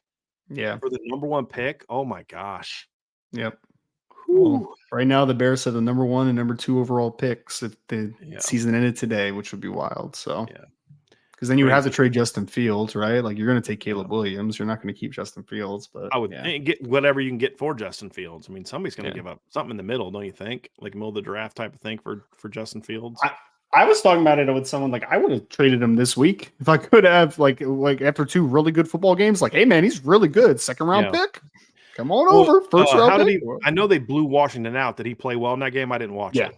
He played well in that game. Okay. Yeah, he played well again. He had like 300 yards and 3 touchdowns, I think, or something like that. He's had do you back-to-back think he just can't be that guy? Is that kind of your thing? Why you would have traded him? You just don't think he can be the guy? I think that if you have a chance to get Caleb Williams, I would always take Caleb over Justin Fields, and I think that you trade when the market is as high as it possibly could get. That I get. So your thing isn't necessarily you think Justin Fields is a bum. It's just more about Caleb Williams is phenomenal. My biggest thing with Chicago is that I think Chicago is a bad roster, and Caleb Williams, you'll have obviously that roster control for 4 to 5 years before you have to give him a big contract. Justin Fields is about to enter his 4th year, so if he's the guy that you're going to build around, he's about to get $40+ million a year probably after this offseason. So like resetting that clock, no thank you, Dude, I'm looking at his numbers. He's thrown last 2 games. He's thrown for. Goodness gracious, at least 285 yards and 8 touchdowns in his last 2 games, over 9 yards an attempt. Good Lord. He's playing very well, but I just don't think that his success window is going to be the same as the Bears window. Your standpoint of this is as attractive as he's ever been as a prospect ever since he threw his first. Because what I get out is guys, it's talent. Then he throws his first pass. You're like, no. Yep. There we go. Joe Allen, how does Marcus Freeman help Parker find his creative side for this offense? Running the ball into a 10-box line is getting old. I don't think Marcus Freeman does anything to help. I think Marcus Freeman needs to say, you know what? Just go have some fun. Let him do it. Yeah. It's yours. Like, Marcus Freeman's a defensive coordinator that's 30-something years old. He hasn't seen the kind of football that Nick Saban has seen and some of these other older guys have seen to where he can step in there and be like, hey, man, let's do this. Like Nick Saban has an offense he wants to run.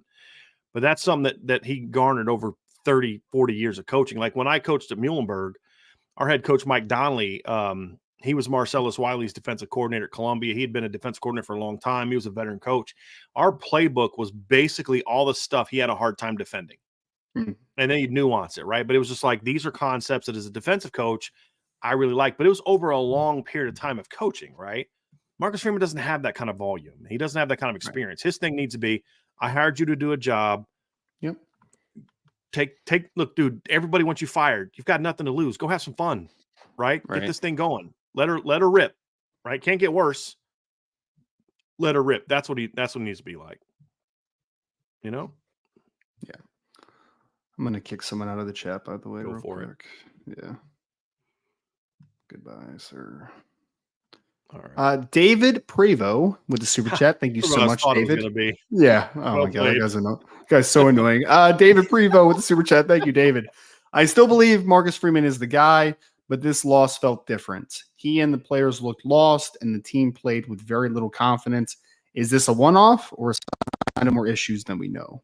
Here's what we don't know, David, because if they go out and play well and win this week, then the question is going to be, every year so far, Marcus Freeman said that 1 week where his team just didn't look like they want to be there, and it's about the same time.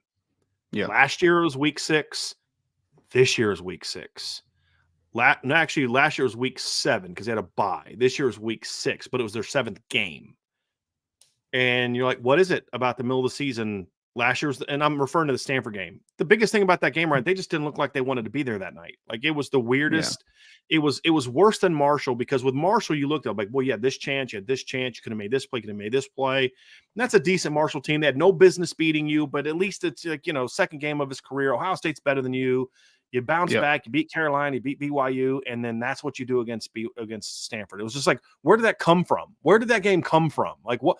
There was nothing that we saw that set the table for that performance. Nothing.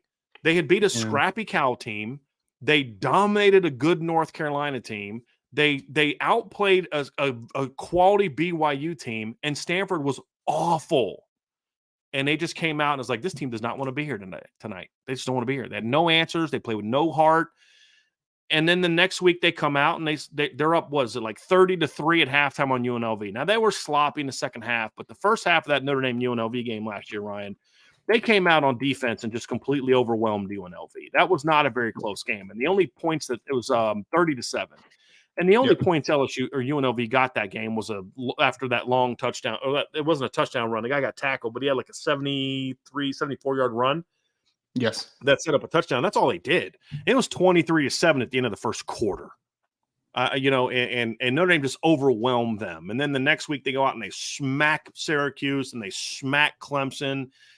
They jump all over Navy. Navy comes back late, but they won. And then they smack BC the next week. Like, that's what they did coming out of a game similar to this. But we don't know if that's who Marcus Freeman is, or if it's like, or if this team's just going to fall apart. We don't know. And because he's only in year 2. So if they bounce back and beat USC and then go on a nice little run, Ryan, then we've got to ask ourselves, what's the biggest thing Marcus Freeman needs to do different? Number one, he needs to hire an offensive coordinator that is a smart guy and then turn him loose. That may be Jared Parker. He may think that, but let him go. Turn him loose. Let him coach. Let him run an offense. The goal is go out there and score as many points as we can. Stop handcuffing your offensive coordinator, okay? Whether that's Jared Parker or somebody else you hire next, number one. And then number 2 is, you got to figure out why your team just has that week in the middle of the season they don't show up. Yeah.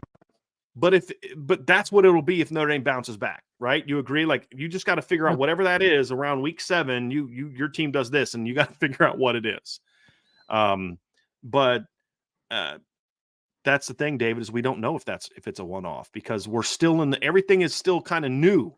We're still learning what does a year 2 version of Marcus Freeman look like. We don't know the answer to that. He hasn't been here long enough for trends to be emerging. Is he a November coach or not? We don't know the answer to that.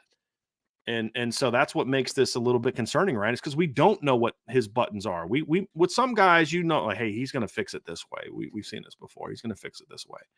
Like, we kind of joked about it. It was like, you just kind of had this feeling that Georgia was going to wake up against Kentucky because it was a good team. And they had kind of walked a couple games, but there's a good team coming to town, and people actually talking about maybe they might beat us, and like, oh, that's not good for Kentucky. From the jump. They were like, that's not happening. It was over by the halftime. It was over even before halftime. Yeah, you just knew you knew Kirby's team was going to figure it out. We don't know about this team, Ryan. We just don't. I have no idea. Yeah. I mean, the biggest hope is that this was a major learning experience for the staff and for Marcus Freeman, but we won't know if that is a learning experience until a couple weeks down the line. So let's hope. Yep. All right, here we go. We had Connor Fitch says, I know you talked about not wanting to play Kenny Minchie for a lot of reasons, but could we potentially do like a package for him to just give him reps? I mean, what package would you run for him is my thing. Like, usually when we talk about like quarterback packages, it's usually a guy that maybe brings like supreme athleticism to the table or like a different type of skill set, right? I don't know if he brings something unique that I would just say like Kenny package. Like, this isn't like we're dealing with, Tyler Buckner package where it's like he's so different than Jack Cohn that works. You know what I mean? Like, I just kind of like, it would be great if Kenny could get a little bit more playing time at some point. Like, that'd be cool or whatever. But like, I'm more worried about the day-to-day, him working with Gino and the offensive staff and really developing in practice. Like, those reps matter more to me than giving him 5 to 10 weird reps in a game of like a Kenny package. I don't think his skill set is unique enough to make him a package in this offense. I just think it's kind of weird. I don't know. You can't run a package for a drop-back quarterback when the starting quarterback's a drop-back quarterback, to your point. Exactly. You need a different type of skill set to the table. Yeah. So, and you're definitely not doing it this game. Like, if you wanted to say, okay, against Pitt, if we jump on him early, you let Sam know. But again, it's like, is that really fair to Sam? Right? I mean, you brought him here. He's going to give you like these kind of transfer portal things, Ryan, are sort of it's sort of transactional. You're going to come here, play for us, and our that's what you're going to do. And then our give is, it's not just, NIL, but it's more so, we're going to do what we need to do to help build your resume, to help prepare you for the NFL, compete for championship. Well, the championship part's done. You still kind of owe it to him to say, hey, we're going to help you build. And so if anything, I'm going to let Sam put up some numbers in the second half of the season. Now, what I may do is if I think Kenny's my guy, Sam's got 280 at the end of the third quarter against Pitt. Okay, let's get Kenny in there a little bit maybe. But honestly, guys, I really don't. I've said this before, right? I don't think reps like that matter a whole lot for a quarterback. It's the position where reps like that mean the least. Reps like that for a guard or receiver, they can be meaningful. But quarterback is such a mental pressure position that you really can't know who a guy is until you put him in those mental pressure situations. And I've said this a million times. A backup quarterback will never, ever, ever feel the pressure of what the starting quarterback does. So you really don't know how he's going to still handle those situations. There's plenty of times to build him up in practice in the blue gold game against Northern Illinois next year, against Miami of Ohio next year. You kind of owe it to your current team and because you need Ryan. I don't think fans understand how important it is to finish this season strong. It is. Yeah. It is. It's vitally important for recruiting, for momentum, for faith in each other, for confidence, all those things. It's hugely important. And I'm not willing to sacrifice games to get young guys ready. That's what winter conditioning is for. That's what spring ball is for. That's what fall camp is for. You need to win these games, and then maybe against Wake and Stanford, I work some of those guys in the rotation to get some playing time, but not at quarterback, honestly. It just would be, hey, we're up 35-0 at halftime. Sam, how do you want to go out? We're blowing Wake Forest out. How do you want to go out? Do you want to come off the field in the middle of a series? What do you want to do? And do it that way. But you've got to go out and win games. Honestly, you've got to go out and win games. That's incredibly important.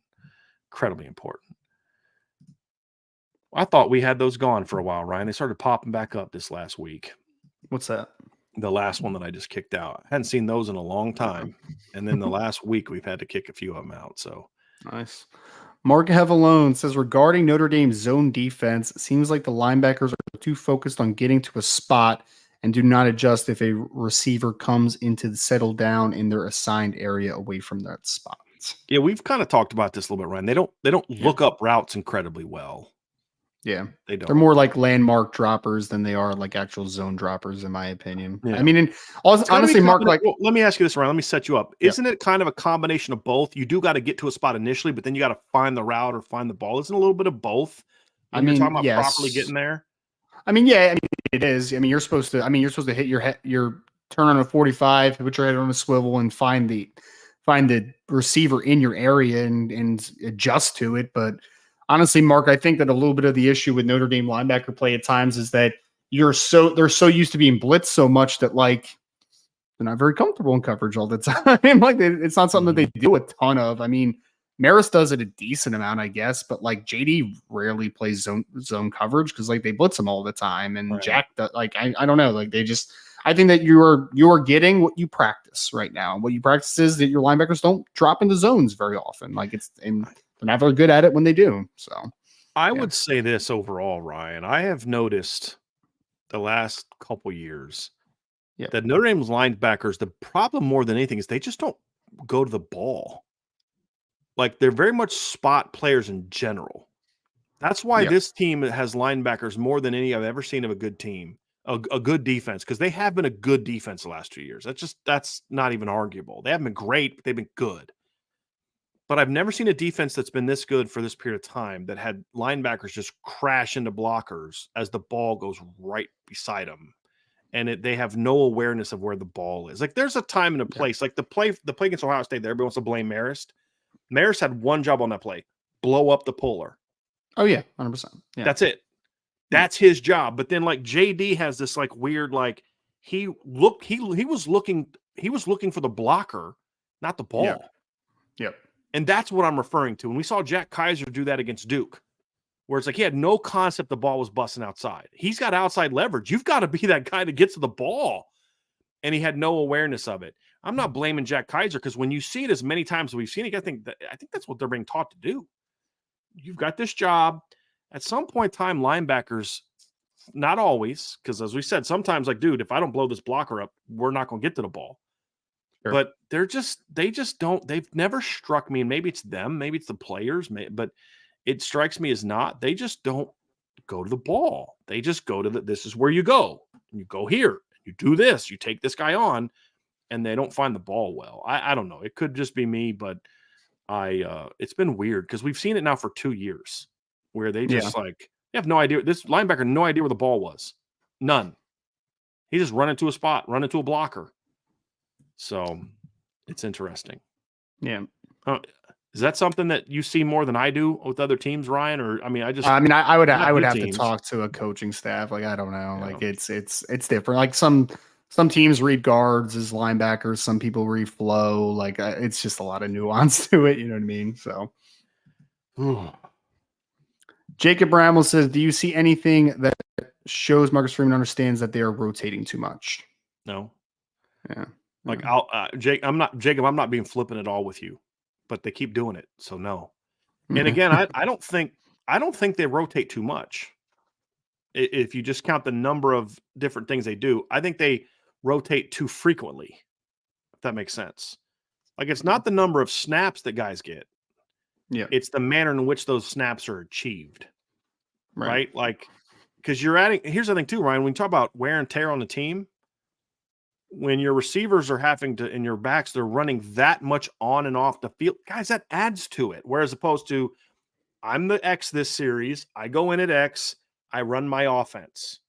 But now it's like I got to go in there, run the offense, and then run back and then go. You know what I mean? It's just like that it's just so hard to get into a rhythm, but you're adding so much more of a workload to them. And that's what doesn't make sense about it. Yeah. Then last Ryan, go ahead. Sorry, you wanted to add something to that? Oh no. I was just agreeing with you. Yep. Last one here, Ryan. Okay. Craig Bolton says this question might have already been answered, but how hard is it for Notre Dame to schedule a bye week during midterms? That's actually makes sense. I'm sympathetic to the desire to do that, but the other thing it'd have to be the other way around, Ryan. You'd have to literally schedule your midterms around the bye week, because these schedules are often created way in advance, years in advance. And it can be really hard to say, hey, look, you don't know what your academic calendar is going to be in 5 years. I don't think they plan academic calendars that far out to where right now Notre Dame has. Let me go look, because it's kind of fascinating. So it's probably year by year academic calendars on the college level, I would guess. You might be a year or two ahead, but you're just not going to be 5 years ahead, Ryan. And like right now, Notre Dame already has 8 teams signed to play in 2030. Right? Like you have no clue what your academic calendar is going to be like in 2030. So what Notre Dame would have to do is, because and this is a legitimate thing, if they genuinely cared about the mental health and well-being of their student athletes, especially football players, because there's so many of them, they would try their best to schedule around midterms. The problem is Notre Dame's midterms aren't necessarily, Notre Dame's bye week's not necessarily happening until the 3rd week of October. That's a little bit deeper into the academic calendar than than otherwise. But there have been years they've had it that way. Wasn't it last year? Wasn't there bye during midterms last year? I think. I can't remember. Could be incorrect, but I think it was. I could be wrong on that. But anyway, it would be very beneficial if they could make that happen. But it's kind of hard to make those two sync. Yeah. If schedules were not so far in advance, it would be a lot easier to make those kind of schedules. I agree. Or if you could say, hey, look, we're going to set a deal where with the academic people, if you guys can guarantee us that the 2nd of October of every year is going to the week of the 2nd Saturday of October every year is going to be midterm week, then that makes it easier for us to do that. But I don't know that Notre Dame would ever concede that to the football program. Yeah, in my opinion. So I understand where you're coming from, but and honestly, I don't know that the school should be scheduling its entire academic calendar around the football program. I don't know that is necessarily the best thing to me. The merit would be, don't they usually go on like fall break after midterms? So you'd want to have some idea of like, hey, we don't want to be sending the kids home the week that they're playing USC, right? Because we want the kids to be at the game, where now they got to stay on campus for 2 days. And so, it can be challenging. It can be challenging. So anyway, that's it, Ryan. It's going to do it, man. All right. Well, we appreciate everyone for joining us today for a little Notre Dame versus USC preview. Talked a little bit about the state of Notre Dame football and moving forward, as well as breaking down, obviously, what you should expect from USC. We'll dive deeper into that on Thursday with Keys to Victory. Some key storylines to keep an eye on, obviously, during that show. But if you missed any of this, please go back and take a listen before you leave the podcast here today. Hit that like button, subscribe to the podcast, notification bell if you're listening to us live on YouTube. If you are listening to us on your favorite podcast platform, make sure that you're subscribed there. And please give us a 5-star review. Nice little appreciation note at the bottom there telling us how awesome we are would be very, very much appreciated. So, and if you don't think we're awesome, don't lie. Just keep it to yourself. That would be great. Exactly. Yes. Just drop the 5-star and just pretend that we're nice. So do that as well. But we'll catch you all very soon again here on the Irish Breakdown podcast. Also join the message board at boards.irishbreakdown.com. It's USC week, folks. It's okay to be excited. Talk to you all soon.